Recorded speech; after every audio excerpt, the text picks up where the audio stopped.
Всем привет, с вами Ванилла. Приятного просмотра.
Down.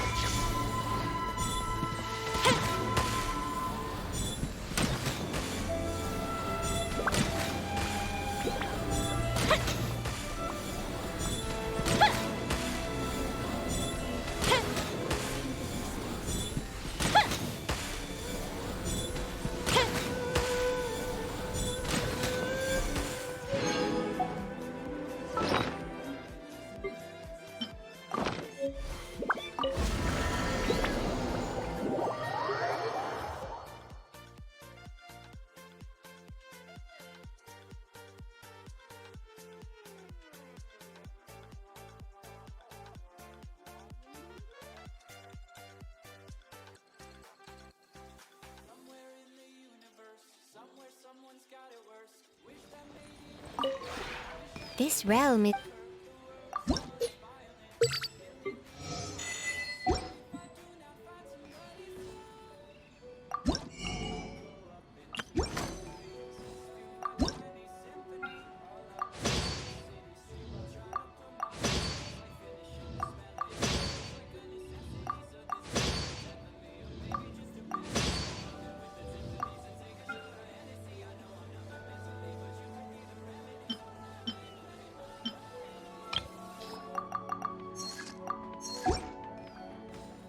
If you ever...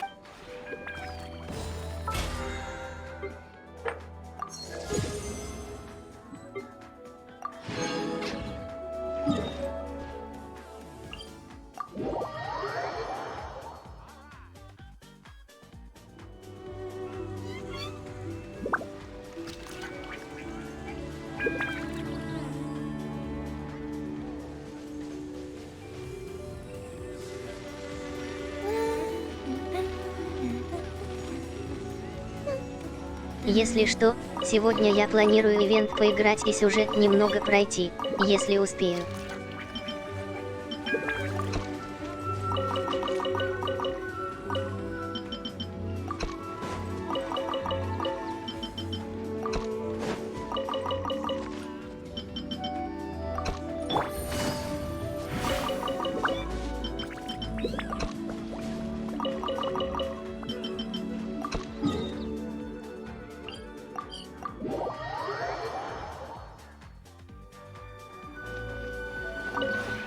This realm.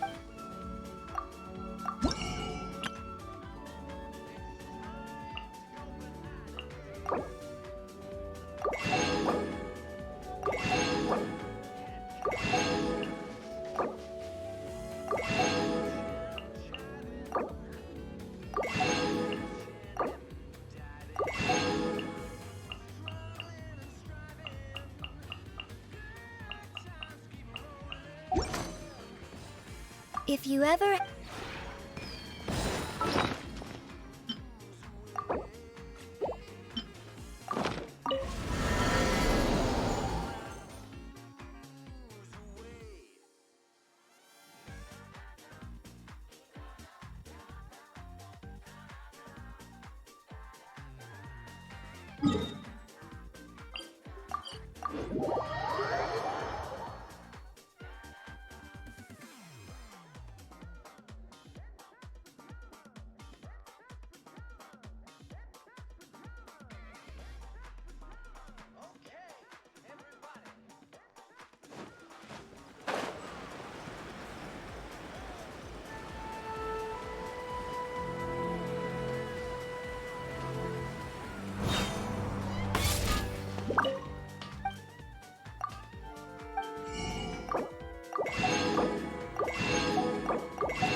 Take it easy.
Je me laisse aller. Et moi je suis de ton côté. Imagine que ça ne finira jamais. Viens, laisse-toi tomber.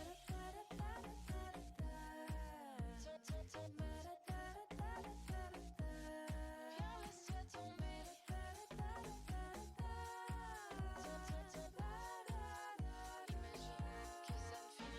jamais.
Take it easy.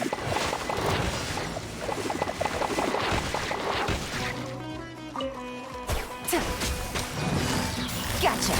Illusion shattered.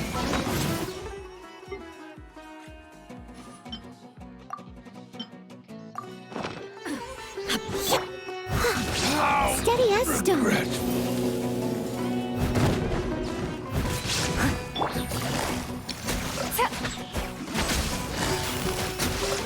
Fire hazard.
Surprise!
What a wild and desolate sight.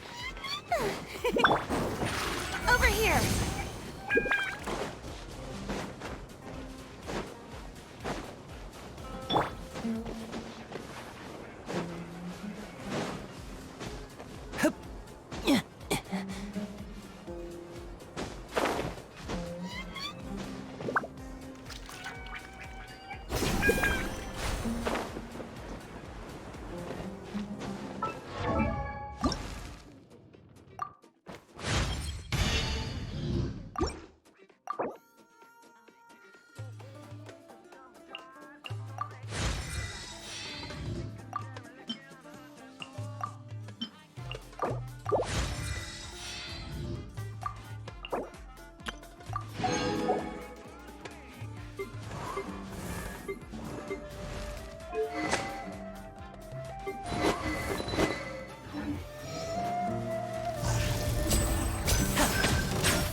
Now disappear!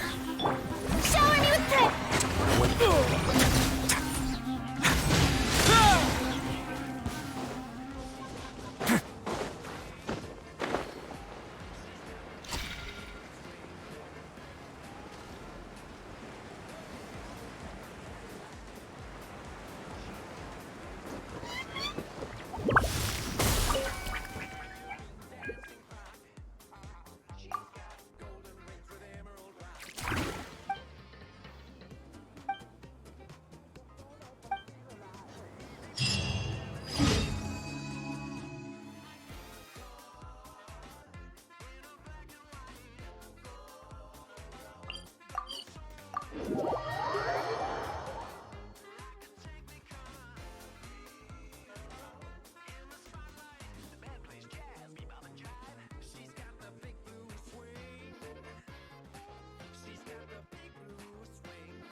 Ad Astra.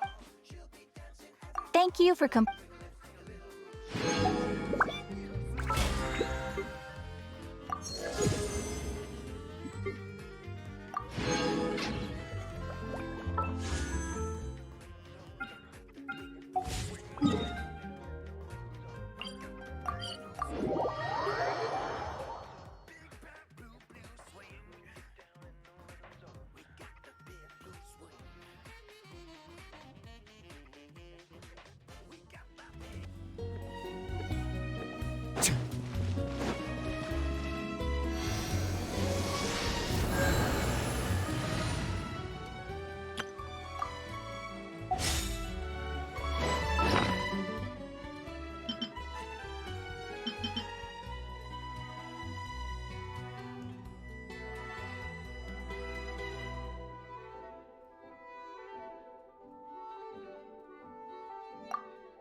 Суета какая.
Хих.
Вообще интересный квест, жалко, что не озвученный.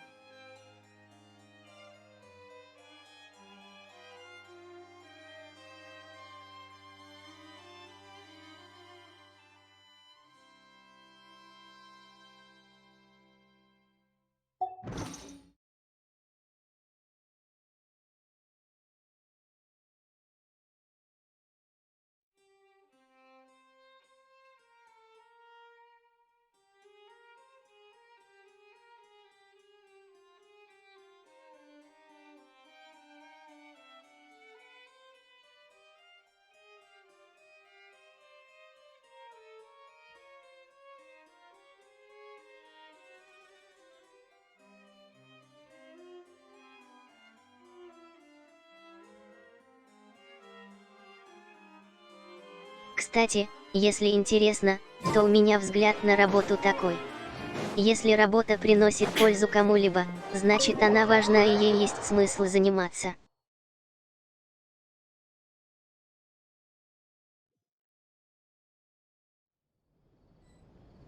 Вот.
Another busted.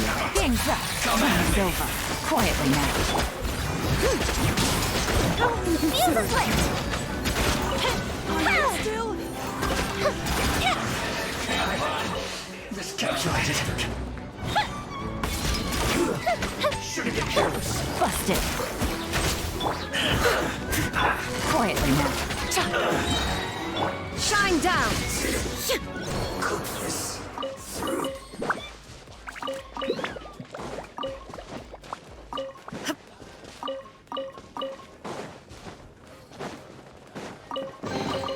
Take them.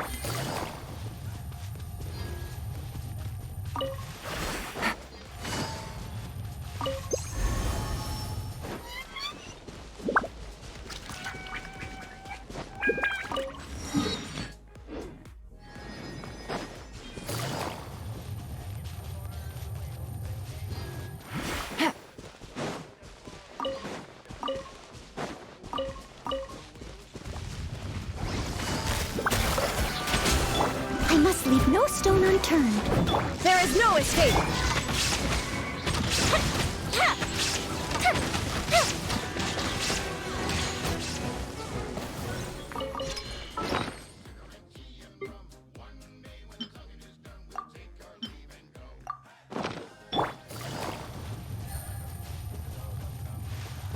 Take it easy.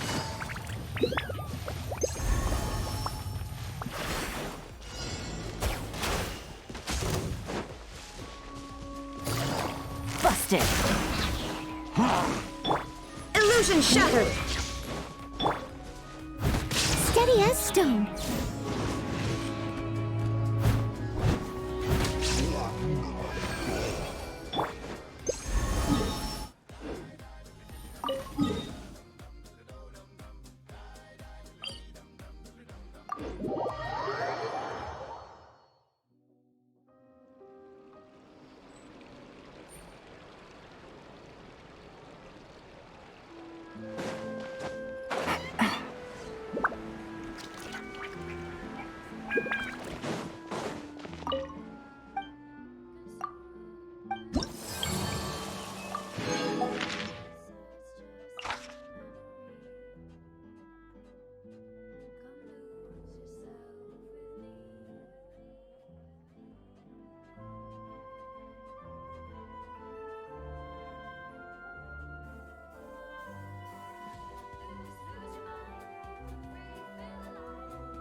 get dicey. Shine down!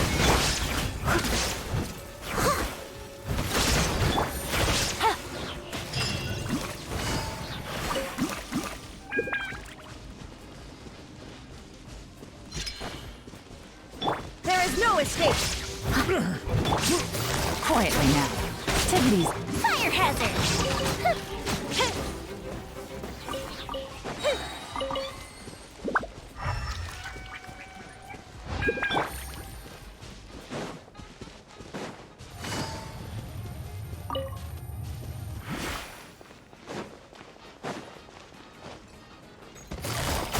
Illusion shattered! Time for a light show!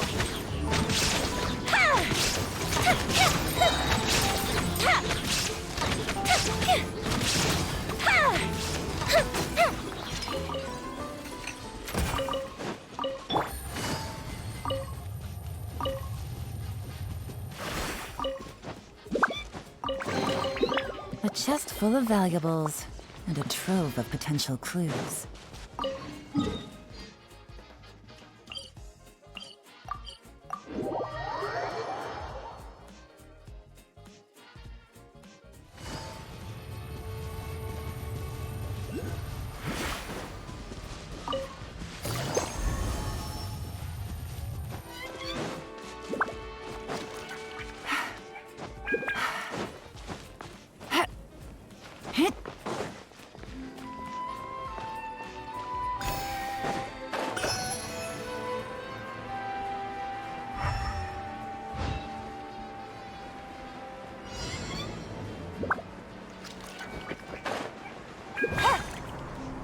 Gotcha!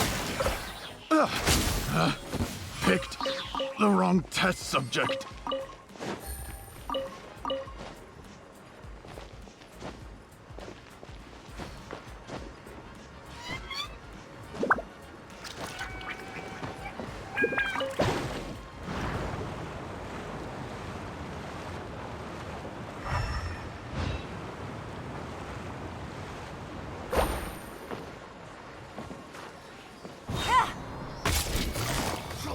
Busted! Here comes the catch! The hunter becomes the hunter.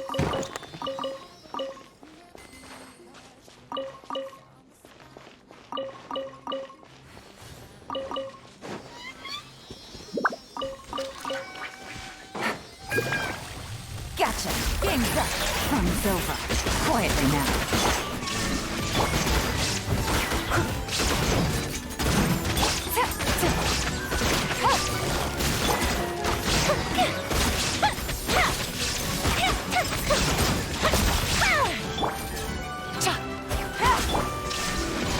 Gotcha!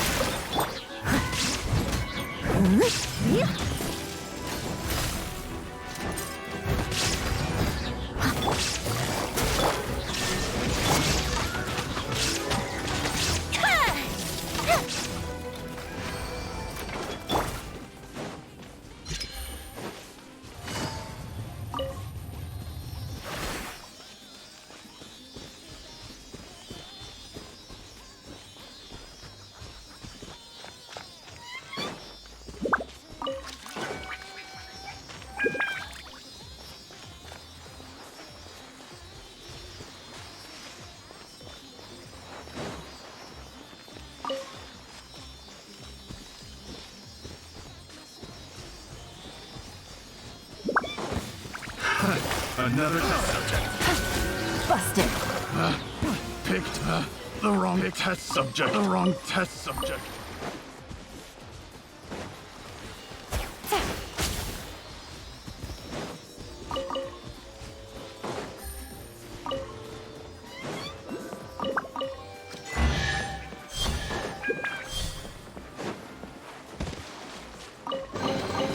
A chest full of valuables and a trove of potential clues.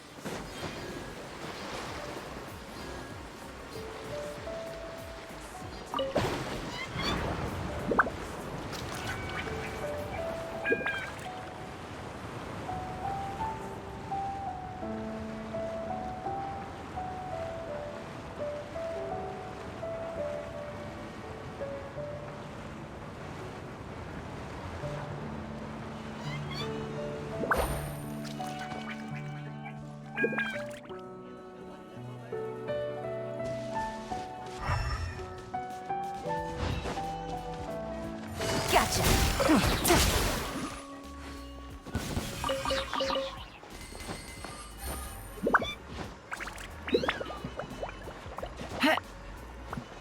Take it easy.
Shine down!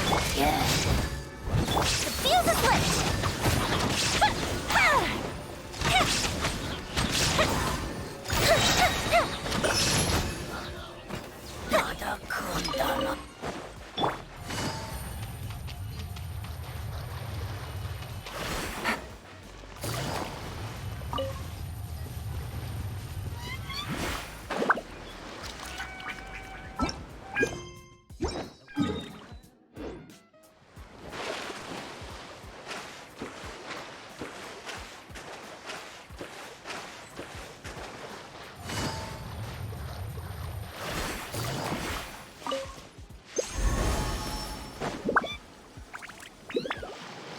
So, are these the ruins the knave was talking about? Whoa, talk about old. They seem to be pretty ancient, all right. Let's go in and have a look. Just be careful.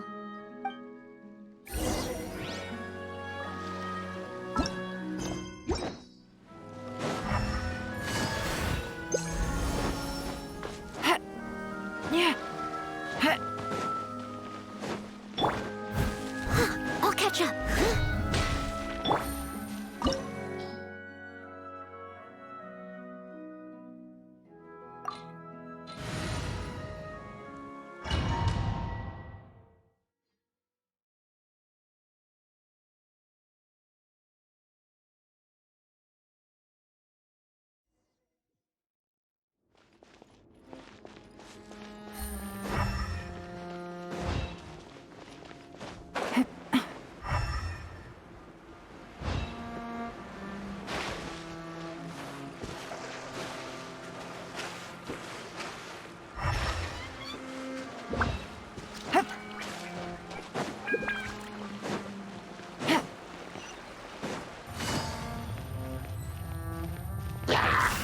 Busted. Here comes the catch. Gotcha. There is no escape. Leave it up to me. Take it easy. Busted.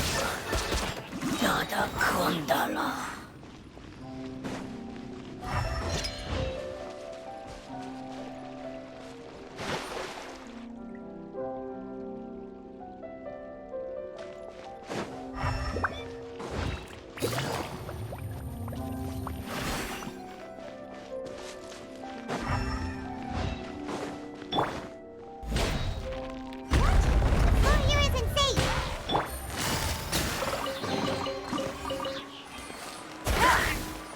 Busted.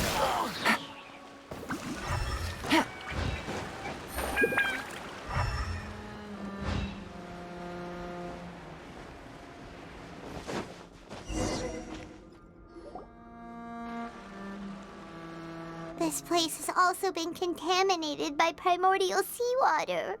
Yeah. And a lot of it, too. A Fontanian would most likely dissolve the moment they fell in. Right! You can't go down if there's primordial seawater. It's too dangerous, and it won't be any help for you to just stay here.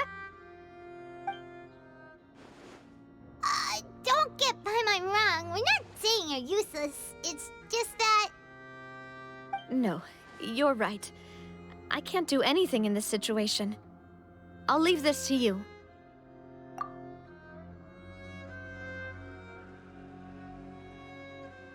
That complicates things. Maybe the only way left is forward. In that case, do you want to wait for us here? The water levels here are unstable, and there's a chance the water will rise. So staying here wouldn't be safe either. I'll go together with you. Perhaps we'll find the exit just up ahead. All right. Come with us for now then, but please be careful.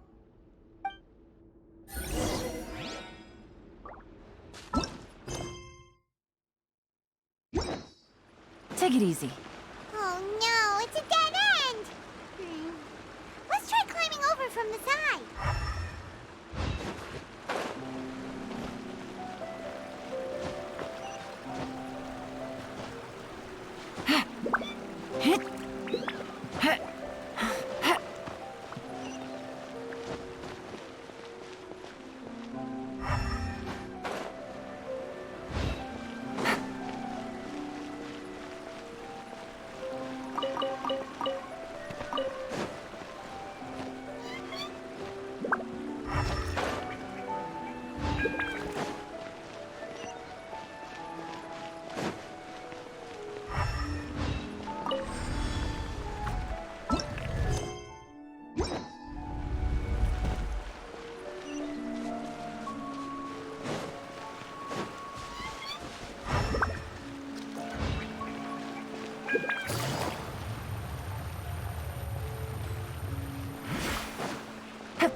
Wait, there's something wrong.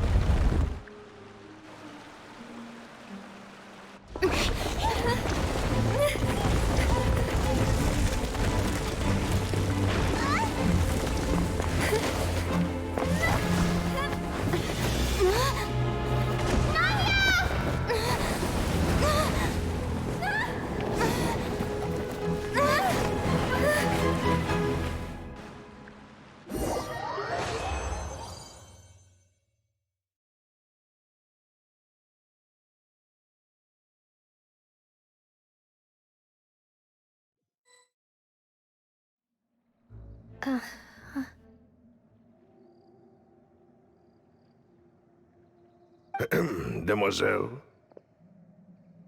Huh?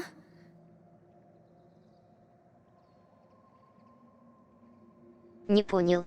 Demoiselle, what are you doing here by yourself? Would you be standing here till dark if I hadn't come to get you? Maybe she just wants some time to herself, Maloose. Oh, was I sleeping? Yes, it would appear so. I must be tired. That's quite possible. However, you were the one that suggested we go out for a walk. Oh, right. I nearly forgot. It must have slipped my mind when I dozed off. I haven't had a nap today yet. This is a familiar feeling, yet something's a little strange. Is something the matter, Demoiselle? Oh, no. No, I'm fine. I was just trying to recall why we came out for a walk. Do you remember Mr. Giverny? He'd requested our help before with foreign merchants who had a debt dispute with him, and we'd resolved the matter not long ago. We were headed to see how things were going with him at the moment. Ah, right. Yes. I remember now. Oh, Miss Navia. Ah, Mr. Maloose. And Mr. Silver, too. It's good to see all of you. How have you been? I've been great. Thanks to your help, those bothersome merchants finally realized that I wasn't the one they were looking for. Why, I wasn't even the guarantor for that person. They were knocking at my door day and night. Even my neighbor, Obina, was getting fed up with them. Sometimes force is required to calm someone down and get them to listen to what you have to say. That's right. Oh, by the way, Burnett, what was it that you wanted to give to Miss Navia again? Oh, yes. One moment, I have it right here.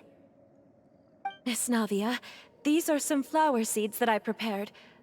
Please take them. They're a very good variety, and they'll become very big and beautiful once they bloom. I don't know what we would have done without your help, so this is a little token of our appreciation. I hope you won't refuse. Ah, did you cultivate them yourself? Thank you so much. I'll certainly take them. Maloose, we do still have some empty flower pots at home, right? Why, we can have as many pots as you'd like, demoiselle.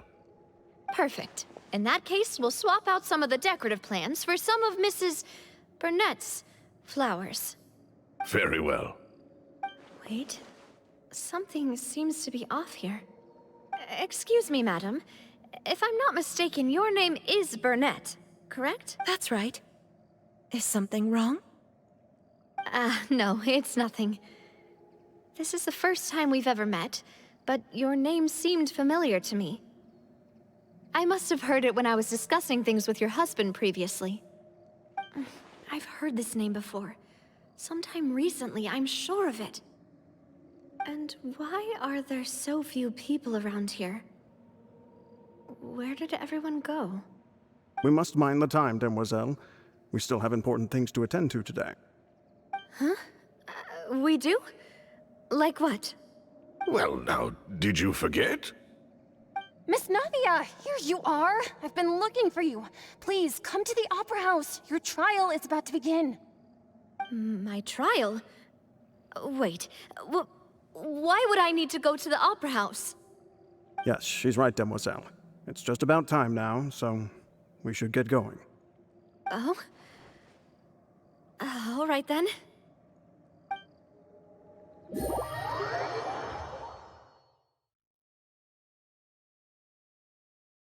Что-то точно не так.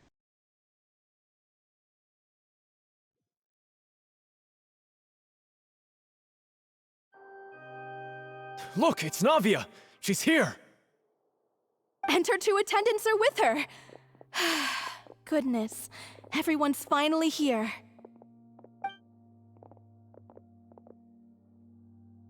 There sure are a lot of people here to see the trial. And they all seem to be oddly excited about something. I even know some of these people. Karina, Desiree, Joyville, Jolien, Essen. Why are so many people here? And why do I have no recollection of this case? And as for the judge... huh? Where's Monsieur Neuvillette? Please sit in the defendant's seat. Don't worry, Silver and I shall accompany you. All right. But are you sure you can stand behind me? Typically, it wouldn't be allowed, but today is an exception. Hey, what kind of place do they think this is? Come on, do they have any idea what they're doing? Seriously. Enough with the whispering! Could someone please tell me where Monsieur Neuvillette is? And why I'm standing trial? My dear Miss Navia, have you not yet realized what you've done? In that case, allow me to explain. As all here know, you are Master Callus's successor, the head of the Spina di Rosula, someone held in high regard by every soul in Poisson. After you took over the Spina, you treated all of us just like the late Master Callus had. If anyone in need reached out to you for help, you responded. Not only you, but your butler, your subordinates, nearly everyone in the Spina di Rosula fought for the well-being of those in Poisson. Wait a moment. Aren't you just proving that I'm a good person? Yes, correct. absolutely right. And that is why you stand accused. You have helped so many people get through so many difficulties. You are one with us. We are inseparable. We are one big family, all of us who are from Poisson, inextricably linked. And with you being so important, we couldn't possibly do without you.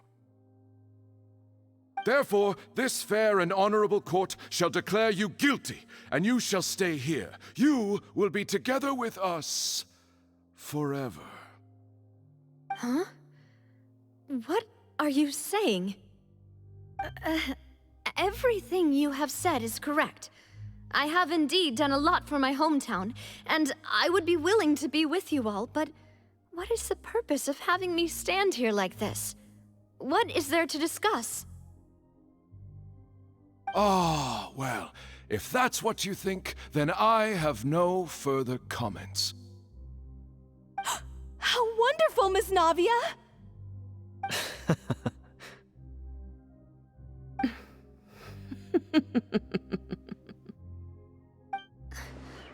I know all these people. Why are they laughing? I seem to remember now. Yes, I get it. This trial is... Wait just a moment. This isn't right!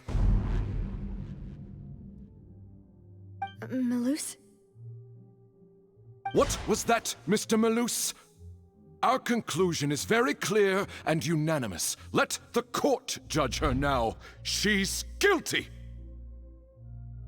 Stay here, Navia! You're one of us! Demoiselle, don't admit guilt. This trial means to keep you here forever. I wish to exercise my right to defend Our Lady. Mr. Joinville, you only know of Navia's goodness, but nothing of her utterly independent mind. She was born a free and independent spirit. She has never been tied down by anything. Indeed, even the death of Master Callus couldn't stop her. Her actions cannot serve as proof that she identifies herself as part of any group. She merely acted as an individual, extending her hand to help others. Please do not mistake her actions as being otherwise. Really? As an individual, you say? Don't forget, we are all Fontanians here. This is the nation of justice, the nation of Hydro! Even if Miss Navia only voluntarily rendered her assistance, that doesn't change the fact that her beautiful soul must return to everyone. Water accepts all, blends with all. It will surely accept her kindness. Everything is measured here in the nation of Hydro, and in the end, everyone shall meld together. Thus, when a unanimous opinion emerges, that opinion represents justice. Now, I speak for everyone. Our opinion is consistent. Navia should stay. We and Navia are one. And you would call this justice? Preposterous. You are merely jealous that Demoiselle still has a chance to exist as an individual. Have you forgotten how much you all once longed to become individuals, to become independent? Do you mean to defy our justice? If your justice is flawed, then why should we acknowledge it? As you said, we can also have our own justice. Silver and I shall defend Demoiselle. And that is how we will enforce justice. Ugh, my head... It hurts. Demoiselle! Silver, it hurts. My head is spinning. All I can see is stars swirling in front of me. I remember now. Everything that seemed odd from the very beginning. Karina, Desiree, Joyville, Jolien, Essen, and Mr. Giverny and Mrs. Burnett, who we met earlier. Even Malus and Silver. I don't want to admit it, but they're all dead. Don't be afraid, and don't admit guilt. We will protect you to the very end. Absurd! Who are you to say that she cannot be judged? We are the majority, and in the nation of trials, the majority is absolute justice. We are the will of all. Don't let them escape! We shall keep Navia here with us! Mr. Malus and Mr. Silver, must you be so stubborn? How could the two of you possibly hope to stand against the collective? Do not resist. This judgment is fair and just. Navia belongs to us. After all that happened, she should not be left alone in Poisson. What are you saying? No more excuses! He says we're jealous. Jealous? How could she possibly be an independent individual? What's with these people? Who's jealous of her? She belongs to us! Miss Navia, she...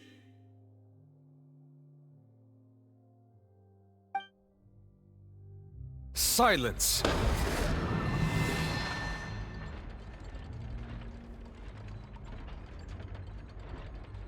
Батя в здании. That's...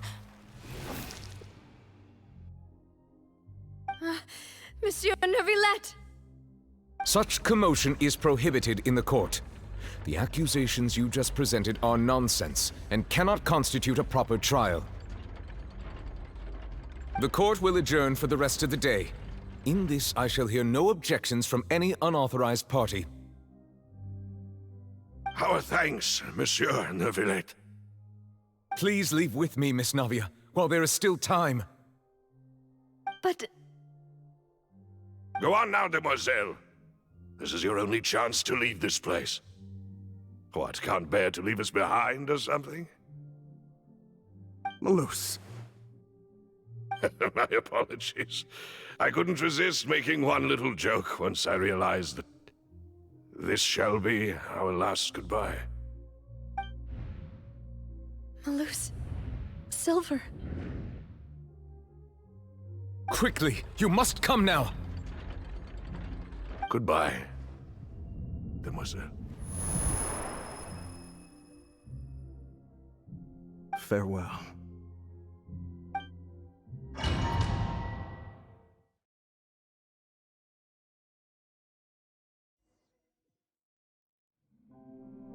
No, wait! Just a second! Navia? You're awake.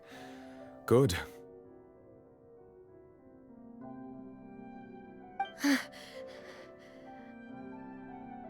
I must have been dreaming. Malus and Silver were still alive, and they were defending me at some insane trial. It looks like you're all right. Did all the sad feelings cause you to have a nightmare? Paimon could give you a hug. The ruins you were exploring suffered a cave-in. When I arrived, I found you falling toward the water. You were just about to be dissolved within, but I... What is it? I think I saw 2 Oceanids protecting you. It was only for a moment, perhaps even a fraction of a second, but they gave me the chance to retrieve you. Were it not for their intervention, I would not have been able to rescue you before your consciousness dissipated. Wait, did you say Oceanids? You mean like what happened with Vache? Perhaps those 2 Oceanids were the people you saw in your dream.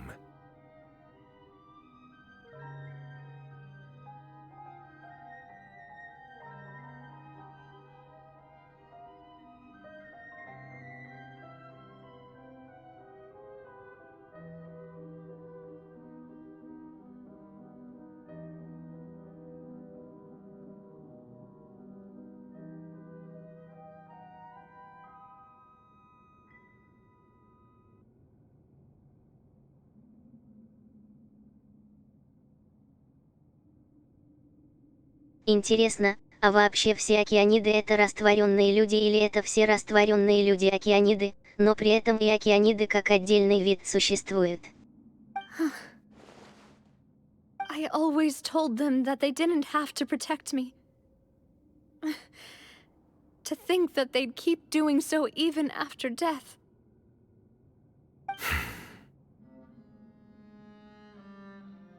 Please come with me.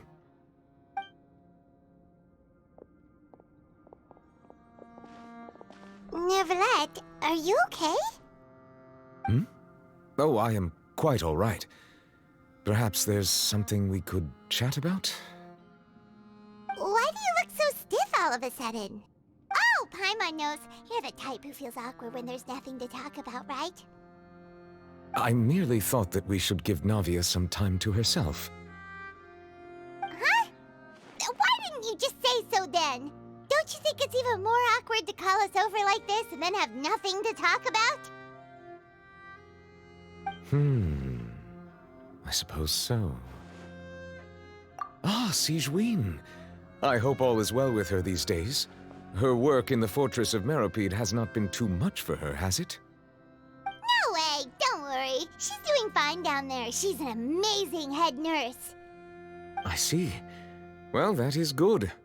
I have always worried that Sigewinne would need a lot of time to understand the world of humanity, just as I have. Oh, and the Duke also says hi! Even though Sigewinne made him do that. He hopes that you haven't been overwhelmed by all that's happened lately. Thank you. I have indeed been busy lately, and I also hope that everything is going well in the Fortress of Meropide. He still doesn't know what to talk about. Let's chat about something else then. So, Neverlet, you're probably quite the swimmer, huh?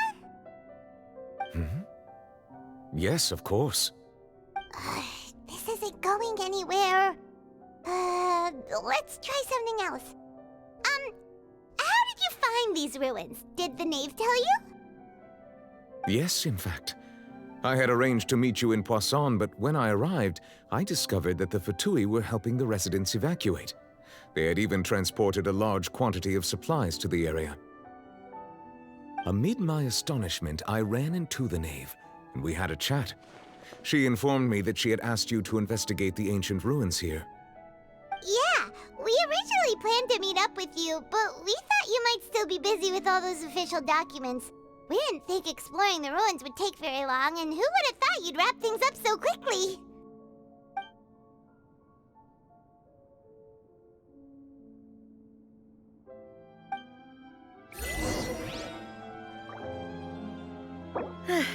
I'm sorry to have kept you all waiting like that.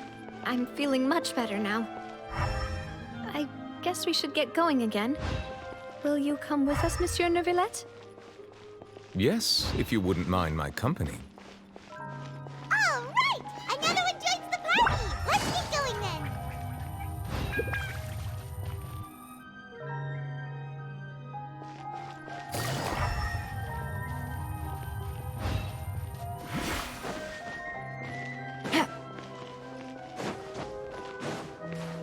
Take it easy.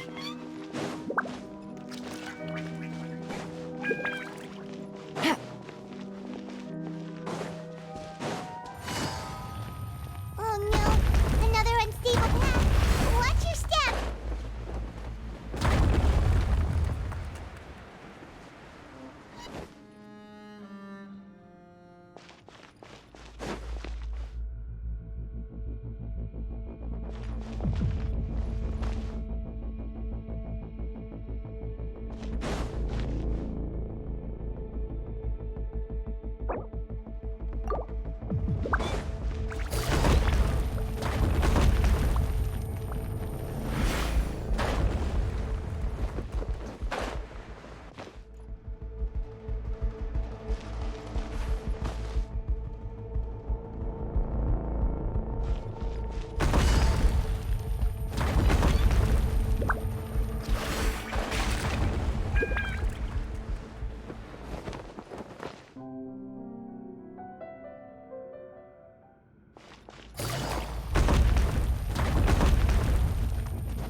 Time's over. Quietly now. Shine down! Steady as stone. Here come the fireworks! Now you shall perish!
Looks like we've reached the end.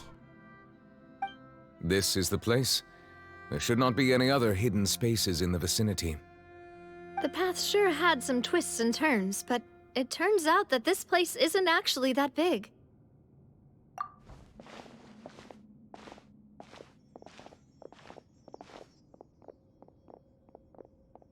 Stone slates. It seems like they were put here as an offering. Could we take them down and have a look? Perhaps we should just leave them be for now.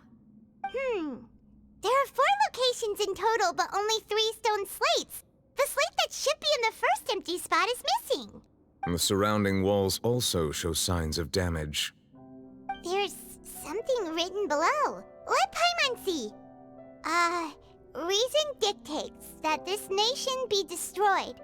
I shall record the history of its future here in its past. Say what?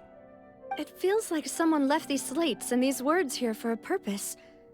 But does he mean that Fontaine should be destroyed? That would fit the circumstances dictated by the prophecy, yes. Indeed, the slate's contents correspond to it. Take the second slate, for example. There's a person kneeling here. She seems so dedicated. And there's a whole bunch of other people behind her doing the same. She's facing this... what is this? Some kind of island in the sky? And is that Lady Farina in the third image? Did the Hydro Archon fall into the water? And is that a ring of people around her? Paimon doesn't quite get it. Are they all in the water? The fourth image. I know this one. This exactly matches the content of the prophecy. The people will all be dissolved into the waters, and only the Hydro Archon will remain, weeping on her throne.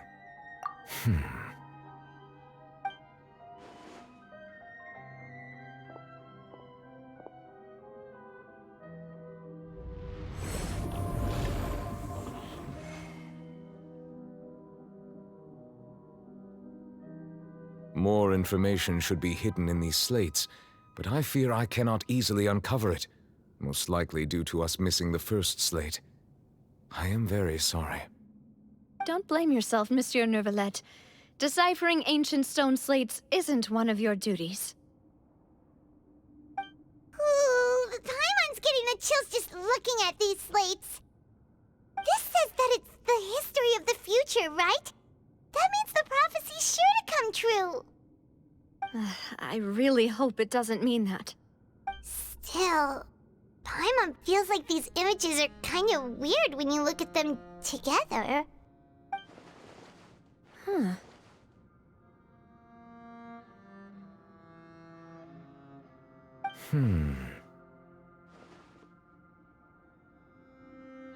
That's right! If the images are in chronological order, shouldn't the fourth, the waters drowning Fontaine, come before the third, where the Hydro Archon herself falls into the water?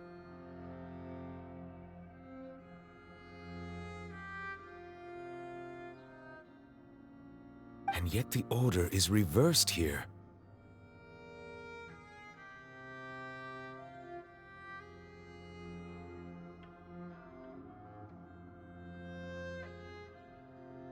If we go by timing, Lady Farina only emerges in the third image. That means that the person in the second image might be the previous Hydro Archon. Egeria, then. I had never met her, but her appearance here does match the records. The previous Archon kneeling before the floating island in the skies, as if confessing a sin.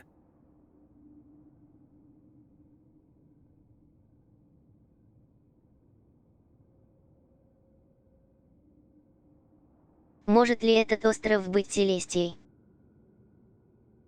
Did she herself commit that sin?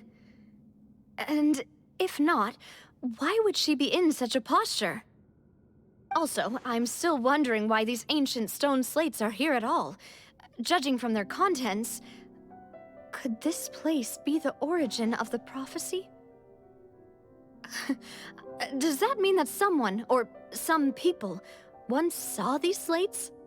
But who would have created these slates and left these words here? It seems that any further clues will have to come from Farina. In that case, there's no time to lose. There's nothing else to be gained here, so let's head back first. Yeah, we'd better get somewhere safe for now.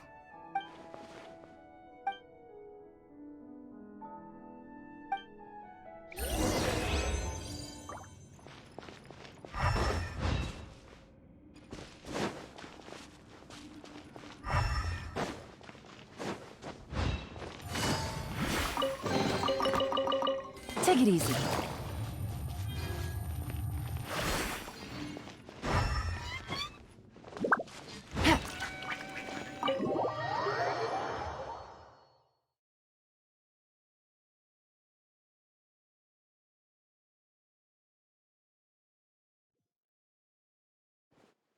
Let's split up here. I'm going to check on what's happening with the Spina. You know how it is. There's some things you just need to be there for yourself. You still have energy for that, Navia? Paimon's already beat. Just head back to the Fluvsandra and have a rest then. Thanks for keeping me company all this time. I'll depart as well. Thanks for your hard work today. Rest well, everyone. Traveler, I will go talk to Farina tomorrow morning to ask about the stone slates. I'm sure that you're concerned about this matter as well. If you have time, drop by my office. I will share the results of our discussion with you. Are you really gonna talk to her about this directly? Will that be a problem? Paimon's getting a little scared now that it's come to this. She has long been harboring secrets and will not give them up easily, which makes it all the more my duty to ensure that she understands the present situation. Alright, we'll leave it in your hands then. You're probably the best person to talk to her anyway. I will be carefully considering my words tonight.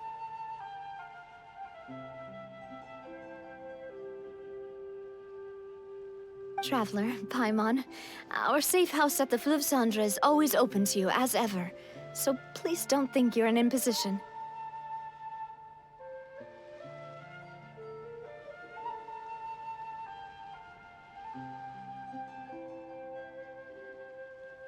All right. I'll be on my way then.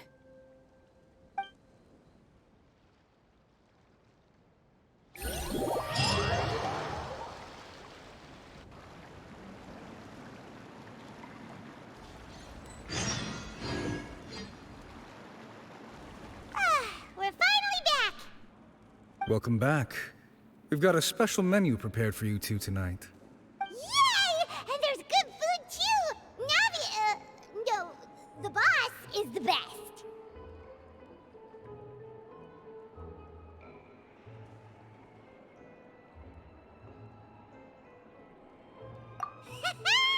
Ooh, desserts!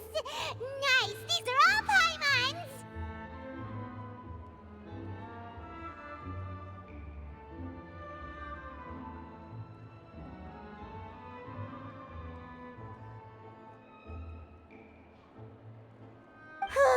Paimon's already starting to forget what happened today.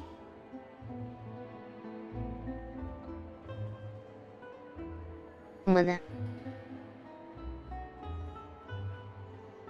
Oh, that voice. Is that who I think it is? Huh? It's you two. What are you doing in Fontaine?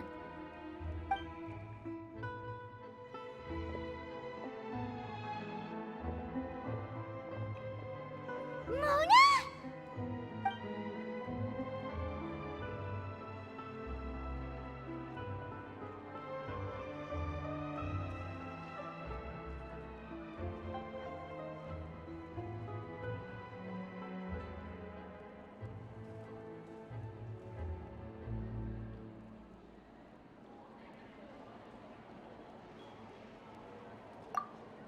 Seriously, nobody just uses a scry glass whenever they've got time to just see who they'll meet on the road. Still, we didn't expect to see you here. Wait, you're not a Fontanian, are you, Mona? Well, I have some business to attend to here, so I booked a hotel in the city.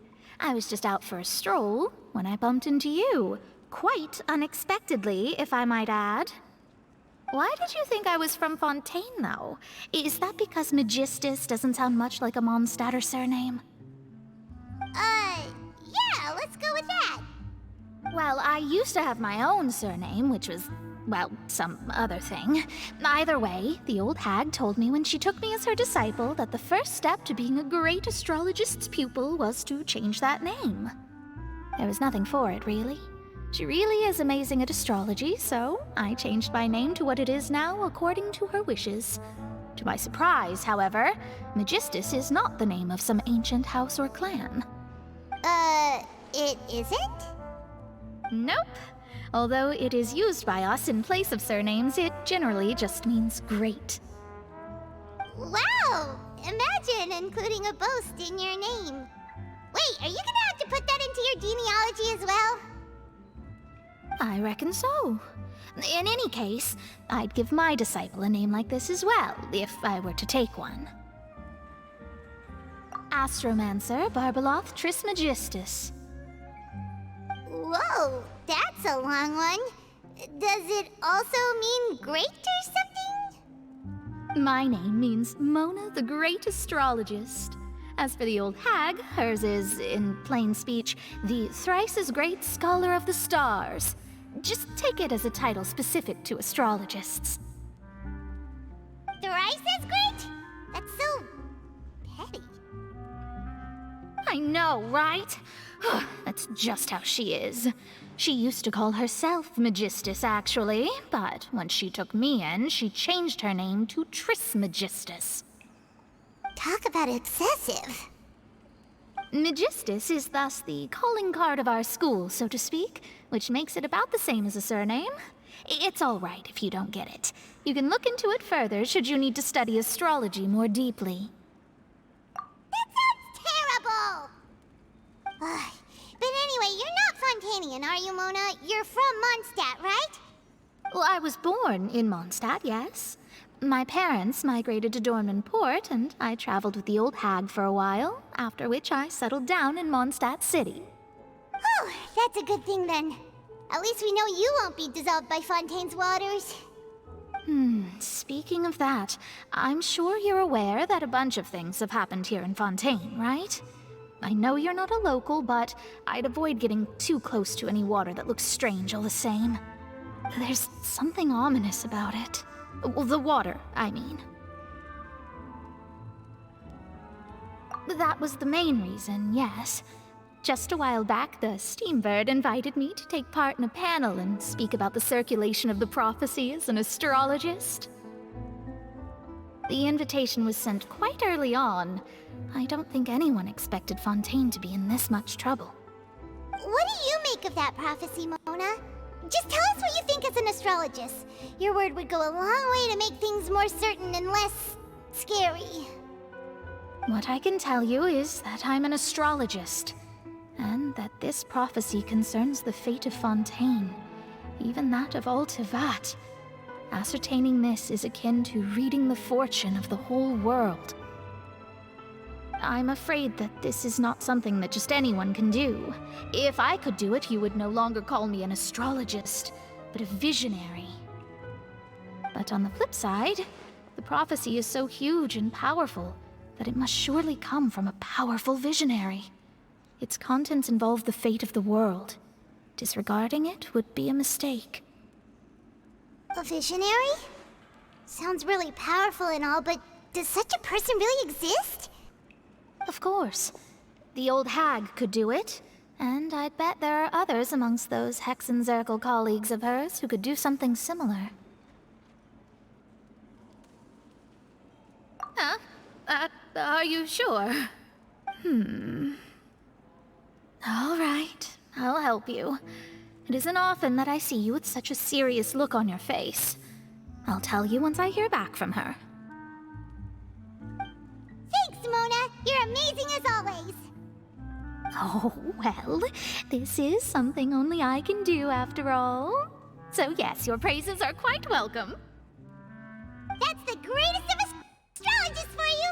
Of all the people we know, you know the star's the best! Мона, ты молодец. Indeed, indeed. That's the spirit. Oh, sorry. I came to see what all the commotion was about. If there's anything you need, do not hesitate to inform the Spina di Rosula.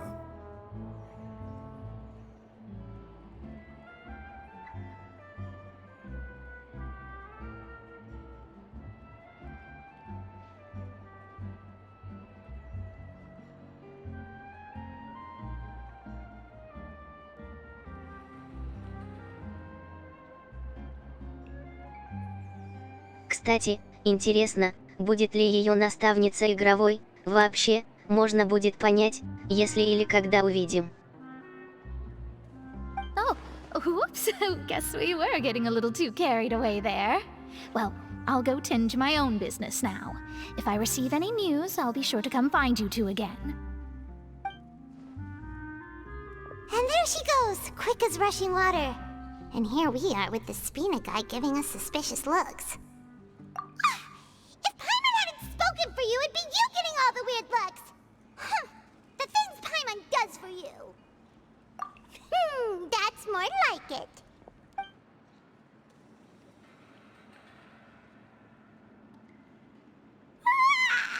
Good morning. To be honest, Paimon's still feeling kinda sleepy. But it's time to get up, Traveler. We agreed to go see Neuvillette, so let's pack it up and get going.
Busted. Things are about to get dicey. There is no escape!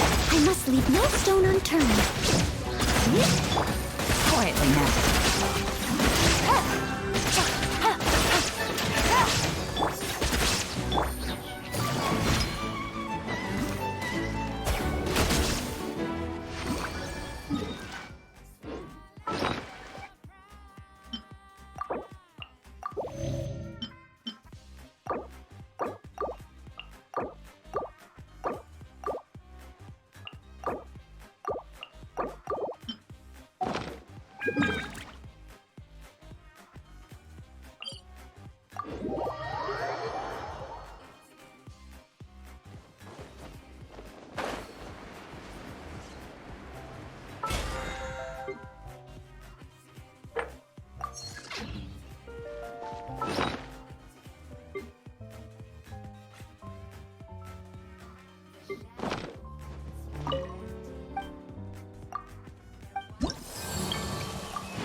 Take it easy.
Snappity snap, printy printy printy, stackity stack stack stack.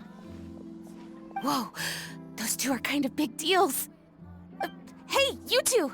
Can I take your picture? Huh? Does she mean us? Why does she want our picture? Guess we better get used to the celebrity treatment, huh? Can't blame the fans for wanting a photo of their heroes. But if this is for anything besides your own personal use, then we're legally allowed to charge you. Wait, what would they call it here? An appearance fee? photo shoot fee? Absolutely! It's just an honor to be able to photograph the Ace Adventurer duo. How does 1.5 million Mora sound? Sure, that sounds fine! Hold up, how much did you say again? 1.5 million? Did Paimon hear that right? That's a lot of Mora for just one photograph. Maybe a little too much. Are we really worth all that? You guys are overreacting! This measly 1.5 mil is just the start. If you're interested in working with me as a photographer, you could potentially be taking home anywhere up to 9 figures. Snaps. 9 figures? That's... wait. Every 1,000 is 3 figures, plus 1 for the 1, so 1 million, that's 7, plus 2 is 10 million, 100 million. 100 million?! Yeah, this all sounds too crazy even for Paimon to fall for it. What kind of racket are you running here? You planning on flashing a couple of famous faces to con innocent people? Con innocent people? You took the words right out of my mouth. But you got it back to front. My goal here is to rid Tevat of everyone out there who's trying to con innocent people. Help me out, and there'll be a big bonus in it for you. Whoa, back up a little. Seems you skipped a couple of steps. How did you get from photography to crime fighting? Well, it all has to do with an important problem in law enforcement that often gets overlooked. Target recognition. Common sense says that if Gardamex want to fight crime, the first thing they need to do is identify who's a criminal and who isn't, right? But what happens when a Gardamek mistakes an honest citizen for a criminal, or sees someone brandishing a weapon in public but fails to flag them as a potential threat? Think of the poor fisherman whose fishing rod gets mistaken for a spear, or the crafty crook who carries around a metal pipe to club his victims with, but Okay, fair enough. You're kind of making sense now. Great. Okay, so let's say I disguise myself as a cat, or a dog, or a finch, or a pigeon, or maybe even a blubber beast, because why the heck not? So I'm walking around the city streets like an escaped amusement park employee, and a Gardamek sees me. How do you think it would respond? Oh, that's cheating! A Gardamek's not gonna do anything to some cute little critter.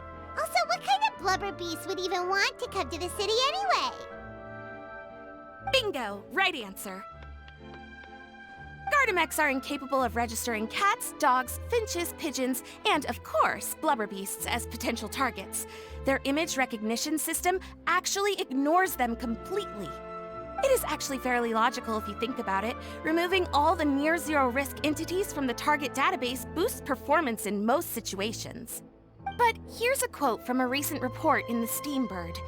Several keen-eyed thieves who noticed a flaw in the Gardamex detection systems disguised themselves as blubber beasts during the commission of their crimes. Completely blind to the would-be blubber beasts, the Gardamex made no attempt to intervene in the thefts committed by the gang. Wait, so this actually happened? And the Gardamex really didn't catch them? Okay, that's pretty gutsy, but also kinda horrifying. What if they get bored of petty theft and move on to something even worse? They could get away with anything. Exactly! And that's why we have to fight these criminals in the domain of technology. It's turned into an ongoing tug-of-war between their disguises and our image recognition capabilities. And I, Lapine Pauline, specialist in graph adversarial technology, am determined to do my part towards a crime-free future for Fontaine. Currently, I'm in the process of collecting sample images. Once I have a large enough pool, I'll use that to develop a simple but powerful and highly accurate image recognition algorithm that runs on a small graphical processing module. Any clockwork mecha installed with this module will instantly be able to recognize people wearing disguises and accurately assess the criminal threat they pose. And, if all goes to plan, the Palais Mermonia will jump at the chance to have these installed on every Gardamek in the city. It's the business opportunity of a lifetime.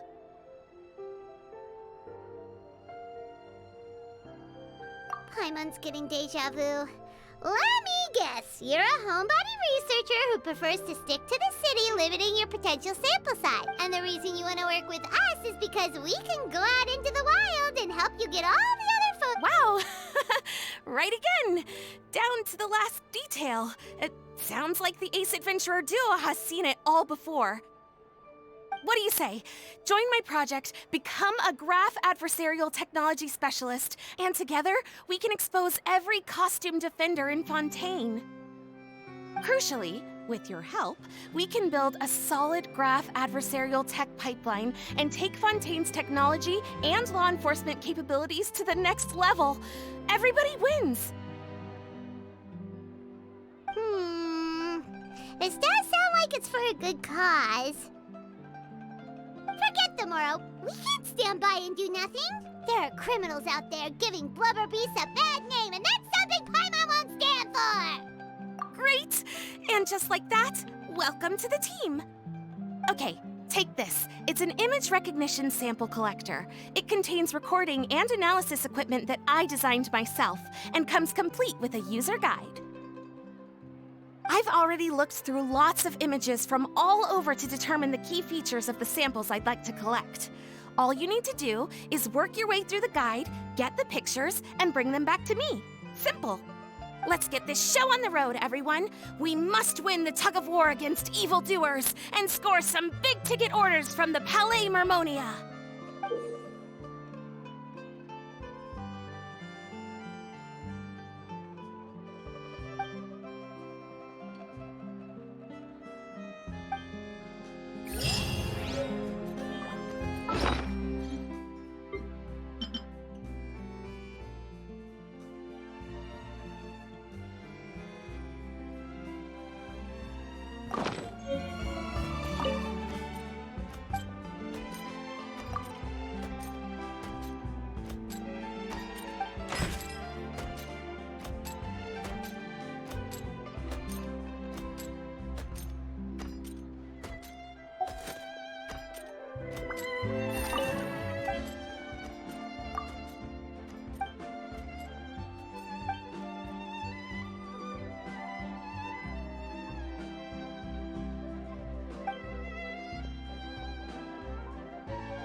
Take it easy.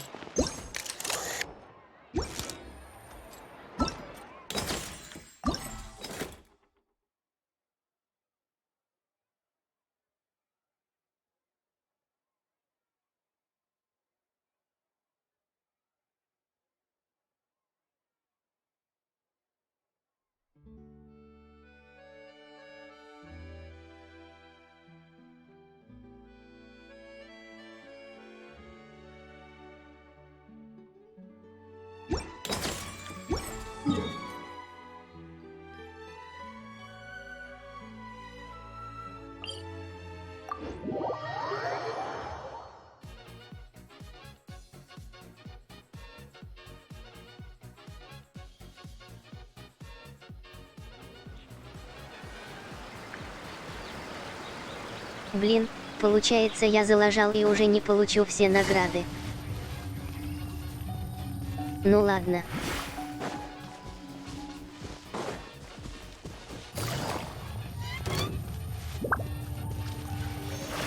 Ha!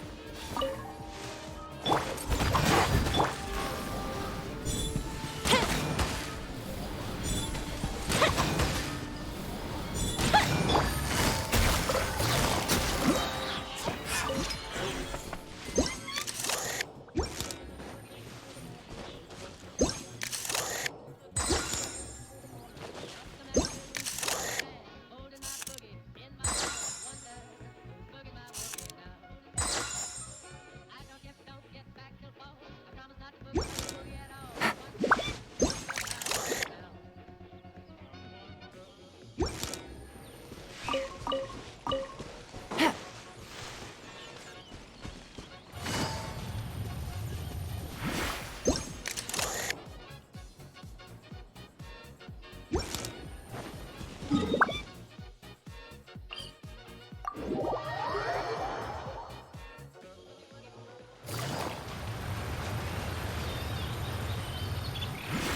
it easy.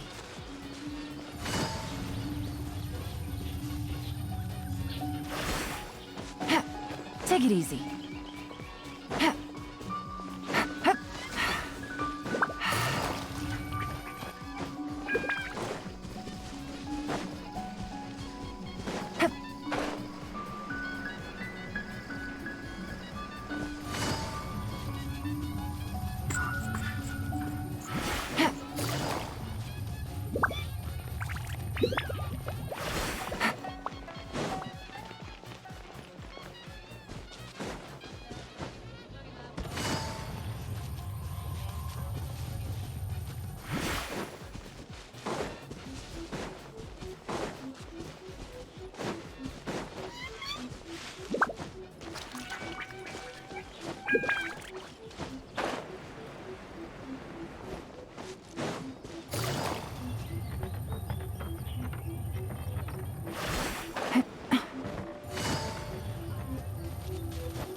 Yeah.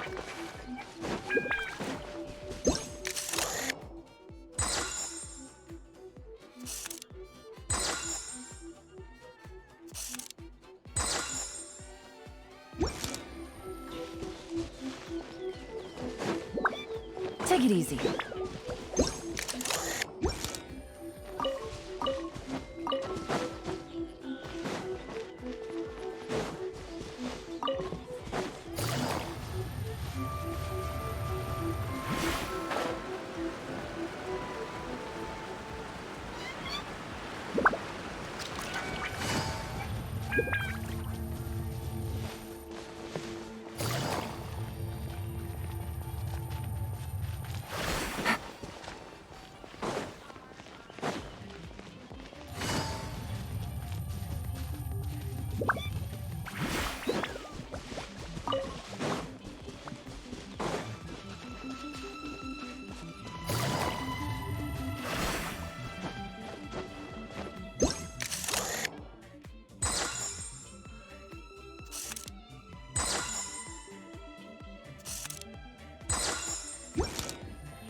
Take it easy.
Получается, максимум я еще 3 награды смогу получить, и то не факт.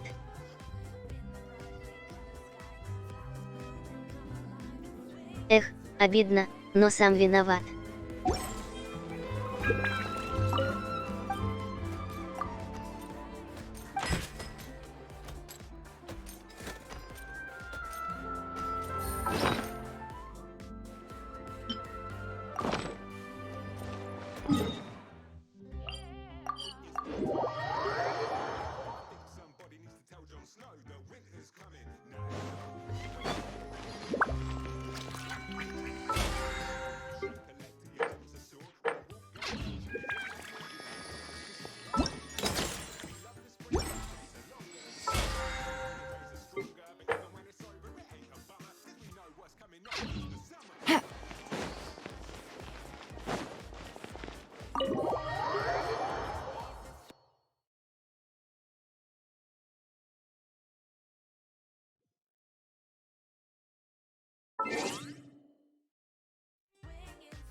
Я отойду ненадолго.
Прошу прощения.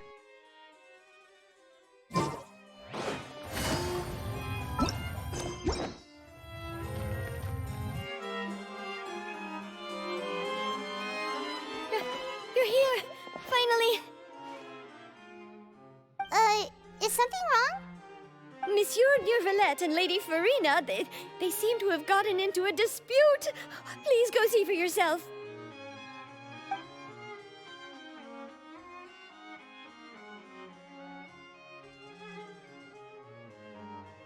Like I said, I've already explained everything. And yet the problem has not been properly solved. There is little space for excuses between us. It is not my intention to offend you, but please, tell me where you stand. You are the Hydro Archon Focalor, are you not? Look at this. This is a list of the victims from the recent Poisson incident.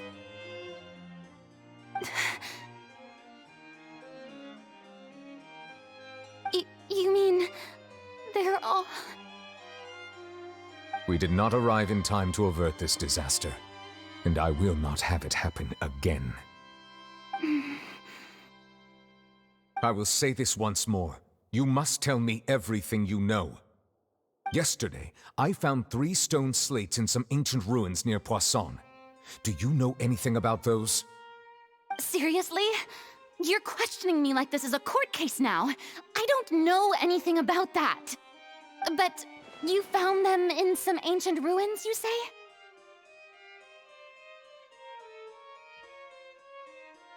That's correct, which is why I came to ask you some questions. There should have been 4 slates, but one of them was missing. The other 3 feature different images that seem to correlate to the prophecy. The prophecy? The second of these slates depicts the previous Hydro Archon Egeria kneeling before a floating island in the sky, as if confessing something. Do you know nothing of this either? I don't. I've never seen such slates. I'll ask you again. Do you really have no information regarding the previous Archon? My deciphering of the slates indicates that the Hydro Archon Egeria once had to confess to, or apologize for, a certain sin. If anyone would know about it, it should be you. All gods don't have the same secrets, you know. She was herself and I'm me. Is it really so strange that I know nothing?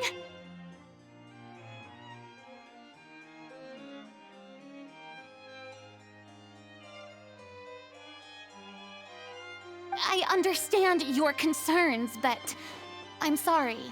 I just don't have anything to tell you.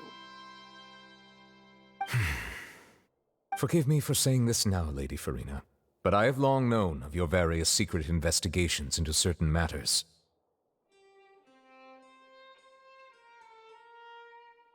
There are several indications that you have been investigating the prophecy on the sly. This is not strange in itself, considering that you are the Hydro Archon. But it is strange that you should also claim to not know any of Egeria's secrets, as well as do nothing following your inquiries. You have never been as superficial as you have presented yourself to be, nor are you a fool. And yet, your behavior is very inconsistent.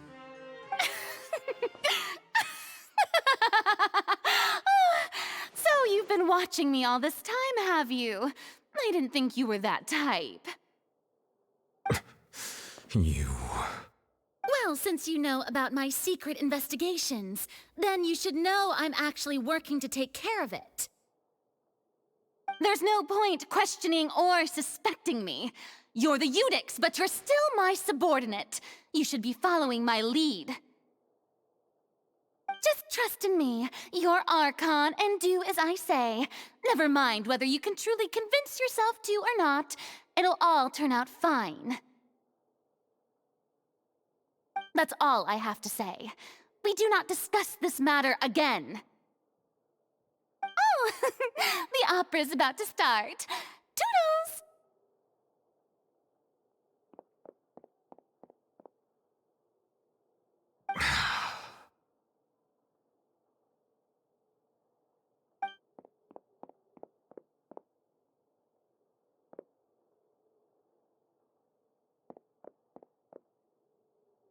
Did Farina not notice us standing by the door? Wonder what's up with her. She was smiling. Huh. She didn't seem in the mood to care if we were listening in or not. I assume you've been outside for a while now? Oh! You noticed! Seems Farina didn't even realize we were here. She was in a great panic, though I cannot discern the reason. Our discussion reached impasses time and again, a state of affairs that we cannot allow to continue. Still, I do not understand. Dialogue is the basis for understanding, so why did she keep refusing to engage? Everyone in her inner circle has noticed that she is hiding some secret. The issue is her attitude. I fear that she will not reveal anything unless absolutely forced to. We may have to create a situation in which she will have no choice but to speak. Oh? Like what?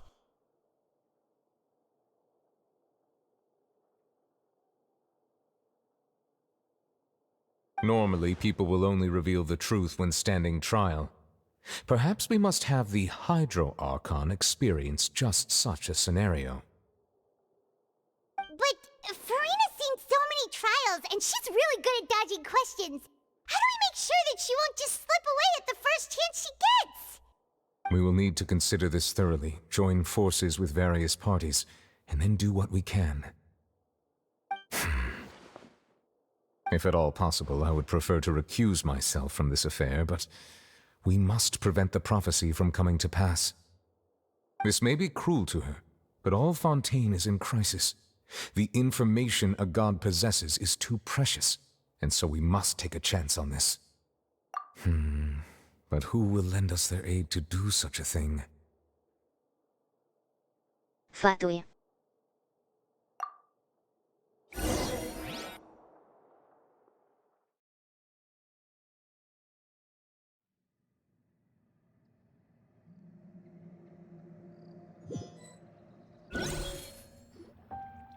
Well, that's everyone, huh? Speaking of which, it was pretty smart of you to think of hiding here. Poisson was just involved in a disaster, so it's presently devoid of people. That naturally makes it the best choice. And here you are drinking tea like it's the most natural thing in the world, huh? That's what family should do. Sit and enjoy a leisurely time together.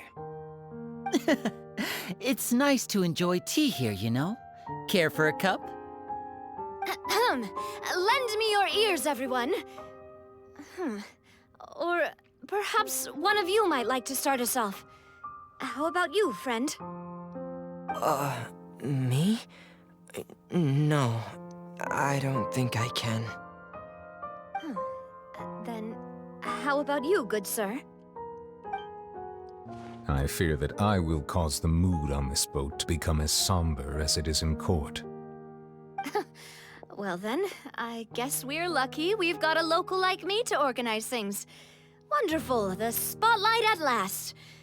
I guess I'll be facilitating things from here. That was a little long-winded, don't you think? Oh, you might be right. Anyway, to cut to the chase, our friend here, the Traveler, has brought us together to discuss something. As for what that is, well, let's start by saying that we'll be pooling our efforts together to create a series of traps. Oh, how intriguing. Well, it's just an expression, really. One that I just learned from Chlorand, and used on the spot. So, let's invite her to explain in detail. A round of applause, please.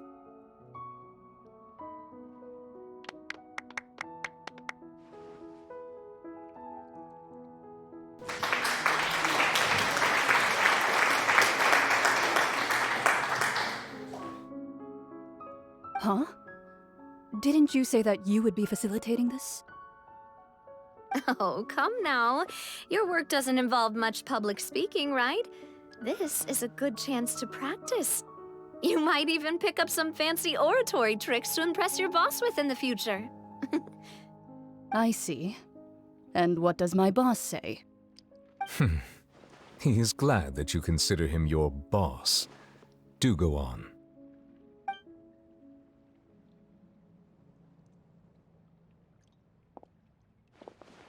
In that case, do any of you have experience hunting? Not that I recall. Fremine and I once used a wooden stick in a basket to catch wild rabbits when we were younger. As for Lynette, oh, right. You were sick that day, weren't you? I've also gone diving to catch some fish before. Does that count? I'm afraid not. You may or may not have heard, but Fontaine once played host to a group known as the Marechaussee Hunters. Though that was their name, they did not hunt animals, but rather various monsters left behind by the ancient dynasty of King Remus. Today, Fontaine's monster population has already thinned greatly, so the hunters have blended back into society, taking up arms in other lines of work. They even left a unique methodology of hunting in their wake. A trap comprises of the following components: bait, a trigger, and a containment device. Sometimes a lethal implement will also be necessary to deal with the prey. So, if we were to build a trap together, right now, what would you choose to build it with? For me, I would prefer something basket-shaped. Pigeons and rabbits will see the bait and naturally enter the snare.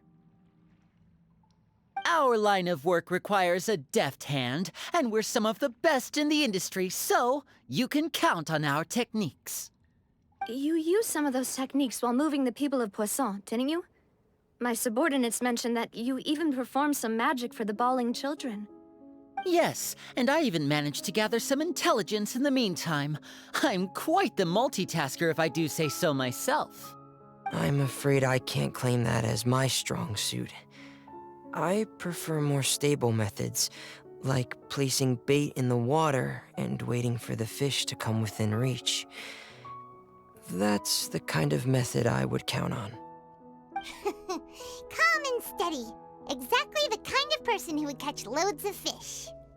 And I can be their assistant. With discretion, I'm sure. I'd probably use some sort of mechanical animal. Papa once bought me some small clockwork squirrels, mice, and such. When placed in the forest, they can attract others of their kind. I remember that you liked those too, didn't you? I did. And that would be a good way to go about it. If they're realistic enough, animals of the same kind will follow them all the way to the trap. What about you, Monsieur Neuvillette? I fear I do not have any related experience. That makes sense. You usually solve problems directly, without the use of any such tricks. But I do have one more question for you, Monsieur. If we were to create a trap now, how would you design it? I would like for it to be effective, but bring no harm to the prey. A more gentle trap would be ideal. Kind, as always. However, our intention doesn't necessarily change the containment device and the type of implement we need. If we wanted to kill the prey in one strike, we would need a powerful implement. However, that also goes for prey that must be captured and safely contained. Wait, why's that? Only a hunter who's a true expert at subduing their prey can snare it without harming it. The line that divides life and death is often exceedingly thin. So, are we going hunting together? We hadn't thought of seeing ourselves as hunters. It kinda works, but maybe it's still not the best metaphor. If our means of capturing and dealing with our prey is to put them on trial, then the hunting metaphor is actually quite accurate. But we shall require much more courage than any hunter to judge a god, a being. Oh, so that's what's going on. Sounds very interesting.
It's been a tough few days, hasn't it?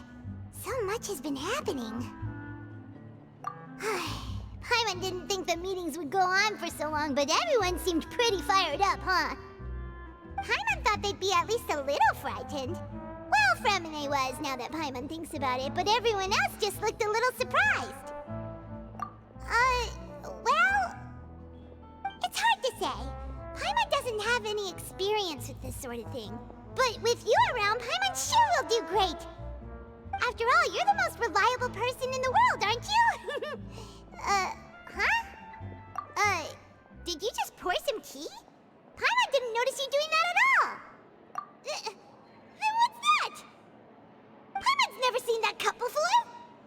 Don't be frightened. I'm just joining you two for tea. I merely refrained from saying anything till now. Who's that voice? But there's no one here! Ah, have you forgotten me already?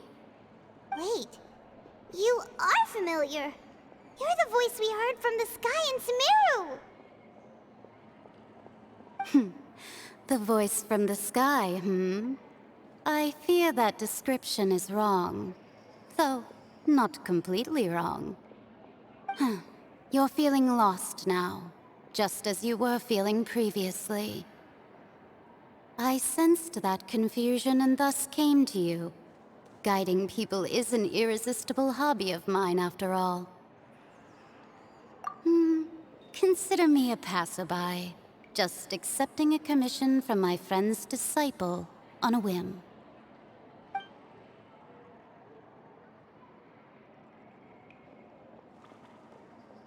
The prophecy. Yes, what has been prophesied will be fulfilled. You may view such things as the history of the future. What? Then is there any way we can stop it? I believe you have witnessed a failed attempt with your own eyes. Can everything in Teyvat so easily be changed? Ah, so you've caught on. Just as prophecies are usually only the future as seen from the perspectives of the gods, could things be happening in hidden corners where the gods' gaze does not fall? Are the things that you shall see different from the fate that the gods perceive? What is she talking about? It all sounds really impressive and important and stuff, but it also sounds kinda scary. I believe that you understand, right? Some things are insignificant, but others you must reach out to change. Ultimately, fate shall serve as your only guide, no matter what will happen in Teyvat's future. This was good tea, by the way. Thank you for your hospitality. Well, that'll be all for today. The voice. It's gone.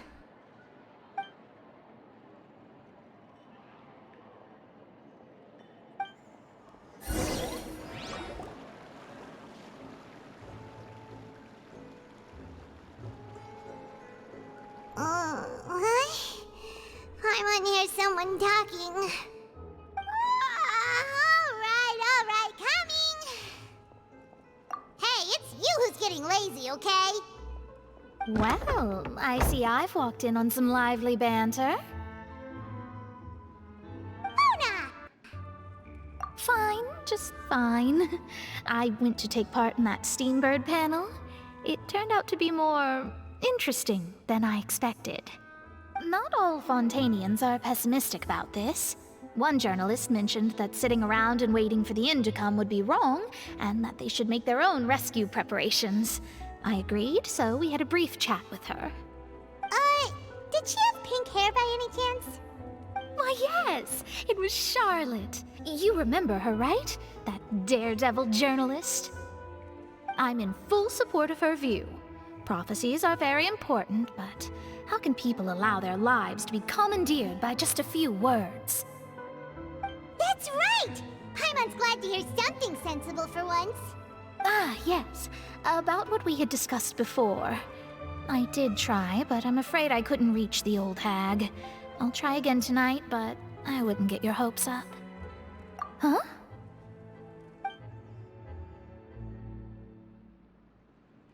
Goodness gracious. Are you serious? She said that even the god's gaze has blind spots. Pretty bold if you ask Paimon. Most people would believe the gods to be all-knowing, right? The Hexen Circle members are certainly anything but ordinary. As for the mage named N, the old hag has mentioned her a few times. She said that N's sense of direction is incredible, and that she loves guiding those who are lost. But I've never met her, and if she were still alive, she'd be...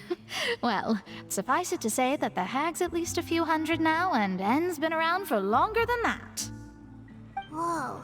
The Hexen Circle sounds like a scary group. But they must really stay in shape to live so long. Their abilities alone are pretty terrifying. If she came to see you personally, then the problem you're facing must truly be of great importance.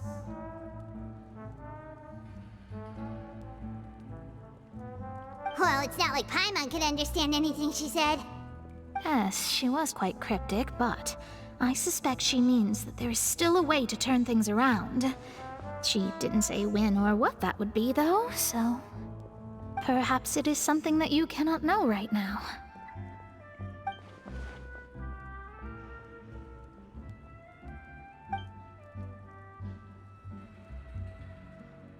Traveler, Paimon, are you two all right? Oh, we're fine. We're just a little down right now. It kind of feels like the end is coming, you know? I see. I feel that same sense of desperation, too. I guess you could consider me someone who has often witnessed fate. So far as I have seen, it cannot be swayed.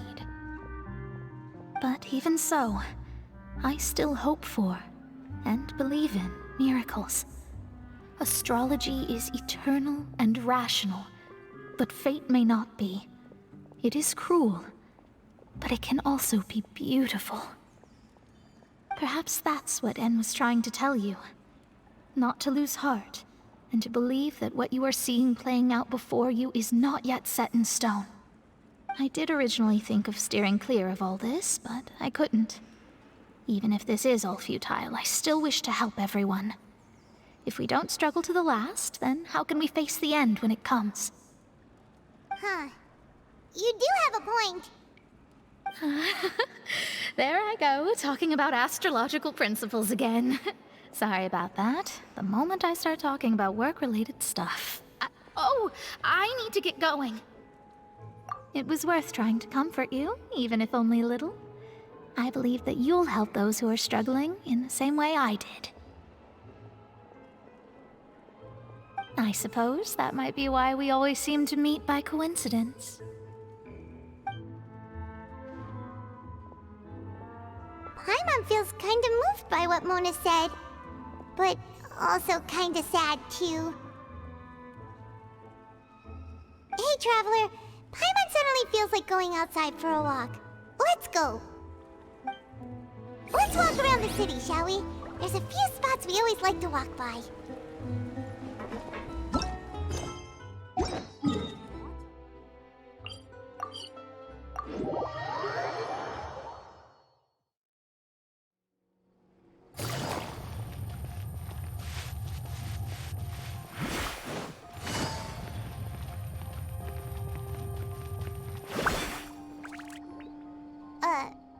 Huh?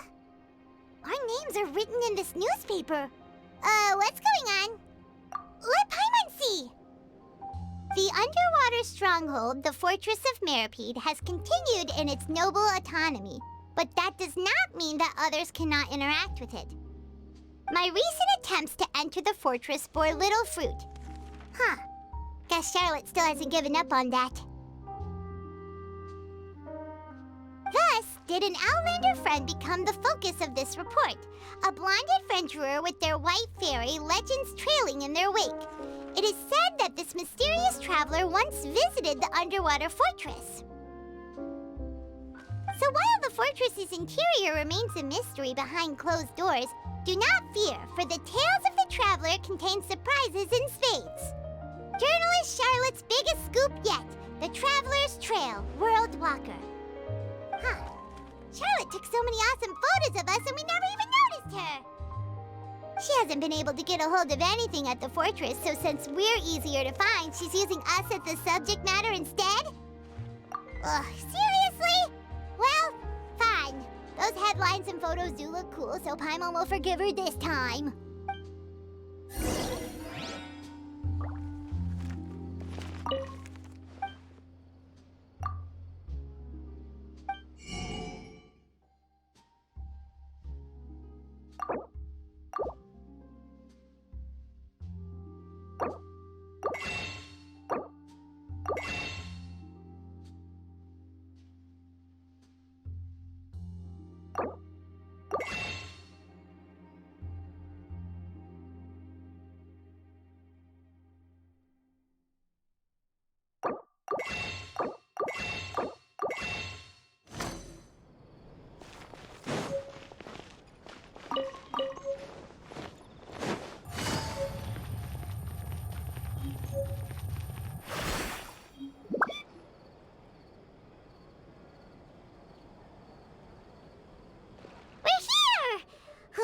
Paimon's hungry.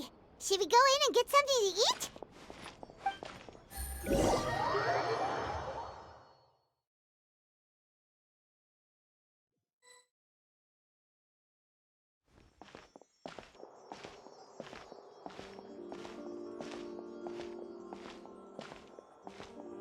Hey, quick! Look! That's the limited edition only 16 slices a day cake! It was so delicious the last time we tried it! Despite the tense situation we were in, let's give it another go! Paimon's sure it'll be great! 1 slice of cake, please. Someone showed up after all! Oh, wait, you're the one from the Palais Mermonia. Oh, are you here to buy cake too? It seems Monsieur Nervalette was right. You really can eat.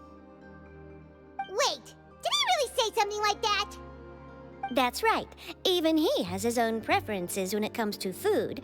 As for me, I love the cake and coffee here. Do you come here often? Usually every day. Every day? It's part of my daily schedule, apart from work. I shall have my cake and coffee.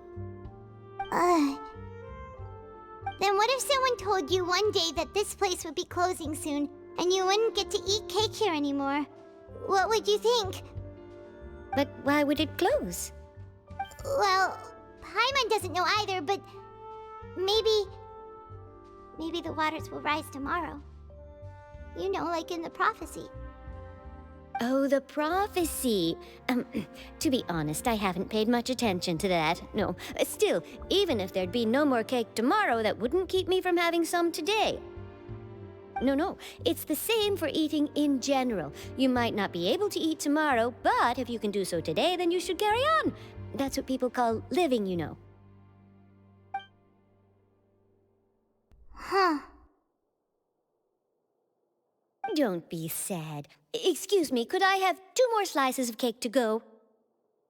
These 2 slices are for you. Sijuin said that this kind of expression you're making is what humans call being sad. Oh, you know Sijuin? I sure do.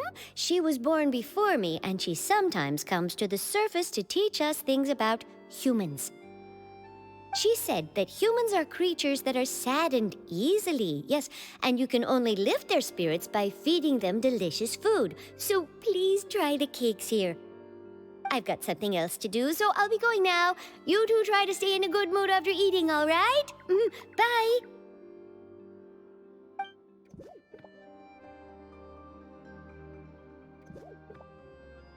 And there she goes. All right, let's dig in. Paimon's sure this cake will be delicious. It's more delicious than last time, and the flavor gets even better with a sip of tea. It sure would be nice if we could come again tomorrow. Sure would be nice if we could always eat delicious food here.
Oh, we're near the Steambird office.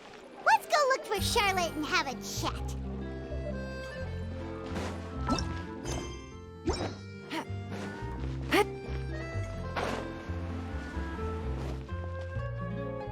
Wow!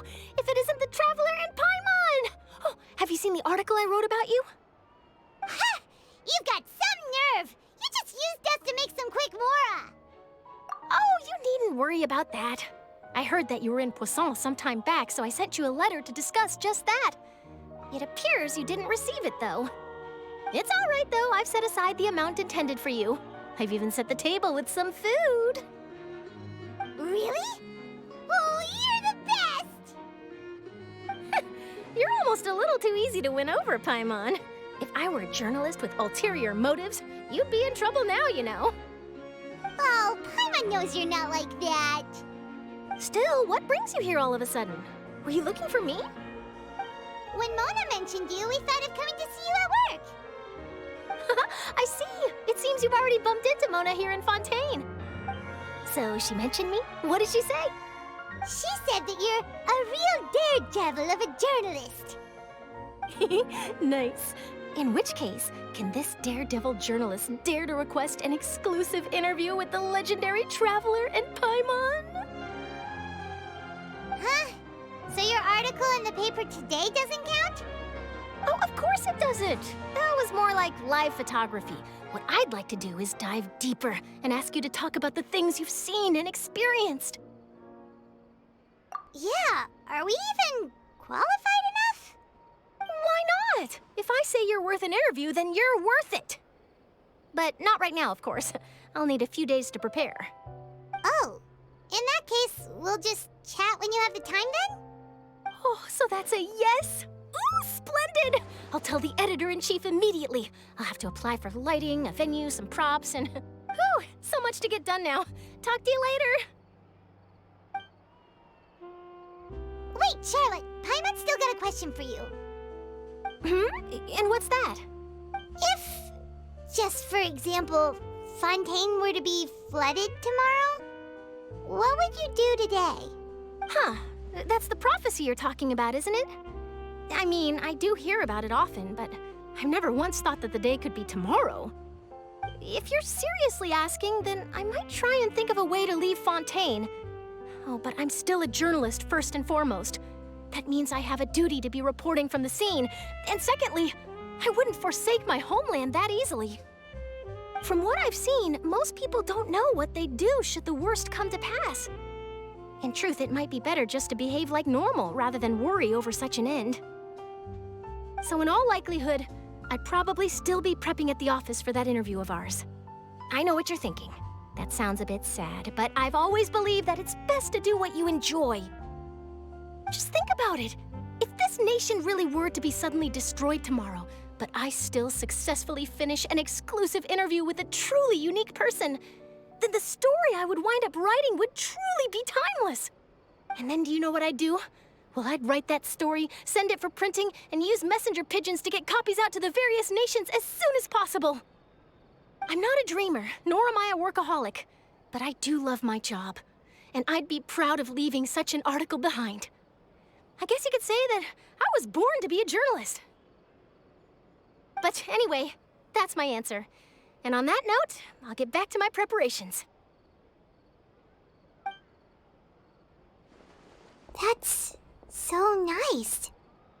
All of a sudden, Paimon actually kinda envies her. Anyway, let's go and take a look at the sea, shall we?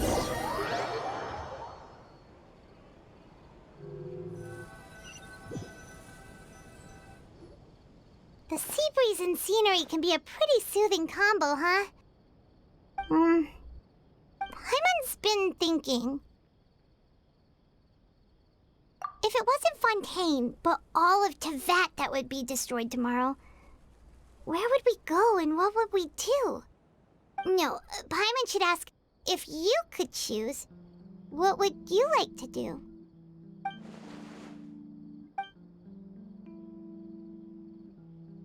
We've always been moving to the next destination, so we haven't spent much time thinking about these kinds of things. We didn't have to either, with us always being on the road and whatnot. You mean, still traveling? Huh. Wait, isn't that what we've always been doing?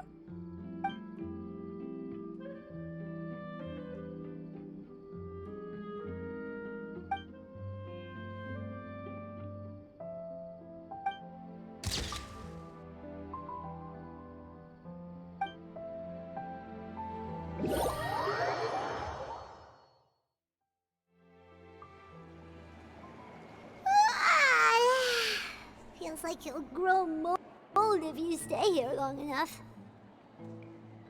Видимо, теперь уже нехорошо все будет. But it's still better than the fortress of Meropide, that's for sure. It's not only damp there, but salty too. Ah, so the two of you are still here. Wonderful. Oh, you're from the Palais Mermonia, aren't you? Yes, I'm Isadora. Monsieur Nervillat sent me to look for you two before. I heard that afterward you went to the fortress of Meropide. Not at all. I'm well aware that you're friends of his. Actually, I'm here to pass along a message from him. Yes, inside the Opera House. The Maréchaussée Phantom has declared the incident a small-scale riot. A riot? Well, that said, I don't personally think it was that serious. Lady Farina was watching a performance at the Opera House, and while she was resting during an intermission, some other audience members suddenly started harassing her, loudly accusing her of doing nothing about the prophecy crisis. And before she could respond, others started to join in. The crowd continued to grow, and protests against the Hydro Archon started to break out. So people have started to put the blame on Farina. Guess they finally found an outlet for the pressure they've been under due to the prophecy. I agree. People will naturally rely on gods, as is customary. But the moment people feel threatened, gods are also the first to be blamed. So what happened after that? Is Farina okay? Seeing that the situation was spiraling out of control and that further argument was pointless, she claimed that she'd gotten tired of this and left in a hurry. The Maréchaussée Phantom had their hands full maintaining order and did not catch where Lady Farina had gone. Only when things had stabilized did we realize that she had gone missing. So, you mean she's still missing? That's right. The Maréchaussée has dispatched many people to search for her, but we don't have any leads yet. That said, I don't think there's much to worry about. She is a god, after all. Even if she were to fall into the hands of rioters, what could ordinary people do to her? Good. Monsieur Nervillat sent me to tell you about the situation, but he didn't say anything else. Don't worry, this is more than enough to go on. Thanks for keeping us informed. Ah, is that so? Well, all right then. In that case, you two take care. I'll be heading back to the Palais now.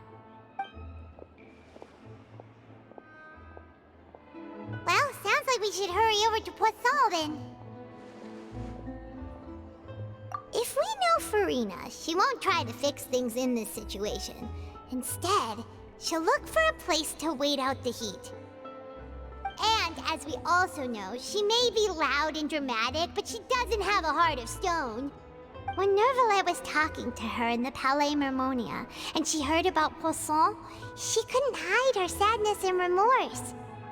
It would be hard for her to ignore being accused by the public today.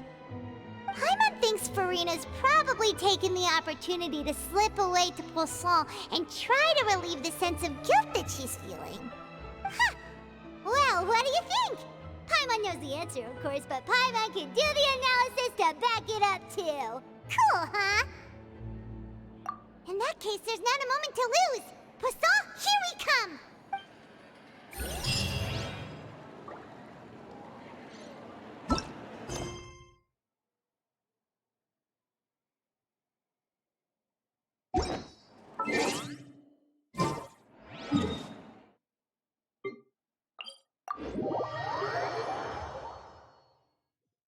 Tiggity.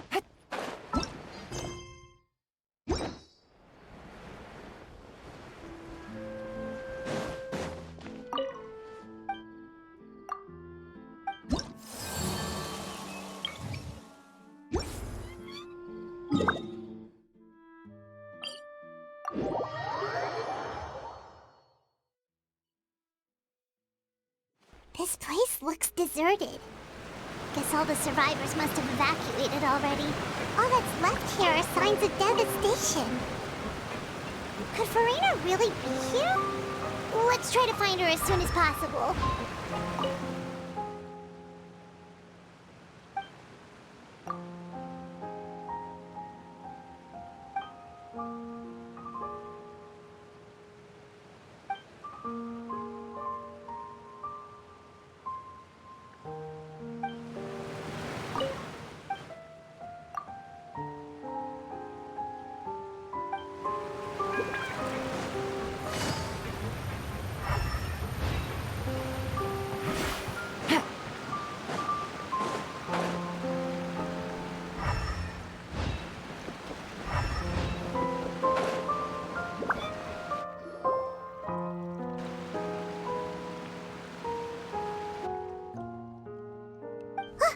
That's Farina, right over there.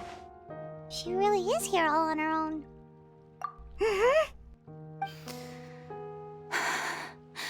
Should I just give up? This is all meaningless. What was meant to happen did happen after all. Everyone's dead. I'm sorry. I am so sorry. Give up, Farina. There's no point in holding out. I'm sorry. But what can I even do other than to repeat meaningless apologies over and over? Who's that? Don't worry, Farina. It's just us. So it is you, blonde traveler from another land. Why, I almost thought you were someone from that mob of my ignorant subjects. Come to kneel and beg for my forgiveness. Farina, you were crying just now, weren't you? The tear stains on your face are obvious.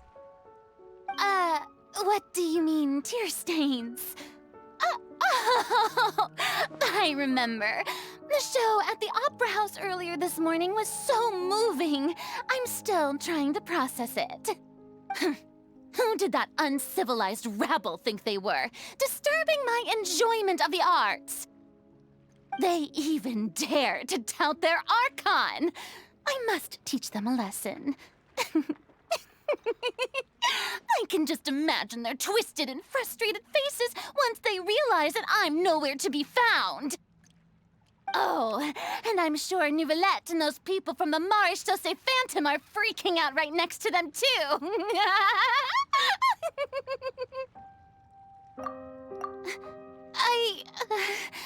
Of course not. Hey, there she is! The Hydro Archon's over there! Quick, after her! Farina, those people seem to be after you. They are? They're just some rabid fans who want to cut the line because they haven't been able to meet me in person, aren't they? That's against the rules. I can't let them get their way. Farina just ran off! Quick, we have to catch up with her!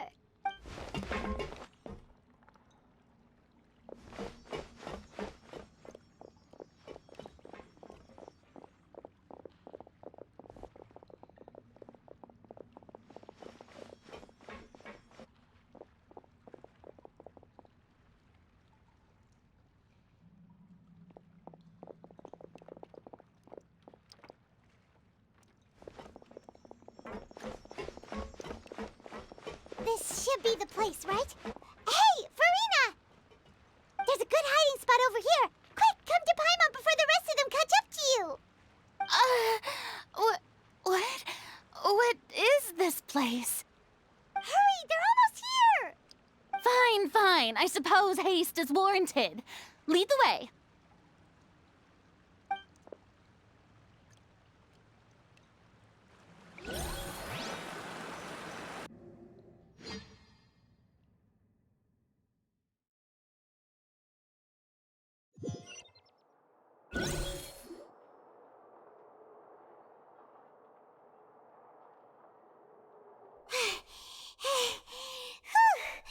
Paimon's exhausted.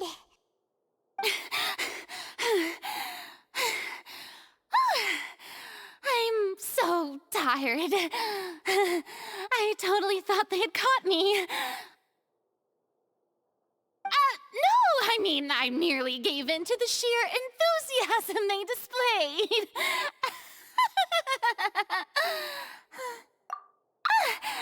You're right. Yep, that's a good girl.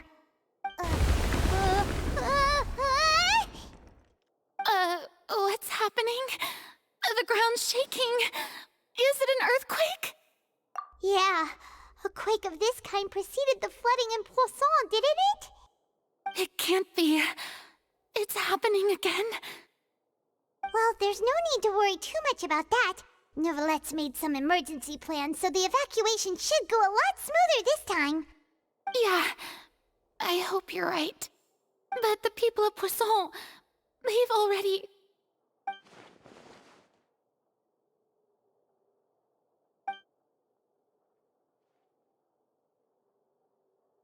It's true. I've been investigating the prophecy for hundreds of years. I once had informants all over Tevat, searching for clues and feeding information back to me. I've tried all kinds of ways, too, to hold back the sea. Anything to keep the coastline from advancing. But all my efforts proved to be futile in the end. Really, the truth has been clear to me for a very long time. We cannot make an enemy of the divine. No matter what we do, the will of the heavenly principles will have its way, and the prophecy shall be fulfilled. Give up. I do love the sound of that phrase. It would mean finally coming to terms with fate, but also for me to finally be free. Indeed. I've thought about giving up so many times, especially after we almost lost Poisson. Fate is really unreasonable, isn't it? It has no heart and obeys no rules. The prophecy has only just started to come true, and so many people have already lost their lives. But just now, it all became clear to me. I still don't have the right to come to terms with fate on behalf of everyone else.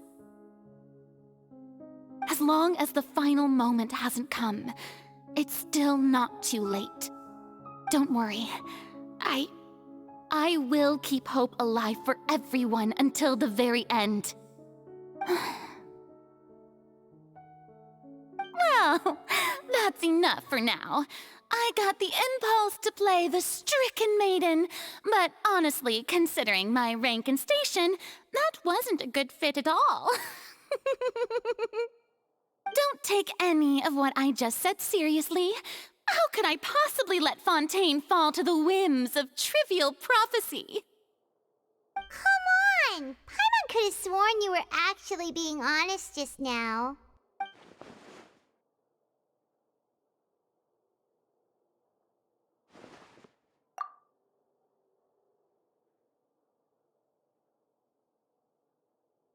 Share my burden.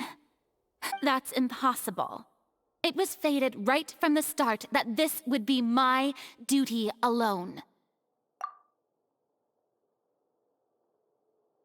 A witness. Yes, I've heard that you came to Tevat from beyond the stars, yes. In other words, you never belonged here.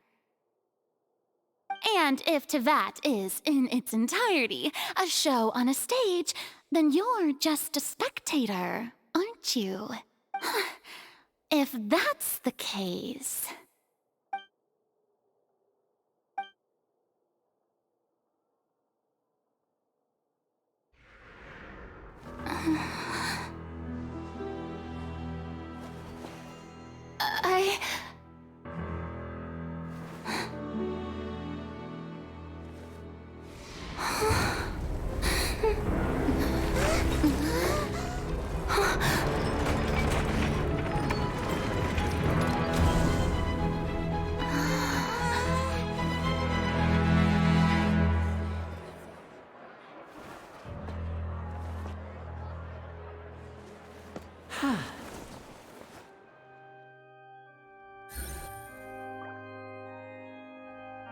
Ladies and gentlemen, this concludes my opening performance.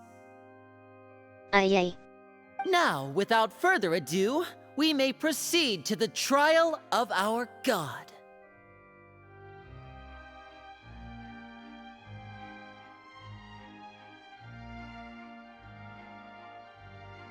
А ведь она почти сказала. So, this is what it is. Yes, you deserve praise for the effort you took to raise the dramatic stakes. Do not forget, however, that I am Focalor, the god of justice, the embodiment of justice itself. Does it not strike you as even the least bit absurd to bring the very concept of justice to trial? May I interpret these words as your refusal to stand trial?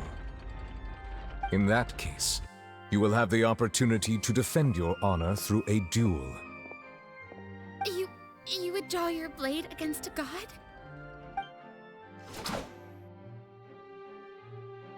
I see. It seems like you have made up your mind.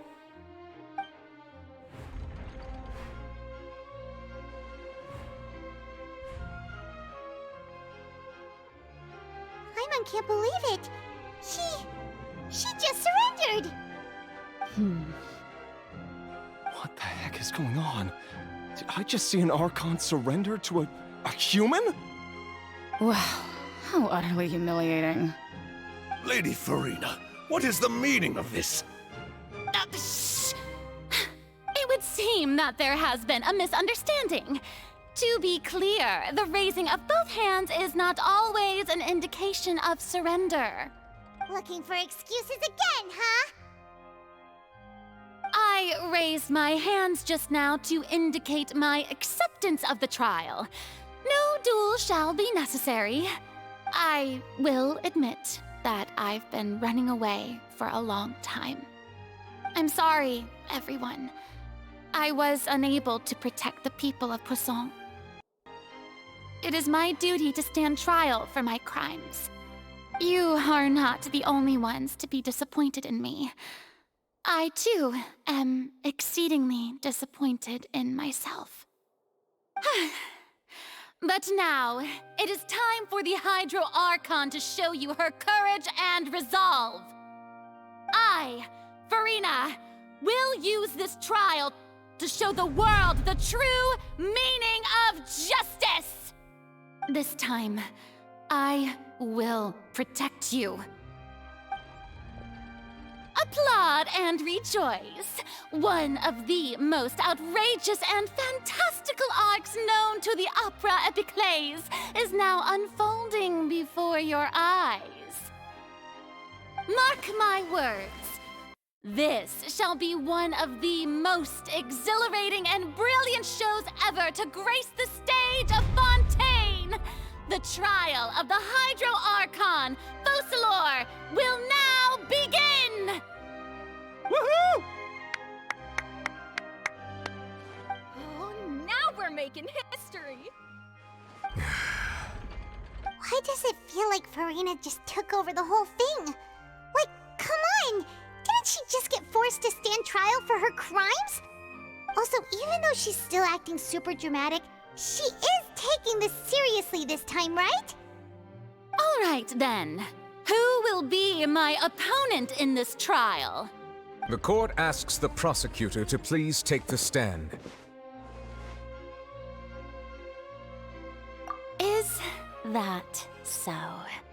Very well.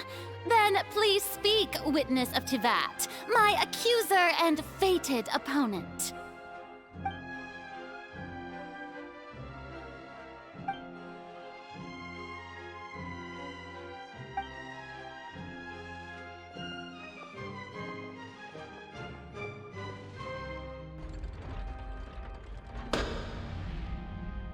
Also, please allow me to ask, as a final question before the trial begins, just how much work did you do to force me onto this stage? Well, we did do a lot of prep after the meeting that day. I can go over the tasks assigned to the Spina di Rosula, since they were rather straightforward and easy. Navia, the president of the Spina di Rosula. Most of the people who participated in the disturbance this morning were my subordinates. They changed into plain clothes and came to the Opera House as regular audience members, waiting for the perfect opportunity to incite insurrection against you.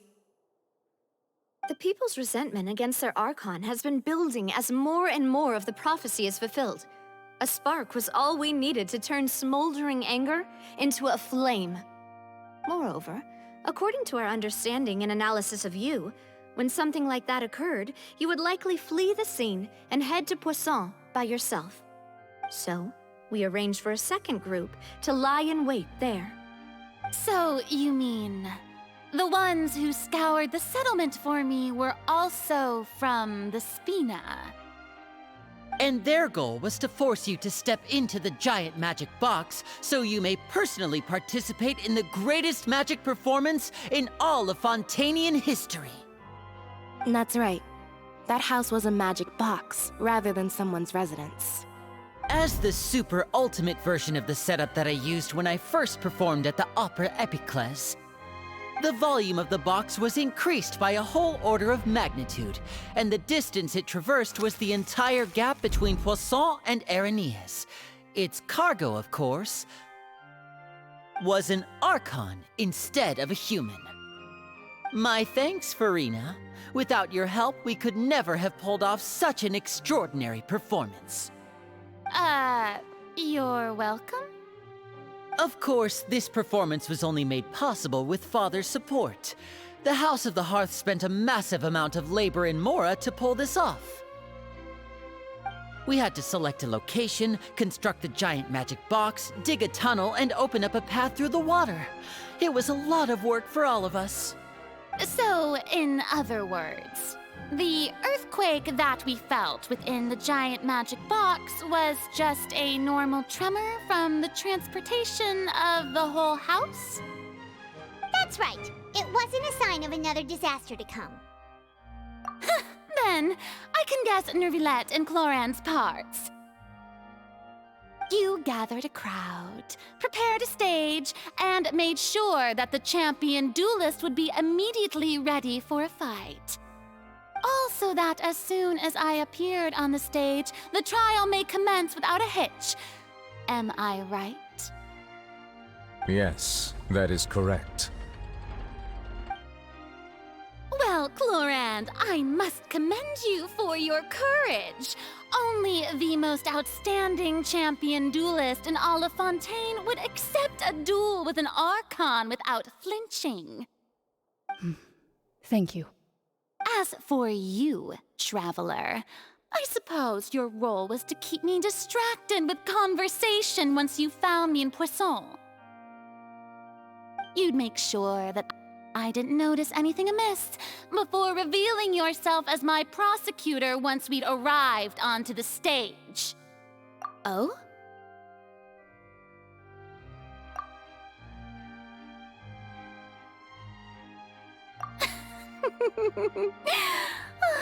Is that so?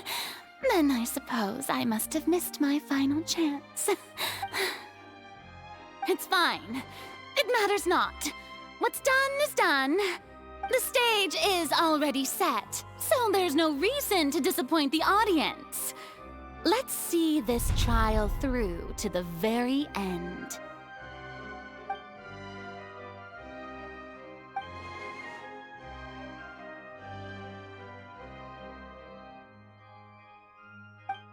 Madam Prosecutor, please allow me to pass this along. This is a document that Miss Charlotte applied for and received permission to share with you during the trial. According to her, it should speed up the proceedings. Huh? Charlotte wanted to give us something? Oh, so she's here too! Hey, Charlotte! Oh, let Paimon see. Isn't this the exclusive interview that she did with us before? So she's already finished it, huh? Wait, then that means this document is a perfect timeline of everything that's happened ever since we stepped foot in Fontaine! So in other words, we can refer to this anthology of evidence every time we want to use something from our journey as evidence for an argument!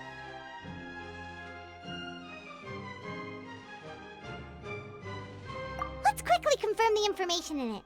Just think of it as a refresher, alright? You defeated the Hydro Archon in the very first duel you took part in at the Opera House. That's one for the history books, all right.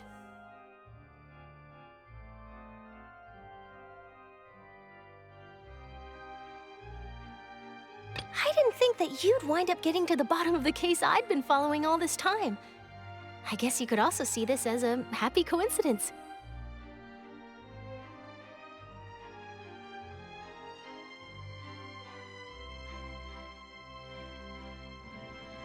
This is the first time Monsieur Neuvillette had a difference of opinion with the Oratrice. Even the Hydro Archon can't figure it out.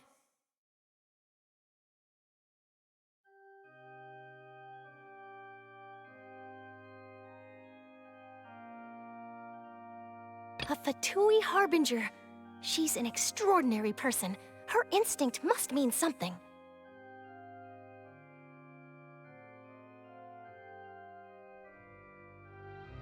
The fortress of Meripede was almost destroyed in a single day. That I didn't witness that scene personally will always be a source of professional regret, I think.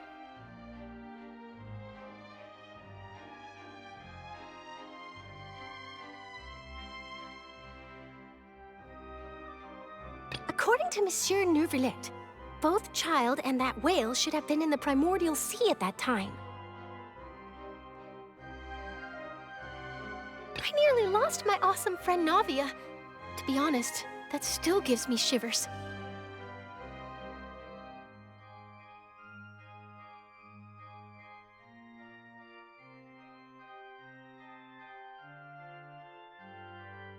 The words of someone as extraordinary as a witch can probably only be truly understood when something surreal happens to you.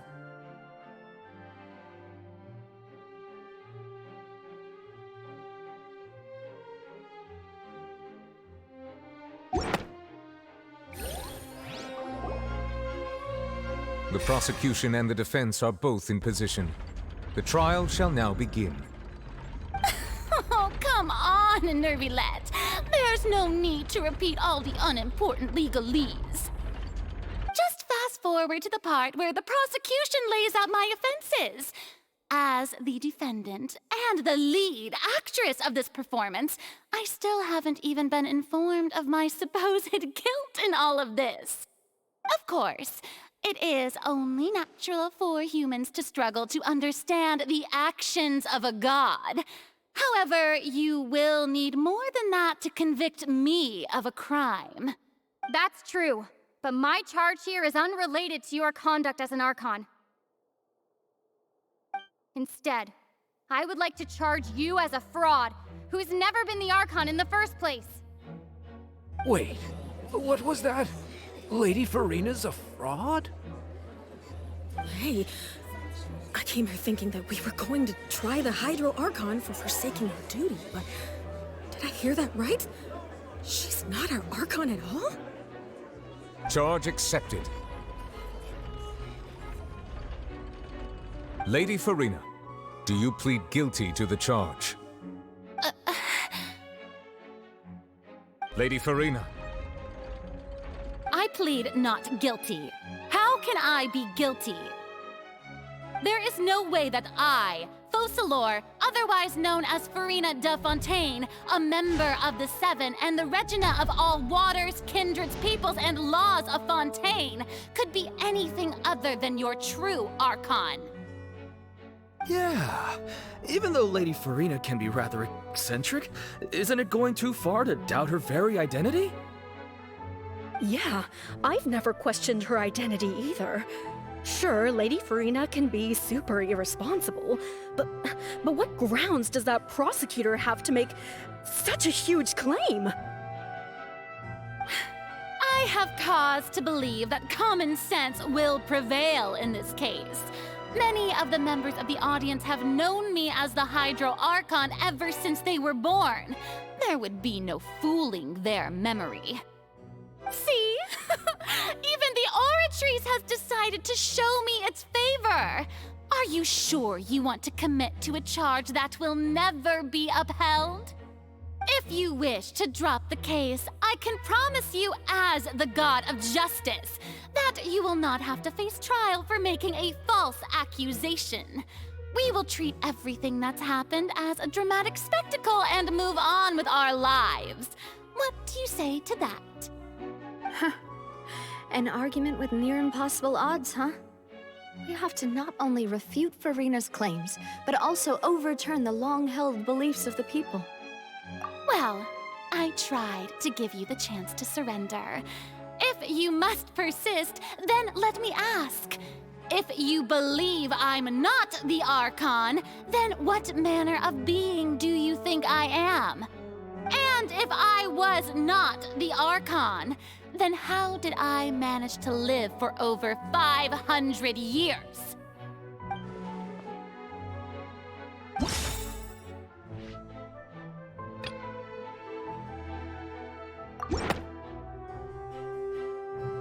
First of all, you may be a member of another long-lived race, which would allow you to naturally possess an extended lifespan. And second of all, even if that wasn't the case, there could be other ways to extend your life. Who gave you that idea? Was it the knave? You'd sink so low as to use a harbinger's words against me. A curse? I once thought it possible that the aura of an Archon might naturally resemble a type of curse. But in light of this claim, perhaps what I sensed was not your divinity, but a curse after all. You sensed it too, huh, Neverlet? Lady Farina is actually a human? Well, it is true that it's extremely difficult to tell humans and gods apart just by looking at them. It's not impossible.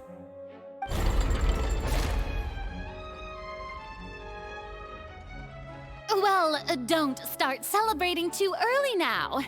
Even if I have been carrying a curse like you said, how does that prove that I am merely a human being? Besides, everyone knows that the main difference between a human and a god is the possession of authority. Gods can do what humans cannot. That's why they're worshipped as gods. For centuries, manifestations of my authority have served the nation of Fontaine. One need only to turn their eyes towards the Oratrice Mécanique d'Analyse Cardinal in this very opera house, or consider the indemnitium that is used in every aspect of life.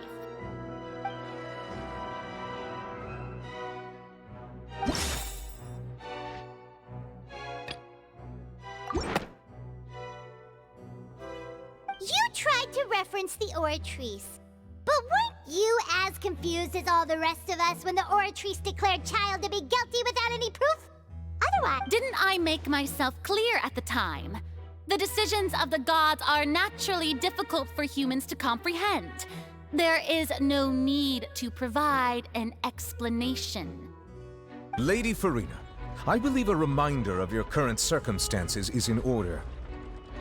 While the court is in session, the principles of justice and the law must come before all else.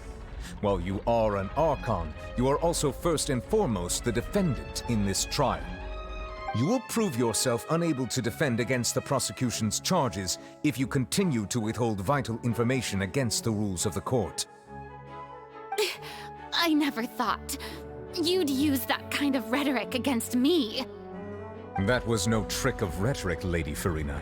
I've merely reiterated the rules of the court. Rules that all should respect and follow. So, you neither knew why Child was declared guilty, nor did you understand the structure and operations of the Oratrice. Instead of having been created by you, the manifestations of authority you mentioned have been made by the real Hydro Archon, haven't they? The real Hydro Archon? Well, now you're really losing me. It is true that I did not know why the Oratrice gave out a guilty verdict that day. But the Oratrice handed out that verdict unilaterally, and it has been operating independently ever since it was first created. You can't argue that just because a divine creation is flawed, that the god behind it must also be no god at all. She's still throwing out all kinds of excuses. Seems like she's confident that we won't be able to produce proof that she has no power over the Oratrice. My power as an Archon. There are many ordinary citizens in the audience. How can I just carelessly demonstrate the formidable power of an Archon? If that poses a concern, I'm prepared to extend my protection to the audience. You don't need to go that far.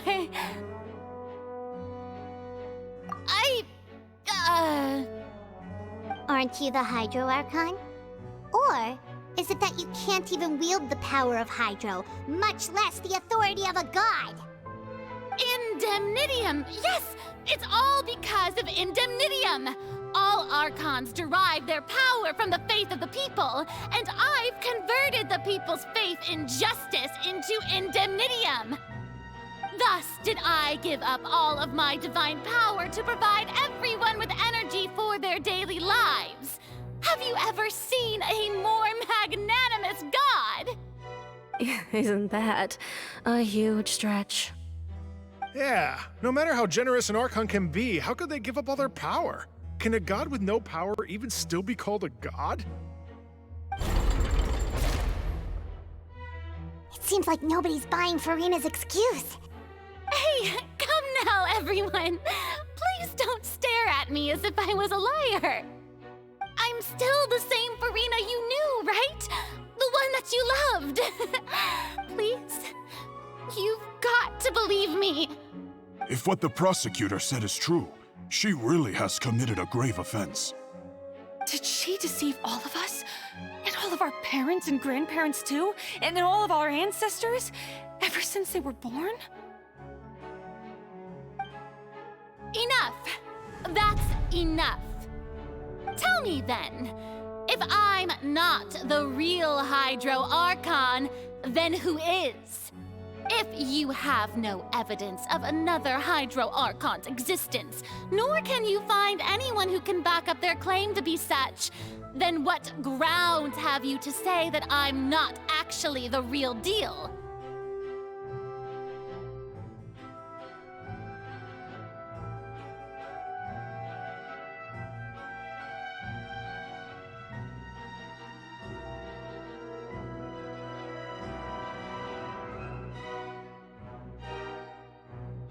В теории это может быть кто-то, кого мы не знаем, но это и не доказать никак. Wow, she came up with yet another argument. How can we refute her now?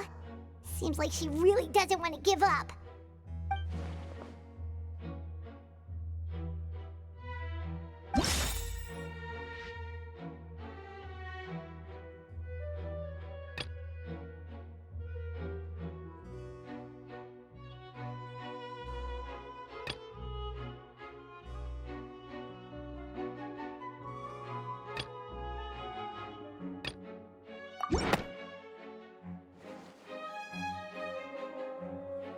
It has been established that all Fontanians can dissolve in water from the primordial sea.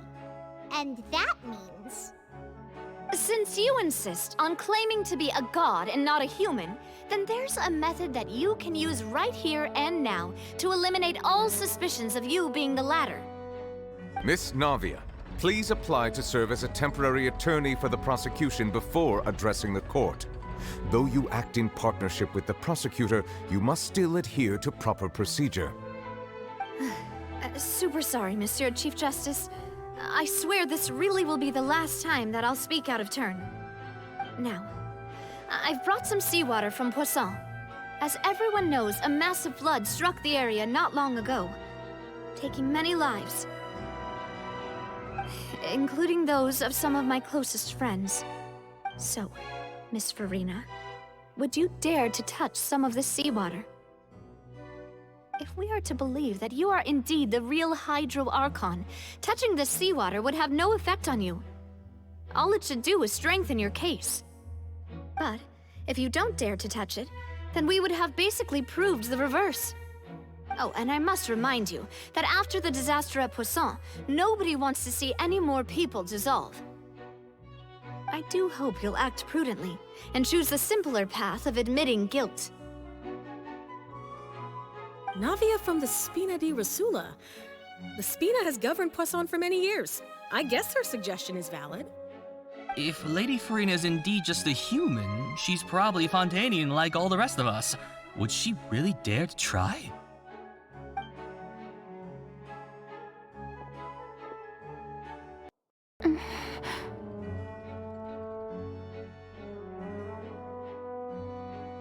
Lady Farina, this test has been unilaterally proposed by the prosecution.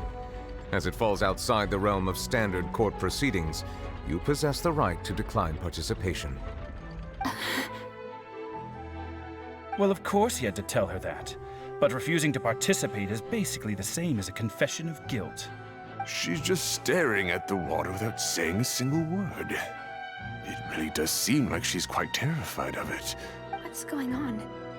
Is she really planning to... That's not what we thought she would...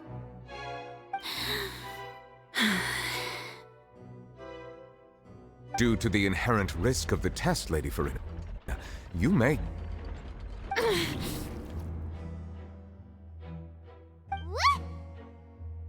Hey!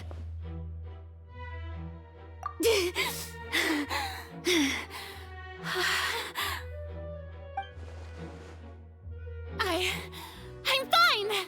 Look at me, everyone! My hand is still here! I haven't been dissolved! Will you believe me now? I really am your Archon! I'm nothing like a normal human who would fall apart as soon as they touch this water! Really, was this not the most obvious thing in the world? Miss Siegewin? If you are present, Miss Siegewin, please come forward and attend to the defendant. Siegewin? Don't be nervous. It'll just take a few seconds. Let me see. That should be enough. Please announce the results of your evaluation to the court, Miss Siegewin. As everyone doubtlessly saw, Miss Farina was displaying symptoms of hyperventilation and flushed skin. These indicate that she was experiencing the adverse effects of exposure to primordial seawater. The extent to which she was affected is the same as other humans when exposed to primordial seawater of a similar concentration. Thank you, Miss Siegwien.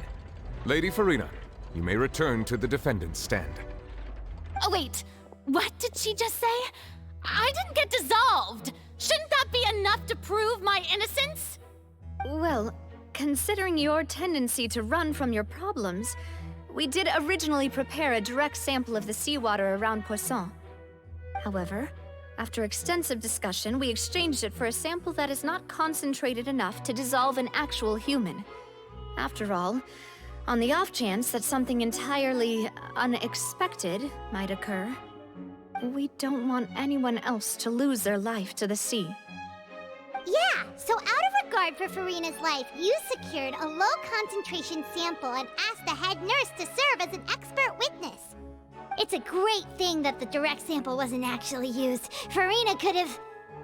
I can't believe... you...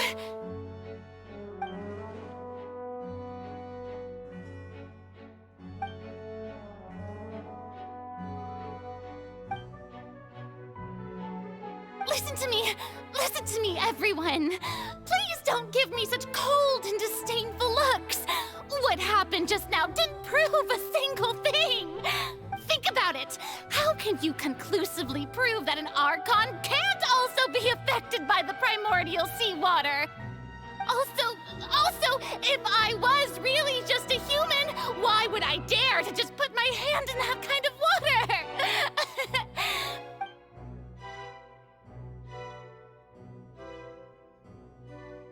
Please, anyone, just listen to me! I swear, I really am your Archon!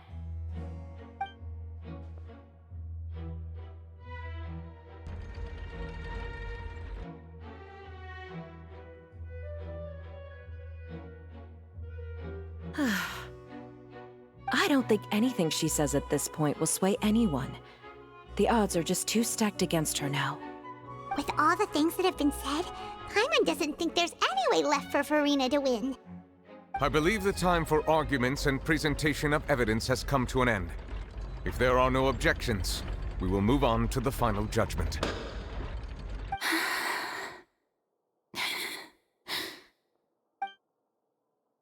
I don't think anything she says at this point will sway anyone. She's too stacked against her now.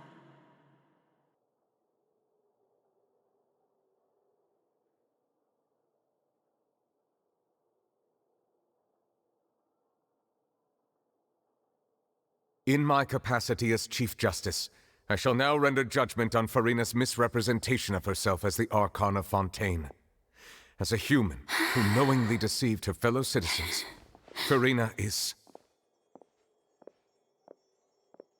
guilty.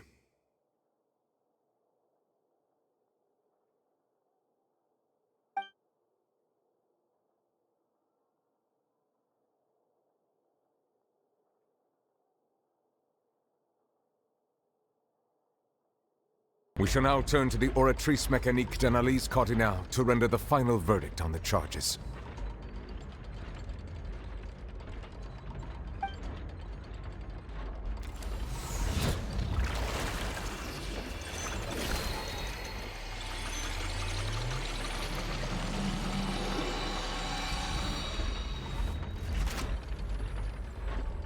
According to the judgment of the Oratrice Mécanique d'Analyse Cardinale, Farina is...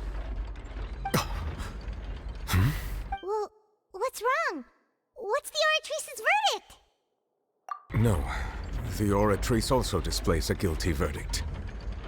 Isn't that correct then? However, the exact wording of the verdict is thus: the Hydro Archon, guilty, to be punished via the death sentence.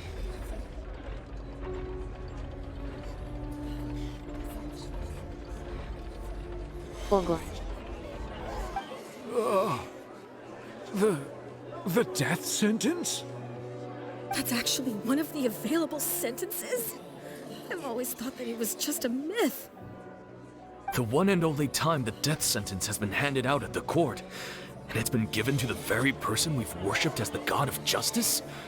What an unexpected twist. Furina's been sentenced to death by the Oratrice? We just wanted to use the trial to show her the seriousness of things so she'd tell us the truth. How did things escalate this quickly? This outcome is indeed quite strange. According to Fontaine's current definitions of justice, as well as its recommendations for criminal sentences, is this sentence really appropriate for the crimes that have been committed? Yeah! Even Fauché wasn't sentenced to death by the Oratrice. You know, the real evil mastermind behind the serial disappearances case. Indeed. Not only is Furina's sentence overly excessive, the very point of our trial today was also to prove that Furina has never been the Hydro Archon in the first place. But now, the Oratrice seems to have deliberately invoked the title of the Hydro Archon. What does this mean?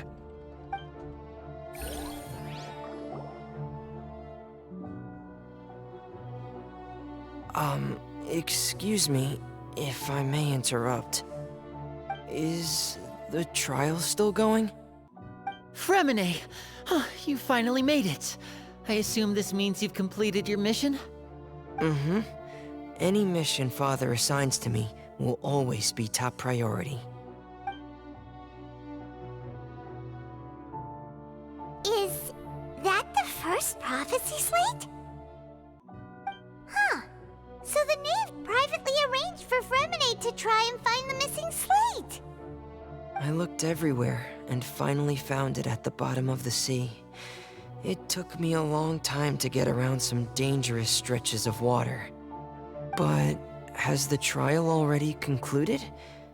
Then doesn't that mean I've come too late? Oh no. Father will be disappointed in me. Thank you for your hard work, Mr. Fremine. Please allow me to review the record left on the slate.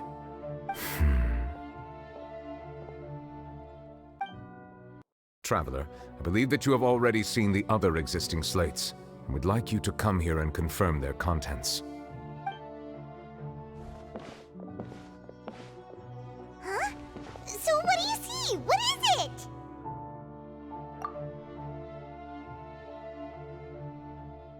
I believe I have now made sense of the Hydro Archon's crime.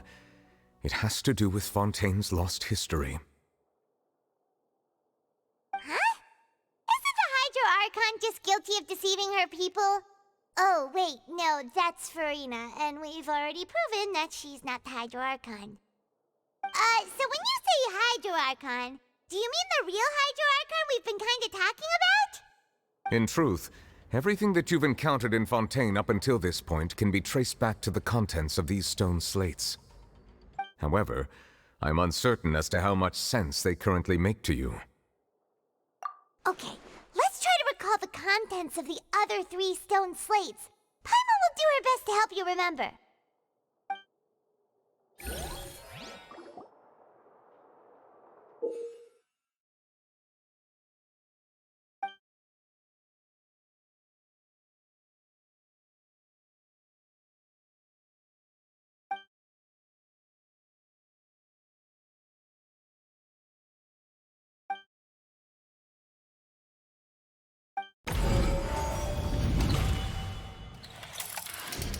The first stone slate describes what you just said.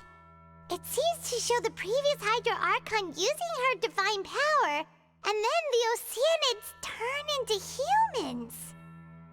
Does that mean that Fontanians are transformed Oceanids? Oh, Paimon wasn't expecting that. But if Oceanids can turn into humans, then perhaps this process can be reversed as well.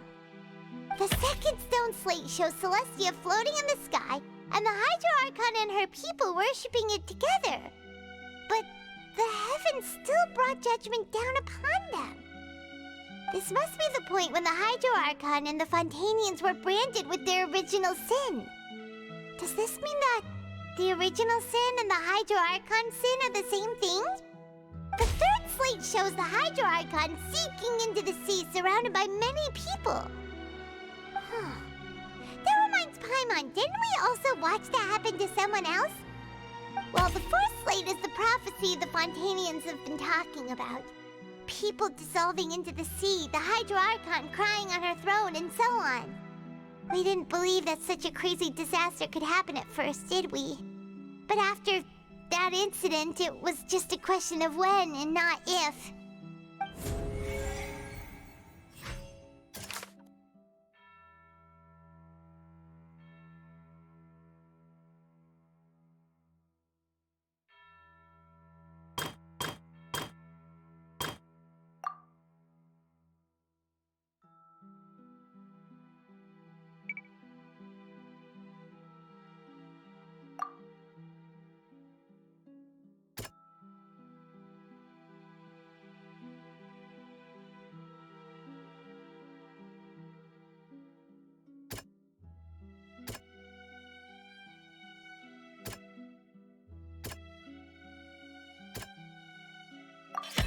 We know from the case of the serial disappearances of young women that Fontanians can be dissolved in primordial seawater. And the first stone slate tells us that long ago, the Hydro Archon used her power to turn Oceanids into humans. This might be the reason that Fontanians can dissolve.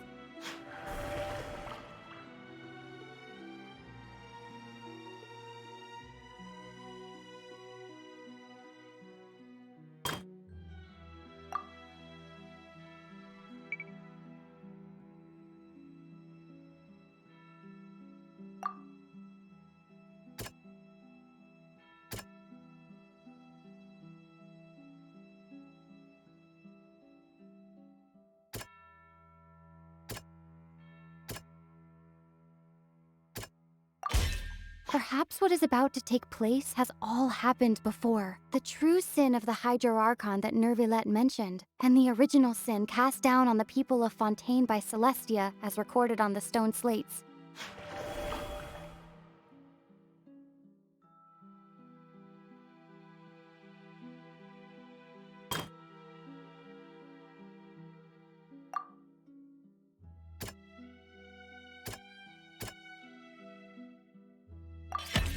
It's not as simple as falling into the sea. When Navia fell into the sea, her consciousness was subjected to judgment. The stone slates show the people gathered around the Hydro Archon in the sea. Could that be alluding to the same thing?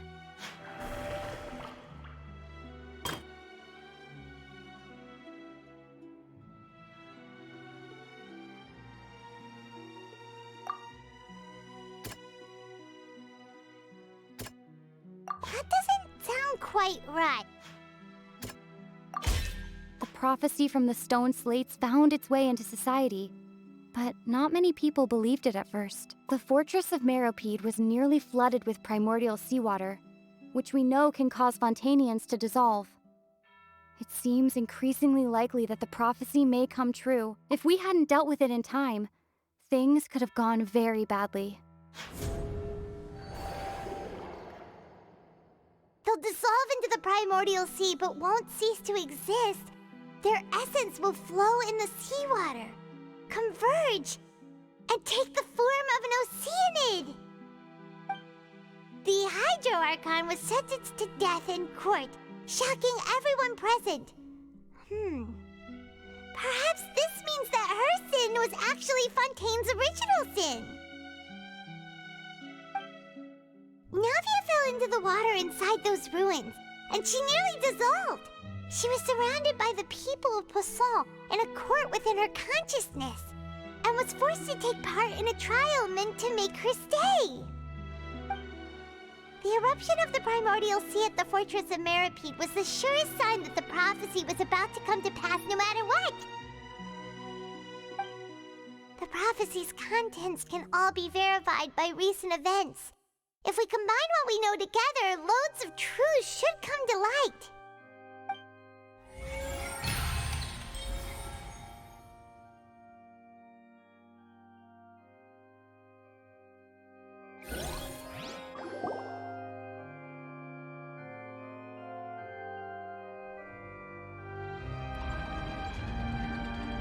Huh? Oh, Paimon gets it now!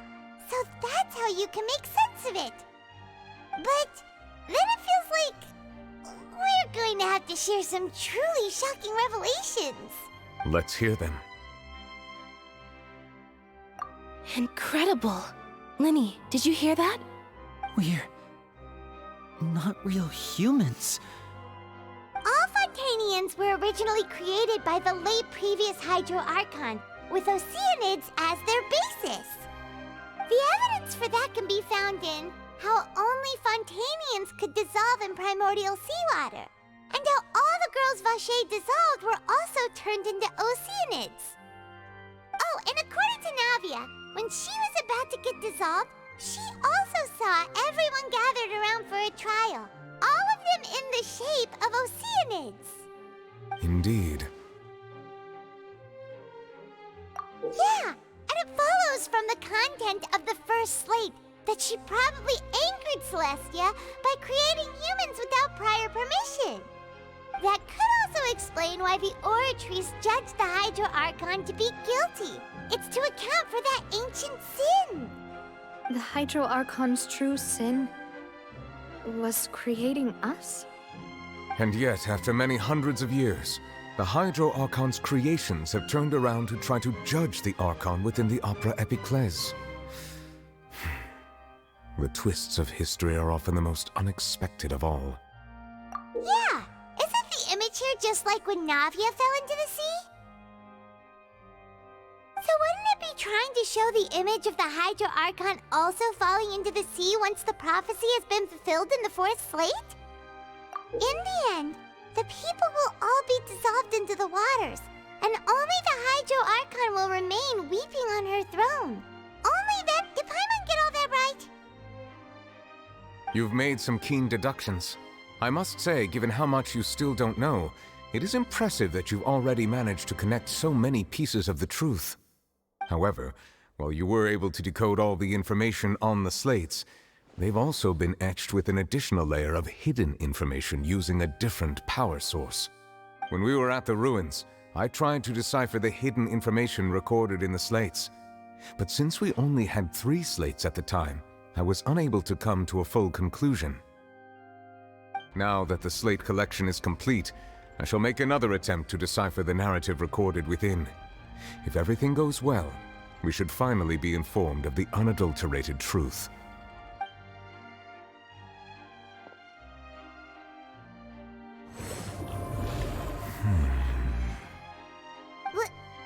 Well? Did you get it? I believe I should share this truth not only with you, but with all the people of Fontaine as well. I will try to briefly summarize it for you. Your hypotheses regarding the origin of Fontanians and the sin of the Hydro Archon were both correct. In the Fontaine of old, the previous Hydro Archon sensed the yearning of her Oceanid familiars for life on land.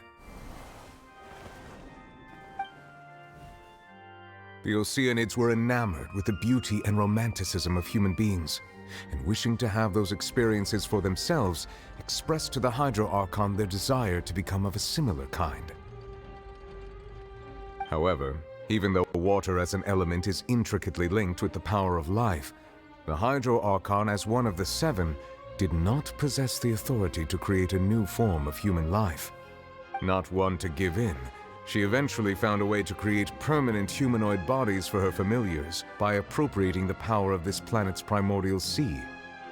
She poured primordial seawater into the Oceanids' blood vessels, creating humanoid mimics in the process. But if Fontanians were to ever come into direct contact with water from the primordial sea, the power within their bodies would escape these artificial restraints and return to the sea. As a result, their forms would collapse, and they would be reverted to their original forms as Oceanids. Of course, the Hydro Archon never received permission from the heavenly principles to create a new human race. And thus, the Hydro Archon and all of her creations came to shoulder the original sin of appropriating the power of the primordial sea. That is the true history of how the people of Fontaine first came into being. So we were all Oceanids before we turned into human beings? That's way too much information for me. I think I'm just going to pretend that I never heard a single thing.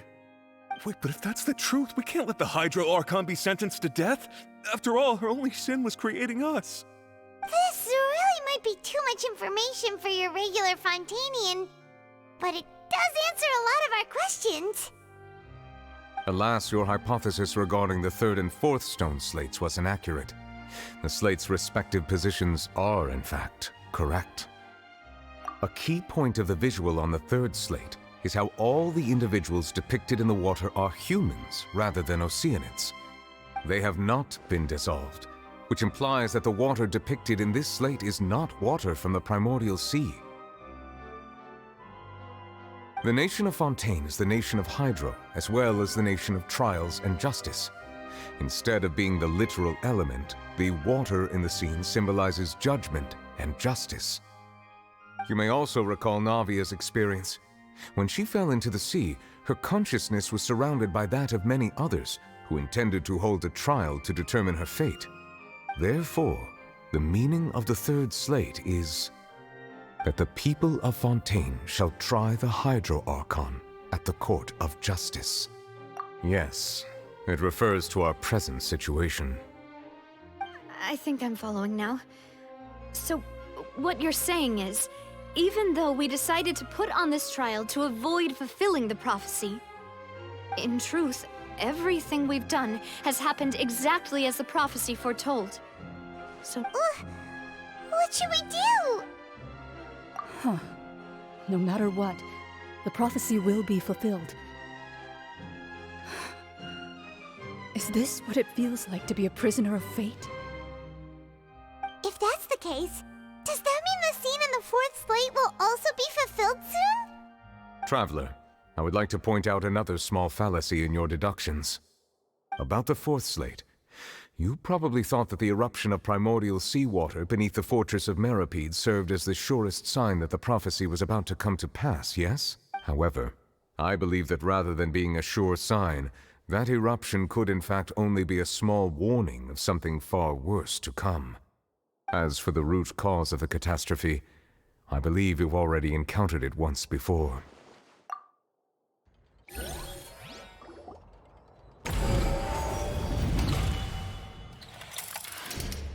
This eruption was just a small warning of the things to come. We must find the root cause of the disaster.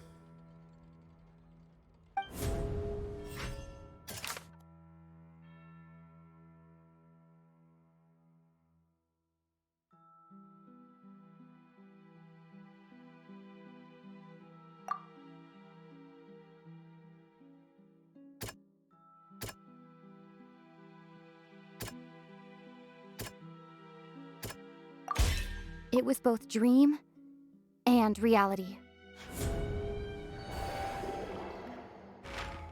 If we're talking about a true culprit, that could only be that thing inside the primordial sea, right?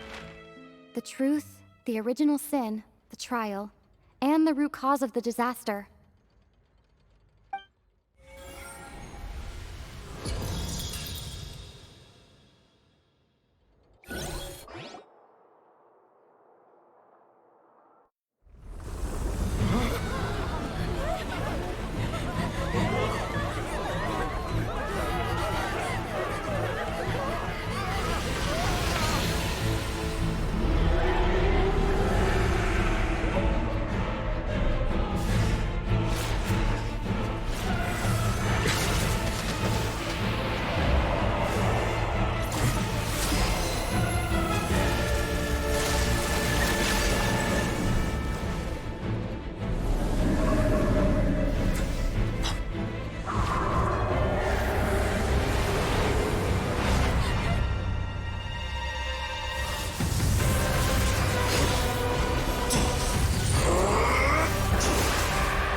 It's way too close! How did that thing just burst into the Opera House? Wait, was that the huge whale you saw in your dream? So we've met it at last. I understand very well why it has chosen to make an appearance here. That whale does not belong to Tevat. It is a monster that has traversed the stars, weeping all the while. It has been greedily consuming the energy from the planet's primordial sea, using it to grow. That is the main cause for the rising sea levels. And once it has finished consuming all of the energy contained within the sea, its next step will be... You said that when the Hydro Archon first created Fontanians out of Oceanids, she filled their blood vessels with primordial seawater. Precisely. That whale finds the blood of Fontanians nigh impossible to resist. Therefore, when it left the primordial sea, it decided to make its next stop a packed opera house full of food. Food in the form of Fontanians. We just barely managed to push it back, right? In that case, won't it come back to target the people again once it's managed to recover its strength? That is correct. Indeed, it is more accurate to say that we should thank that Harbinger for buying us some time. Without him, the whale would have likely come onto land far sooner. From the way he looked, he must have been fighting the creature for quite a long time. That battle maniac. We've always known that he had a special connection with that whale, but we definitely didn't expect it to help us out like this. Anyway, now that we know that this whale is the actual cause of the disaster recorded in the prophecy, all we need to do to stop the prophecy would be to find a way to beat it up, right? It is too late. It had already absorbed too much of the primordial sea's energy before we could notice it. At this point, it has become practically integrated with the sea itself. Even if the entirety of Tevat were to be destroyed, it could still survive and swim off towards some other world. That's not something I will accept. We've already done everything we can, and we even found the true culprit. We've come so far. You can't just tell me that the last hurdle is some impossible foe. That's just not fair. Indeed, that's not how a grand performance should end. I'll fight it to the end, no matter what. So the prophecy will be fulfilled no matter what, huh?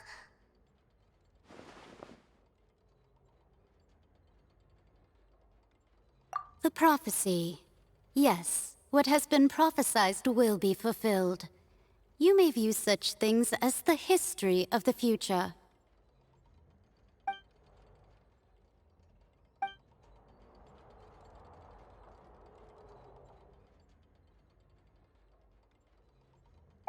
Just as prophecies are usually only the future as seen from the perspectives of the gods, could things be happening in hidden corners where the gods' gaze does not fall? Ultimately, fate shall serve as your only guide, no matter what will happen in Tevat's future. All you need to do is to play your part.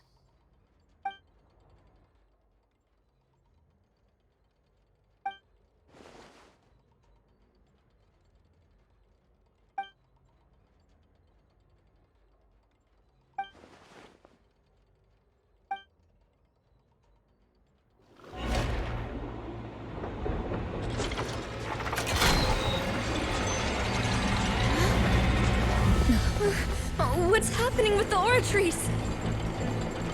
I believe it is preparing to carry out the death sentence.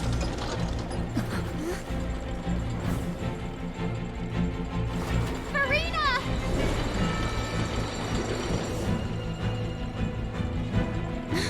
No, I still need answers.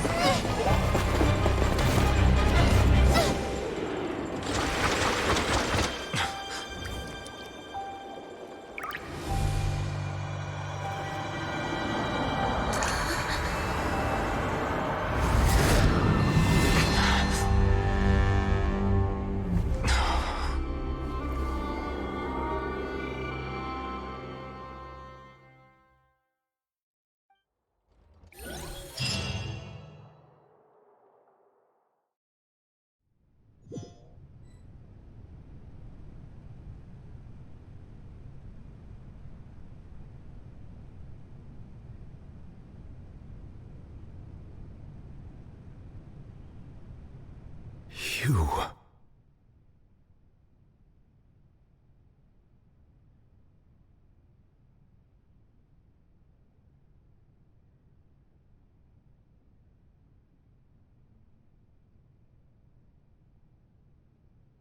Это настоящий гидроархонт или Фурина переоделась просто?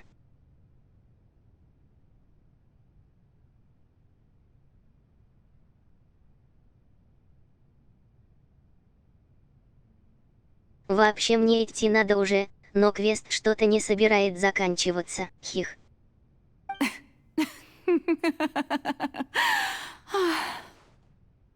Sorry. That shocked expression on your face is just too amusing. I couldn't help myself. You are not Farina. Who are you? Ah, the sweet sound of bewilderment. Marvelous. A sure sign that my attempt to deceive everyone was a resounding success. But to answer your question, I am Focalor. You know, the god. Focalor. Why did you deceive us? Oh, that wasn't my goal, of course. Goodness, no. But I had to fool everyone else too, if I was to stand any chance of deceiving the heavenly principles. Deceiving the heavenly principles? It's all because of that pernicious prophecy. Dreadful, wasn't it? Everyone doomed to dissolve. Fontaine condemned to be flooded. One was not amused. In fact, one was positively bemused when that problem was thrust upon me by my dearest predecessor. That's the former Hydro Archon Egeria for the uninitiated. It hardly gets more disastrous than a preordained national catastrophe, now does it? She knew full well that the prophecy would surely come to pass. And as one of the seven, she also knew full well that one defies the heavenly principles at one's peril. So yes, as you have no doubt surmised, it was a rather impossible situation that I found myself in. I spent a terribly long time mulling it over, alone on the ocean floor. And I was almost growing barnacles by the time I finally realized there was only one possible solution to this confounding conundrum. I had to outwit the heavenly principles, allow the prophecy to be fulfilled, ostensibly at least, while saving everyone at the same time. I'm a genius, I know.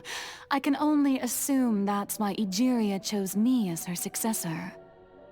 Although, looking back now, it was hardly the inheritance one dreams of. Between the task of saving the nation, the quotidian duties of the Hydro Archon, and not to mention the original sin of creating a new race of humans, I dare say she left me quite a colossal mess to clean up. But one can only play the hand one is dealt. I did not choose this, any more than I chose to be one of her Oceanid familiars.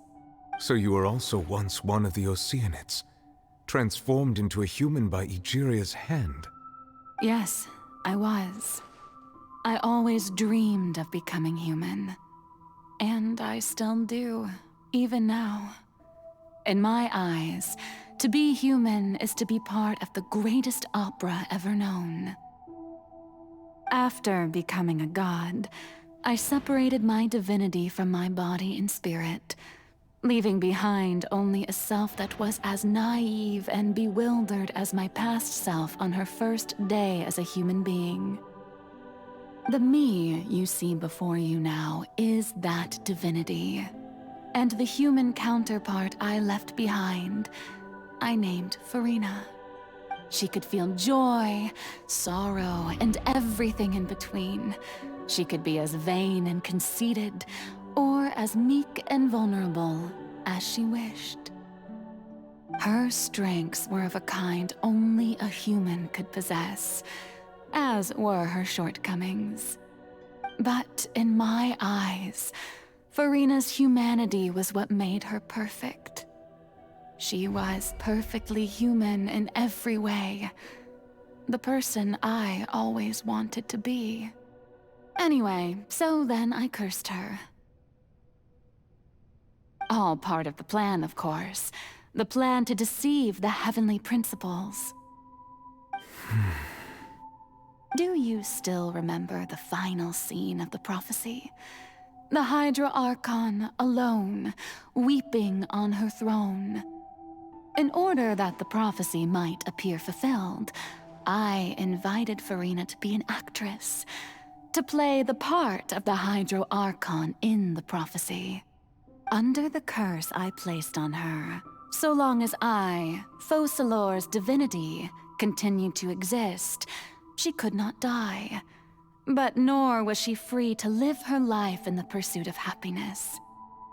Instead, she was forced to take the stage in the opera house, to embrace the role of leading lady, to forever play the part of the god from the prophecy, all to create a deceitful appearance of that prophecy coming to pass.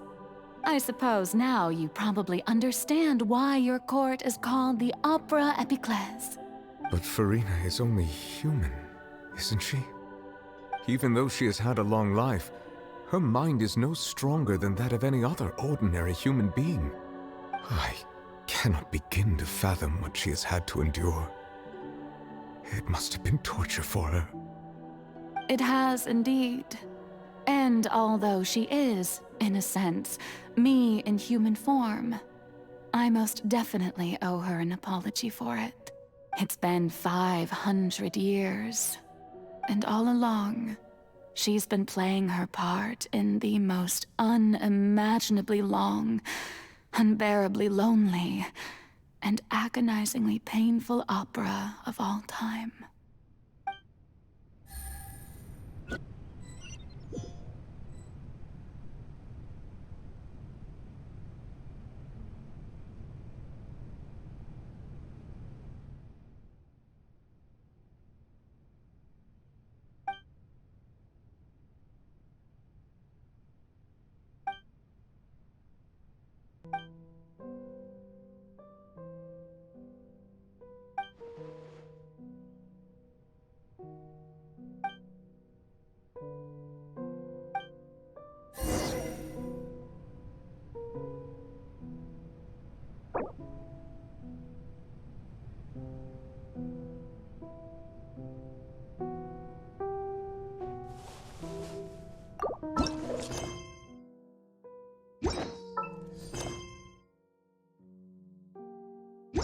Take it easy.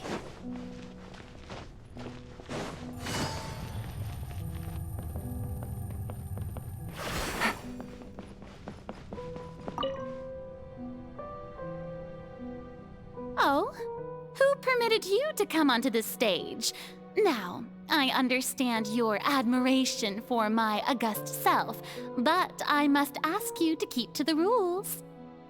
All right. It is not my intent to reprimand you. There is no need to state your name. Just be off with you. Do not distract me from my performance. Oh, do not jest. Can you not feel it? I am Focalor. The eyes of countless Fontanians are upon me. I must, at all times, display the utmost elegance and nobility.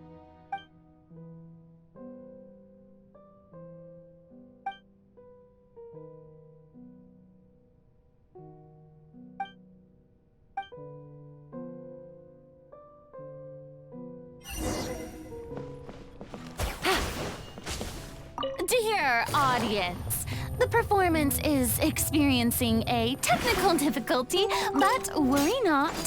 The guards shall resolve it soon enough.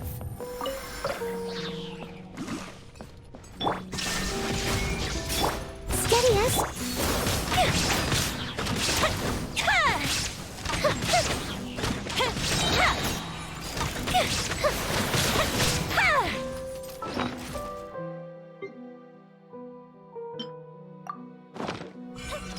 Hey, what gives?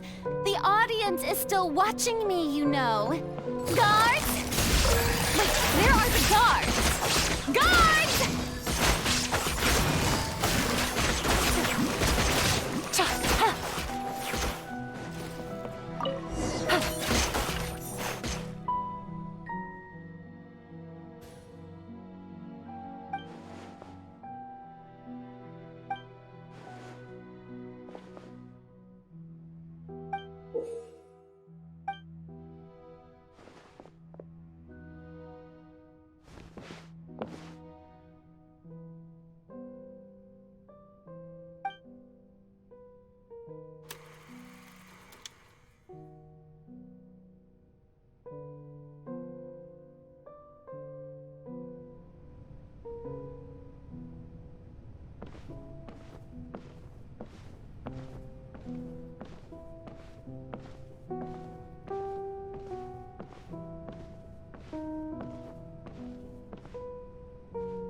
Farina.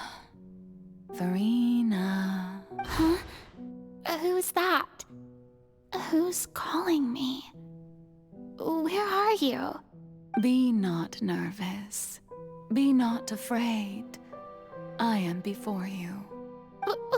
Wait a moment. You're near me?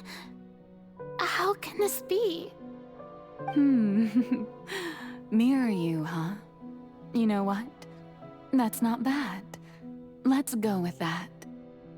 Mirror me? What do you wish to say? The prophecy.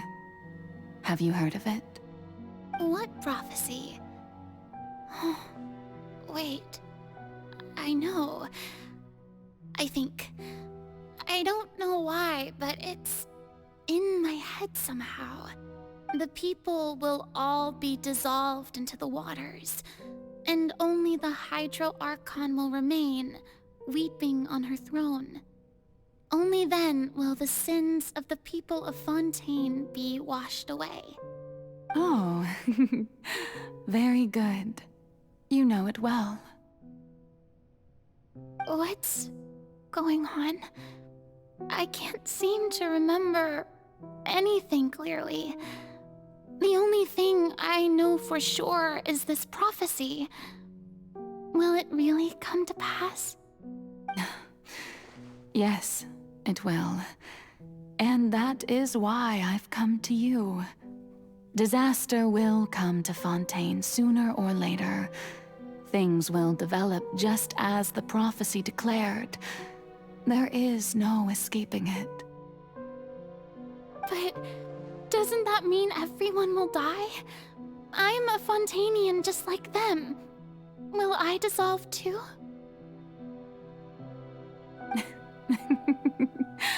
Oh, don't worry. Magical meetings exist in this world precisely to give people a chance to turn things around. It is the reason why you met me today. I will tell you how to save everyone, but you may have to suffer somewhat. Oh, so there's still hope after all. Goodness, you frightened me. You spoke so much and with so much certainty. As for the suffering, well, I will admit that the first thing that came to mind was, why do I have to be the one to suffer? But if the prophecy will come true, I'll also die anyway, right? So if I've already met you as my magical meeting in this world, if there were scales, with all the people of Fontaine on one side, and my pain on the other, is it not obvious where the scales should tilt? You truly are the perfect human. My ideal. I suppose this would also be the justice that belongs to you. Huh? Don't worry, it's nothing. Listen well. Fontaine has just lost its Hydro Archon. I need you to play a role. That of the new Archon. Play as a god? That's right. must begin a never-ending masquerade. You must never let anyone suspect your identity. If you can keep it up, then I shall have my way of defying this prophecy. But should your identity be revealed, then all hope will be lost.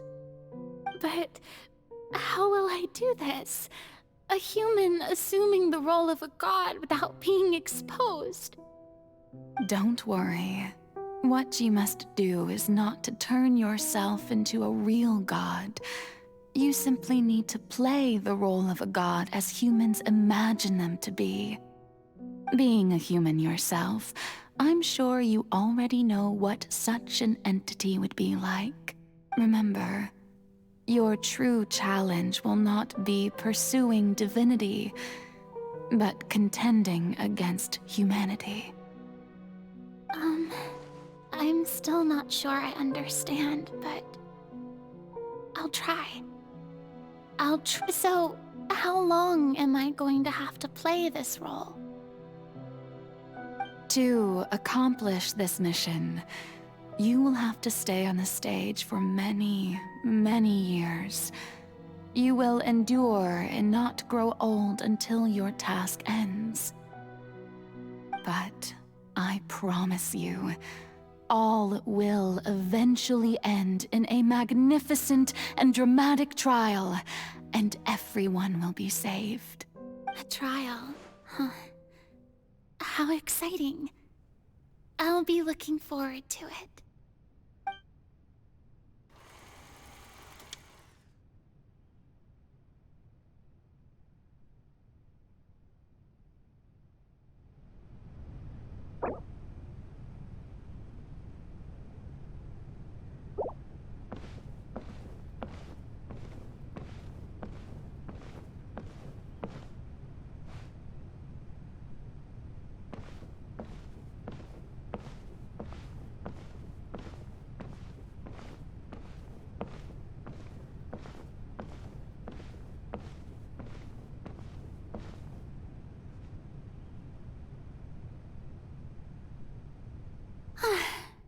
The Maison Cardinalise has announced my accession, but this is my first time facing the people. What should I say to most appear like a god? To be honest, I still don't know. Perhaps I should first try to act natural.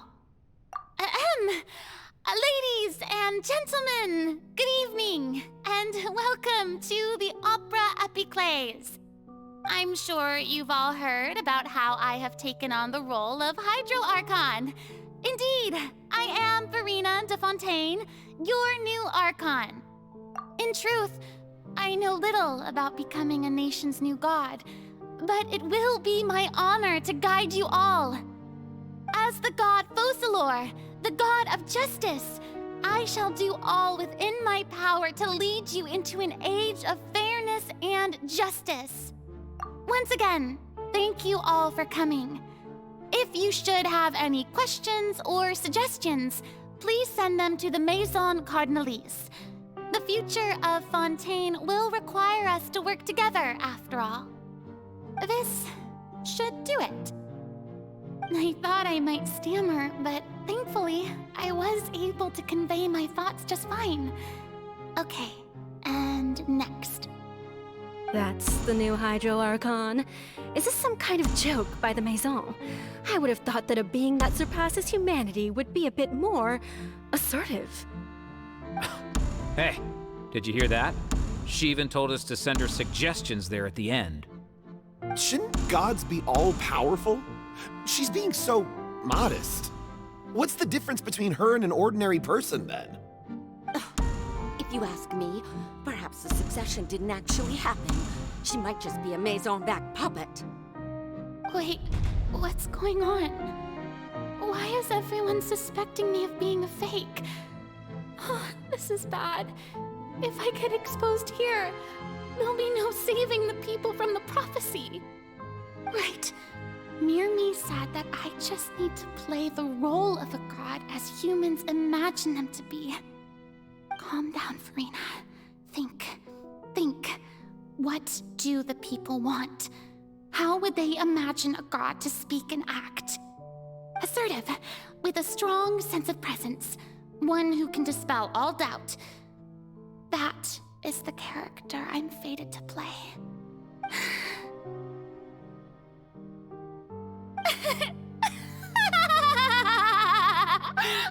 Oh, very good, my people. Only ones such as you are deserving of my rule. Now, I was wondering if some weak puppet were to one day come onto the stage and claim ownership of this opera house, would the children of Fontaine follow them? Well, it seems that you would all see right through them. Having passed my test, you are qualified to witness wondrous trials alongside my august self, here in this opera house. You may consider my previous act a door gift of sorts. I thought it was a debut that suited the atmosphere. Now then, let us be reintroduced. Ah, so that was just a performance. How could I have forgotten that we were inside an opera house? Her personality? It's quite shocking, to be honest, but I suppose it's a better look than before. Such a fascinating and bold deity. How wonderful! Our future may yet be bright after all. It seems I've turned them around. Best follow this flow and restart my accession speech.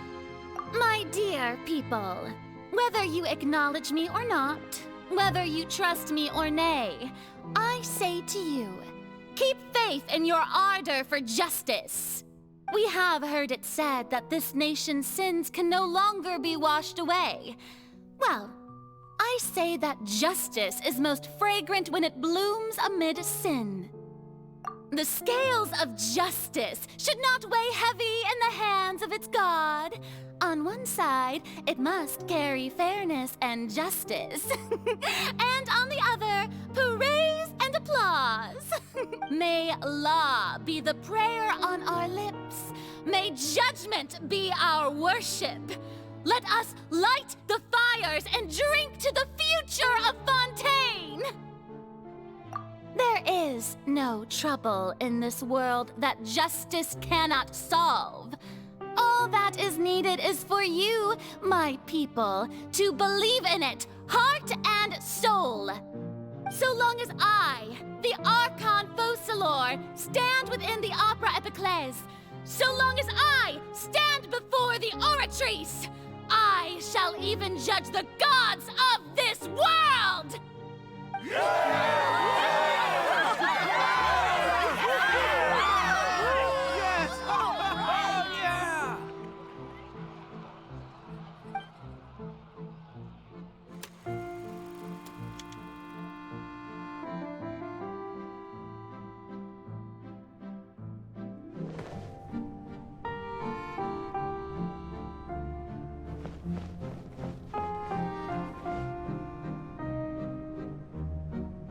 Lady Farina, here are today's case reports, as well as a summary of the follow-up for your perusal. Come now, was I not just at the Opera House in person? Leave these kinds of things to Neuvillette. Besides, none of these trials were the one that I'm looking forward to the most. If I may be so impertinent, what kind of trial are you truly looking forward to? A magnificent, dramatic, and wondrous trial. A trial to end all things. How could you hope to understand? That's true. I fear I lack the ability to grasp your divine thought, Lady Archon. No need for fright, and do not take what I said before too seriously. Go now, do your duties. The trial I await. It will come one day.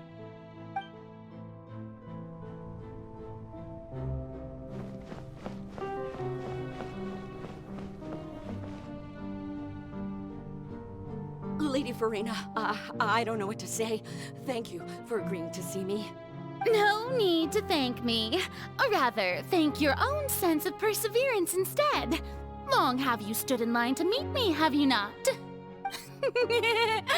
Oh, I'm afraid that's just an inevitable consequence of my divine charm. All right, Deuteria, is it? How is your son's illness? You remembered me, and you knew of my family, too. He is doing much better now. In fact, he is far more of an ardent believer than I. He was the one who forced me to seek an audience with you, and to bring your words back to him. Oh, good. Very good. If this should happen again in the future, please do not hesitate to come and tell me. Going down to citizens' homes every so often, while not usual practice, should serve as a fine change of pace. You're such a gentle and wise god.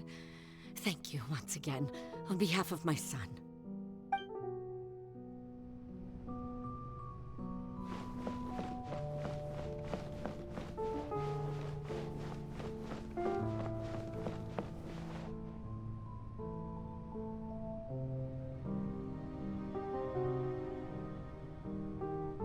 Lady Farina, here are the latest hydrological reports.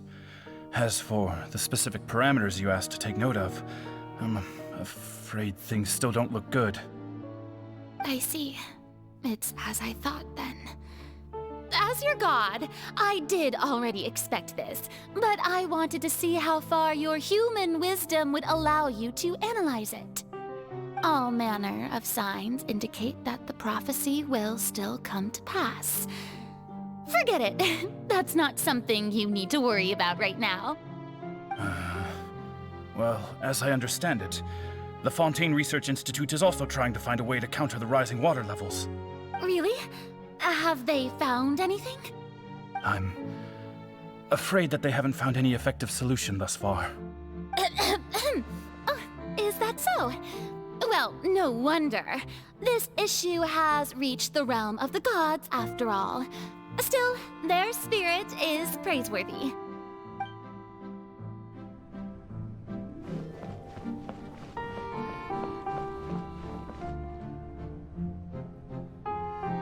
The day is finally over. I haven't had a moment to breathe this whole time. But it's good to see that everything's getting on track. There are no longer any voices of suspicion. Maybe this is fine. I just need to keep going, and everyone will be saved. All right, Farina, don't think too hard about this. You need rest. Tomorrow's a new day.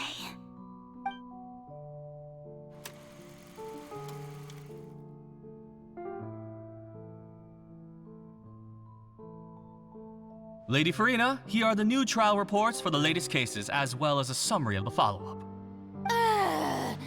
There'll be no need for that. I've seen them already. There's no need to go back over scenes I've witnessed in person before.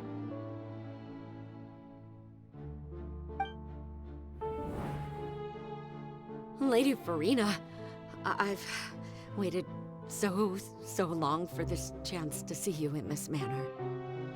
Indeed, my dear, loyal citizen. This joyous moment is an honor for us both.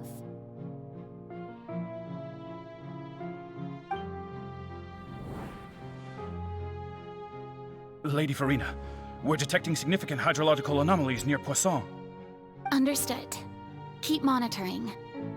Keep me informed should anything come up at the Institute.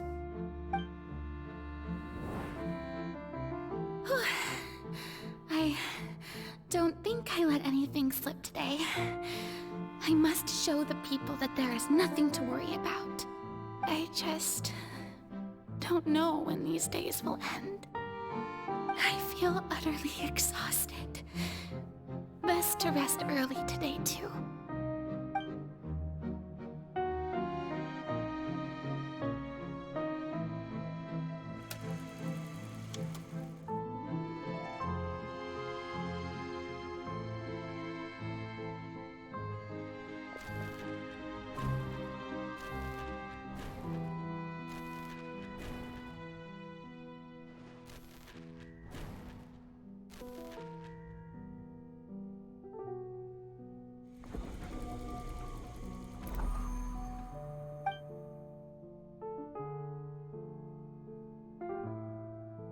Lady Farina. It's like a dream being able to speak with you up close like this.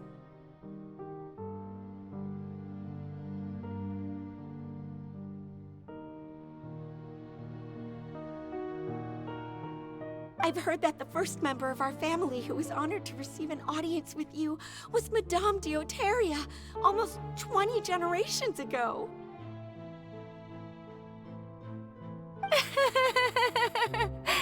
And what a fine family yours is indeed.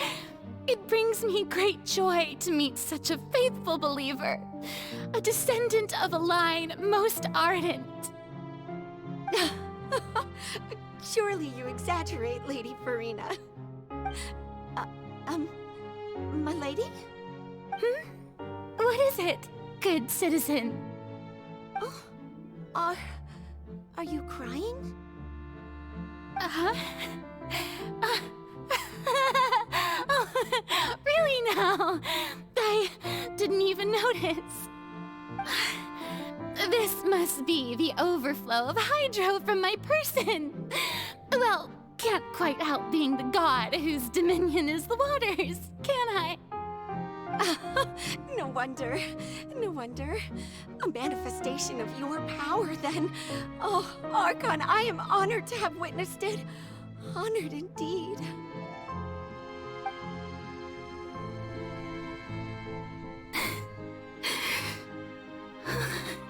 So interminable. So lonely. Just how much longer? Hundreds of years must have passed by now. Perhaps the show must go on for hundreds more. I never imagined that it would hurt so much. Have I reached my limit? No.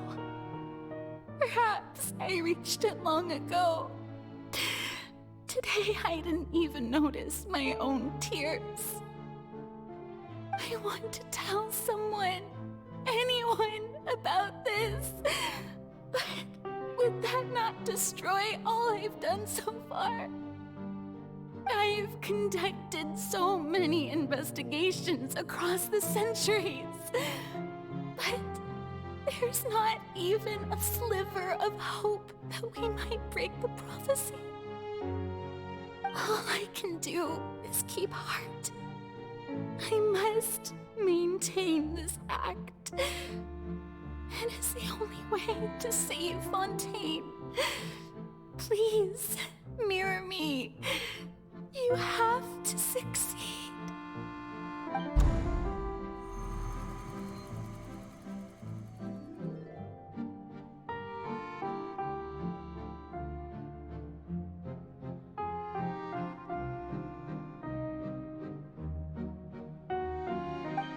Farina, you don't have to shoulder this burden alone. Although I don't know what you might be keeping from everyone, your people are more than willing to share your burden with you.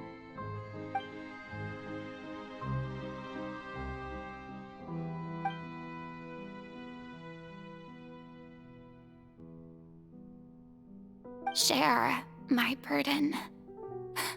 That's impossible. It was fated right from the start that this would be my duty alone. But even if your burden doesn't need to be shared, you can still choose to confide in someone. Just share it with me. I'm what you'd call a witness. A witness? Yes, I've heard that you came to Tevat from beyond the stars, yes. In other words, you never belonged here. And if Tevat is, in its entirety, a show on a stage, then you're just a spectator, aren't you?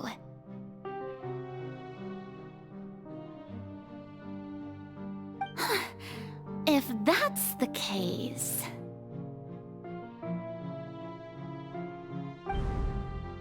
She's right.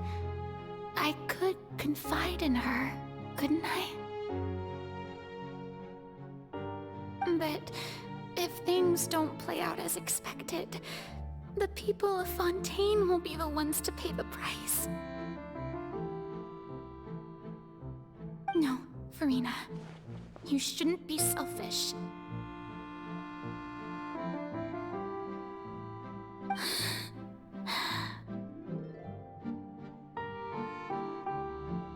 But what if it's really alright?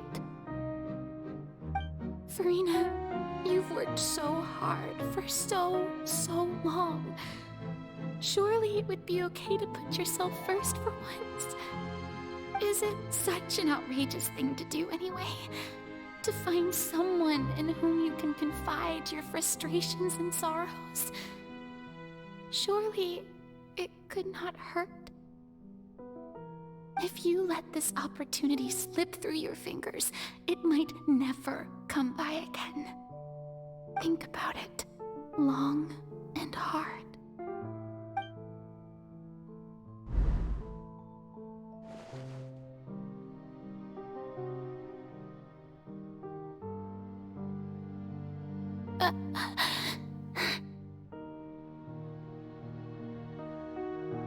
No, I have nothing to say.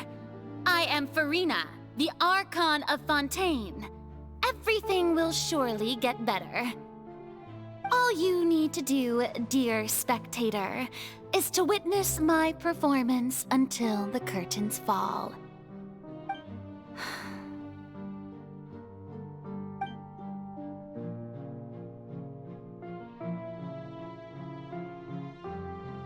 Fine.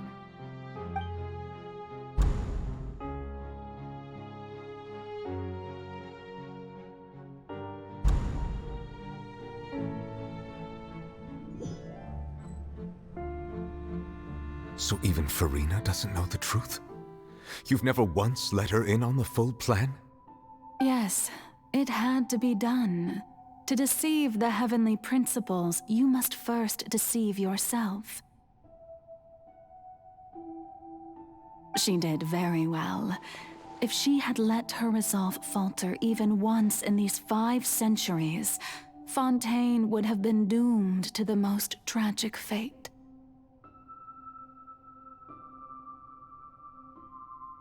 It seems that trusting humanity was the right decision after all.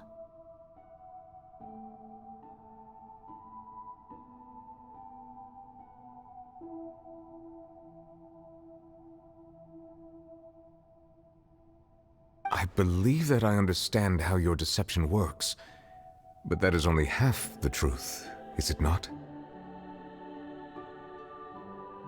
How would you build on this foundation to save the people of Fontaine?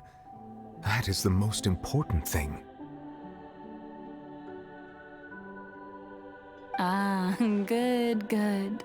Of course, the Iudex of Fontaine has pinpointed the crux of the issue. I'm sure you've long sensed that the Oratrice is no simple machine, yes?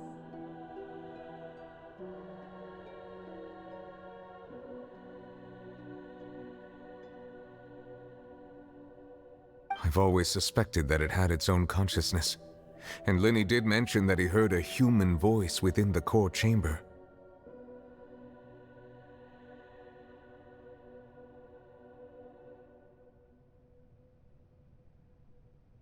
It now seems that that person was you, hidden within the machine all along.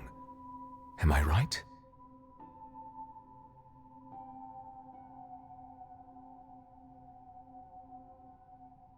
And then I became one with the Oratrice, taking Fontaine's gnosis with me.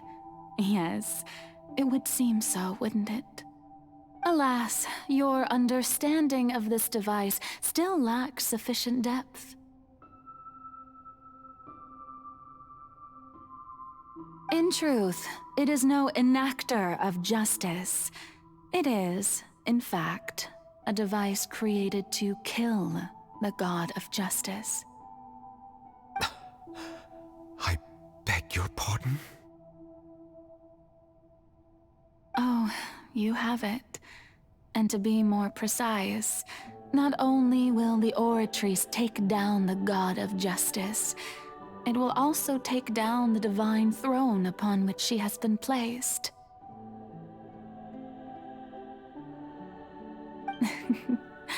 I mean, did you think I would be the sort to enjoy peaceful repose while Farina suffered?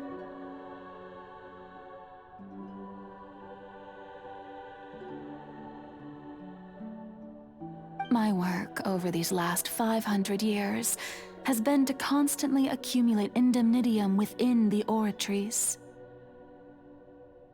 But really, some have already discovered that only a small fraction of the energy generated by the device was ever used to provide power to Fontaine.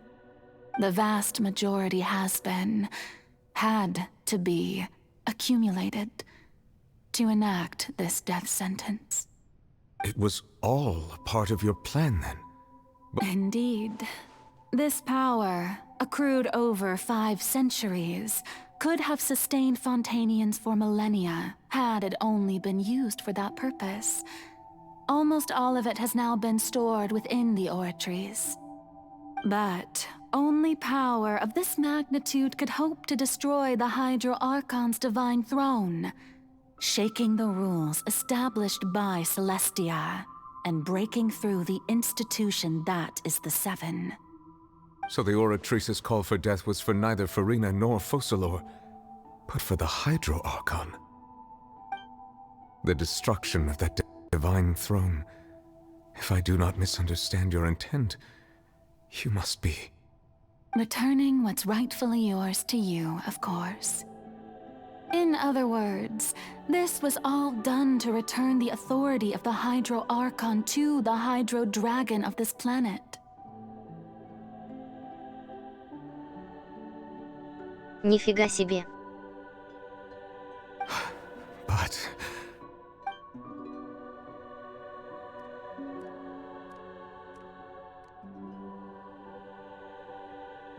Oh, what? Getting sad again, are we? The authority of the ancient dragons shall soon be yours once more, O Hydro Dragon Sovereign. And this is the face you make. all you've done throughout the years is just so you can sacrifice yourself at the very end. I've never quite seen it that way, you know. Even now, I'm quite pleased at how well my deception worked.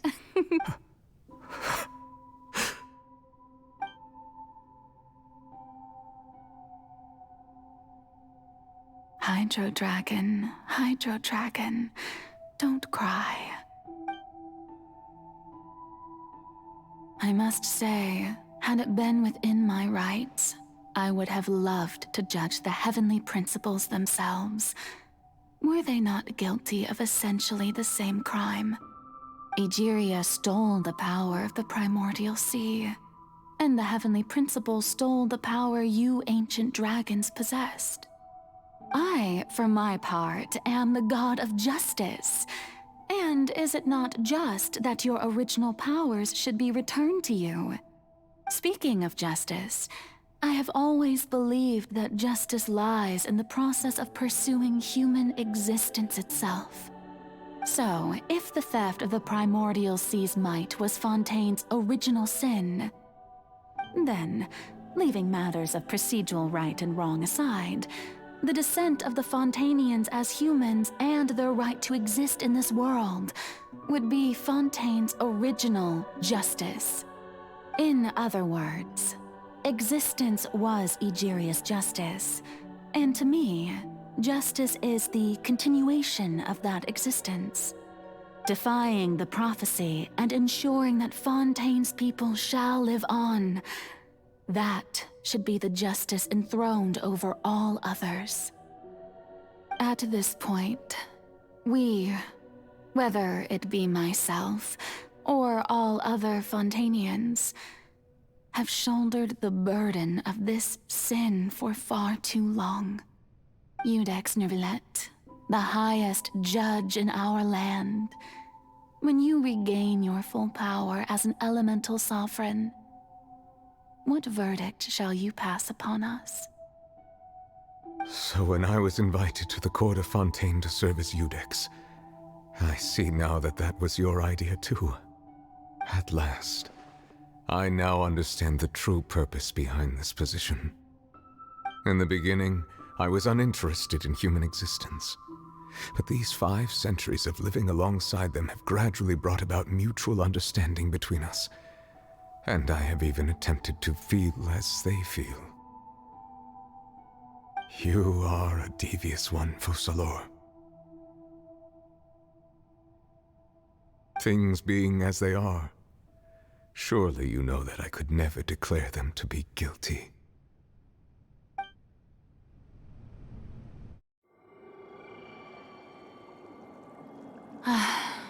The hour of my execution is almost here. For the sinner, the curtain call has come. I know I may not sound it, but faced with death, I find myself a little afraid. Perhaps this is one thing both gods and humans have in common.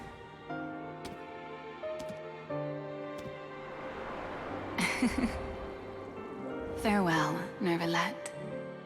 I hope you've enjoyed the part you played these 500 years.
I, Iudex Nervalette, hereby declare,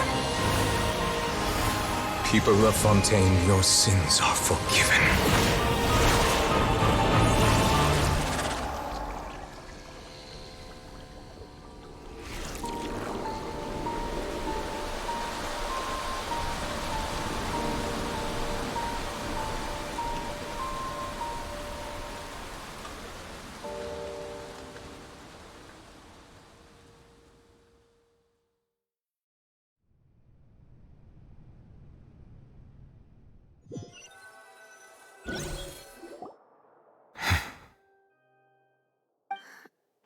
What just happened? Has the death sentence been carried out? Was that bright light some sort of misdirection? I have a feeling that something huge just happened. But since we're all still alive and haven't been dissolved, I assume whatever happened was good for us. It's time to end this. We must mete out punishment to that beast. Didn't you say just a moment ago that it can't be defeated? I have gained the strength sufficient to deal with it. Through certain means, I now have the ability to separate the power of the Primordial Sea from that creature. We should seize the opportunity to pursue our quarry. Traveler, now that the oratories can no longer function, I require an executor to help me mete out justice. The root of the calamities befalling Fontaine, the beast that enacts the prophecy. Its name is the all-devouring narwhal. Come with me, traveler. The hour of execution has come.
Вообще Фурине можно только сожалеть, но вела она себя все равно паршиво и слишком надоедно, как по мне. Illusion shattered! I've already done my best to separate the power of the primordial sea from the whale. Considering the size of the beast, I cannot reach the power source. Unless we can find a way to attack it from within. I shall share a part of the ancient dragon's power with you. We shall look for an opening together. I can feel its sorrow turning into hostility. Busted! Fire hazard! The all-devouring narwhal cannot resist its instinct to devour. Continue to trigger its hostility, and a chance will present itself.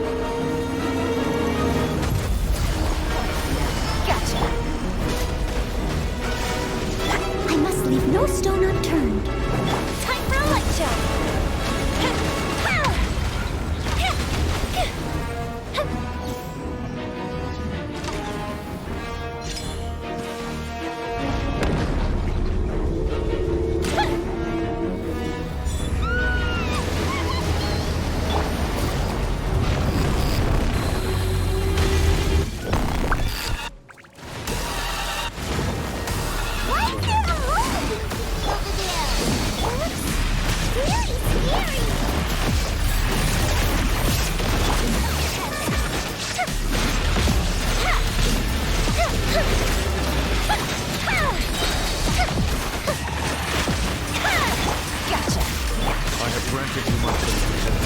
Do not fear. Seize the moment and use my power to suppress its root from within.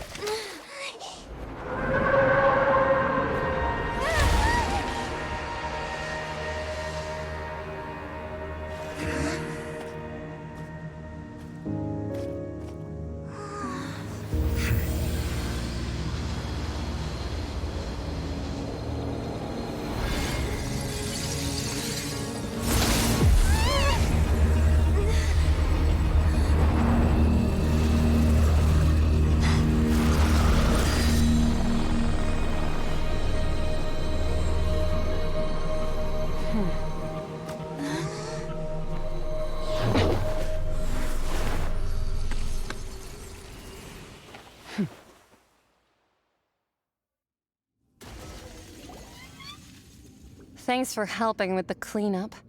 It should have been my job, but... oh well. It was just supposed to be a short private training session for me. I didn't think that my disciple and my master's pet would start brawling in the meantime. Well, actually, I had a feeling that it would happen at some point, but they bumped into one another earlier than I thought. What a blunder. I suppose I'll have to swing my sword 3 million times as penance.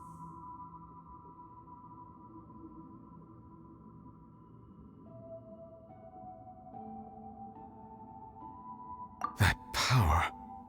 Who are you exactly? Paimon has an idea. From what she said earlier, she must be Child's master. Skirk, right? It's just that he gave us the impression that she was the less talkative person.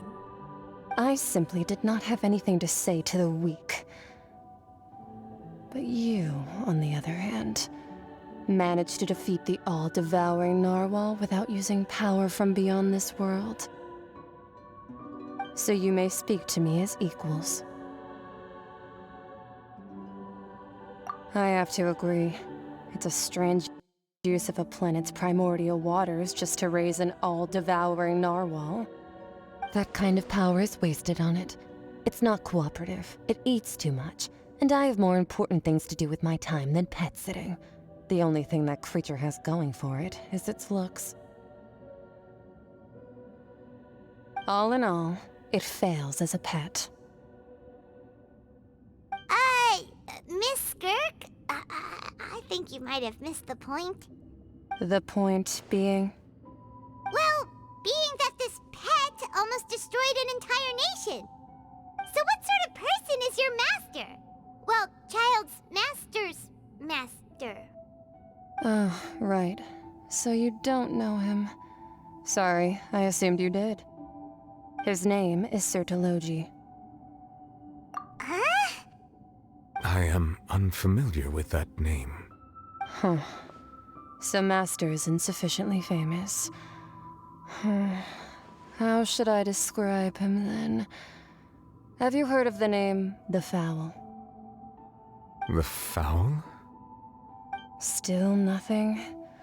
Well, how about the Visionary? Vetterfulnir then? Or Gold Rhindaughter?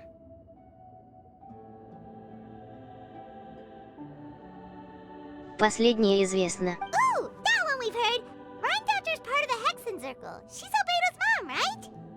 Oh, so you do know that name. To be honest, I also heard all of those names and titles from my master. I don't actually know them either. But I suppose you understand now, yes? My master is likely a similar sort to Rhindaughter. They are both pursuing some form of perfection. Wait, didn't you also mention a visionary person? Paimon didn't quite catch their name. Actually, never mind that. I believe it expedient to inform you that the all-devouring narwhal used up nearly all its strength fighting you. Such roiling hydro energies will prove difficult for the planet's deep seas to digest. As such, the fontaine back on the surface has most likely been thrown into chaos. In other words, the prophecy that you've been fretting over should now be in full swing. What?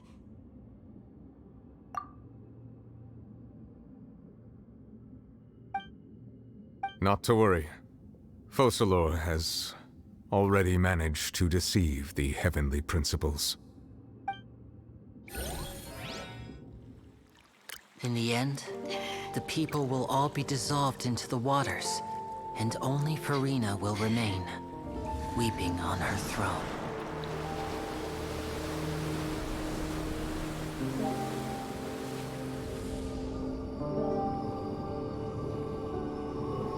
Only then will the sins of the people of Fontaine be washed away.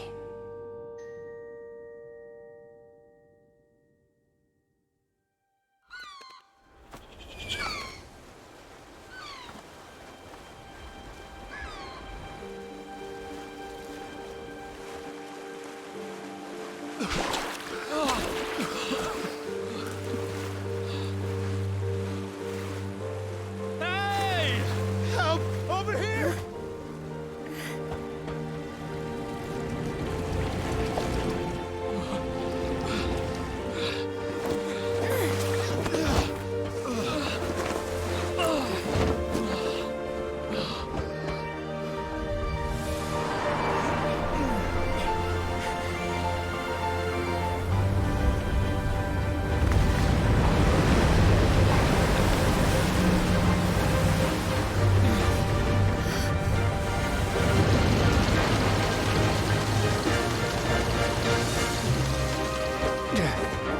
All hands, initiate emergency rescue!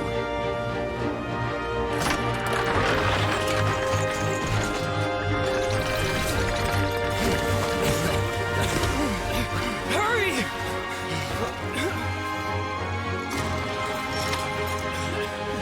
Hey, lend a hand!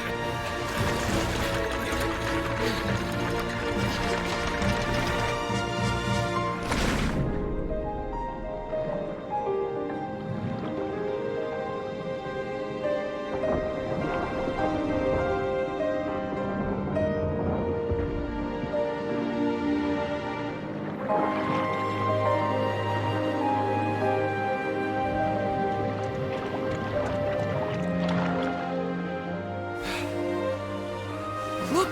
The water's receding!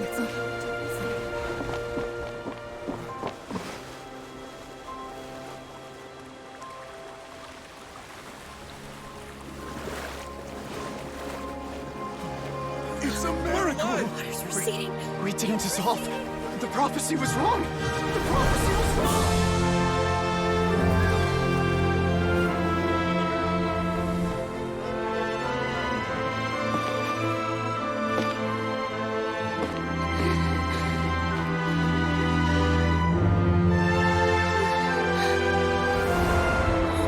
Are you alright?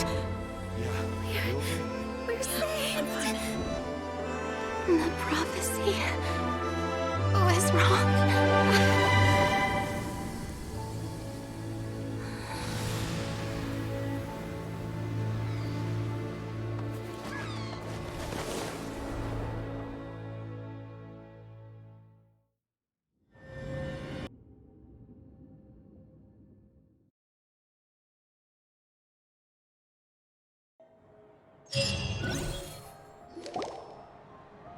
The soil renewed.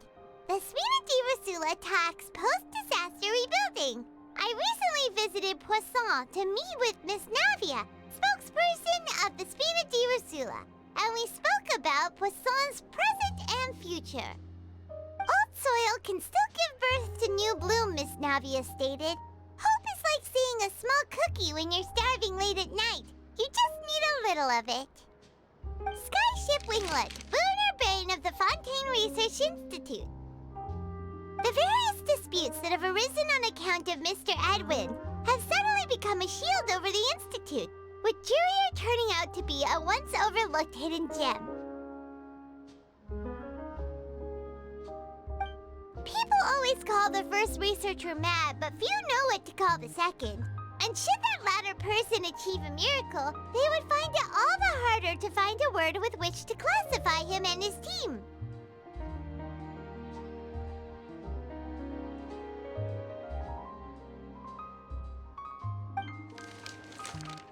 Wow! Paimon barely recognizes the people in the reports. Are those really Jurier and Navia?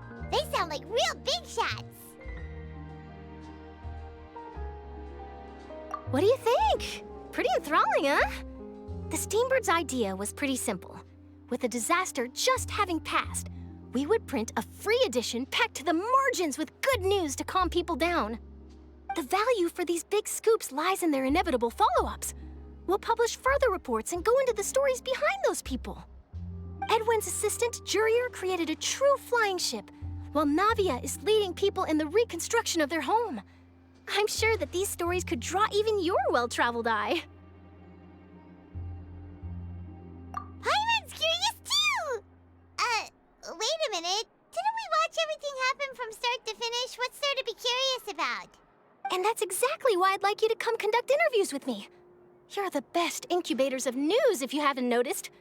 And also, with you around, I'm sure I'll get to see that Duke. Are you sure? Hasn't he turned you down several times already?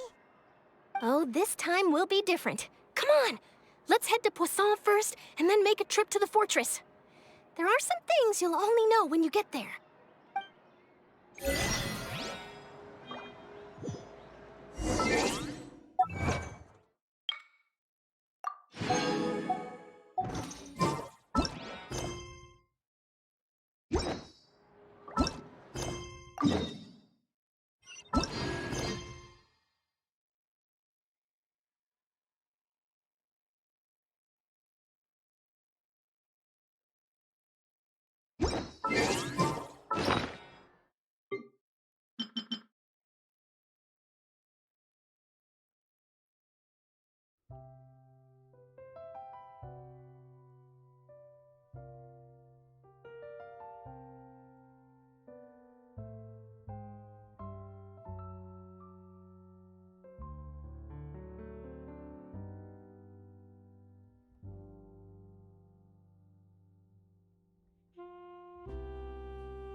You defeated the Hydro.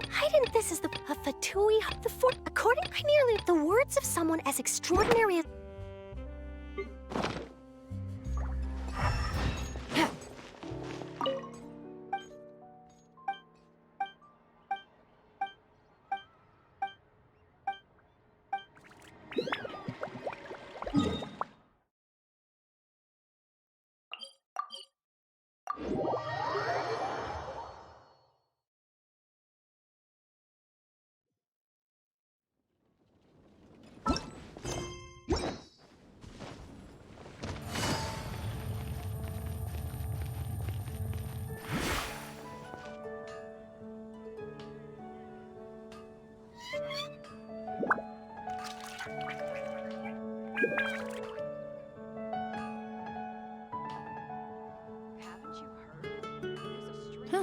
Good roll.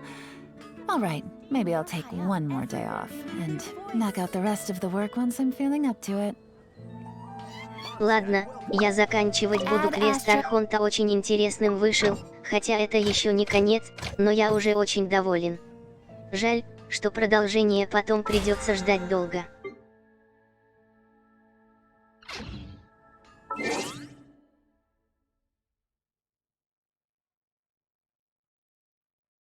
Всем спасибо за просмотр, удачи!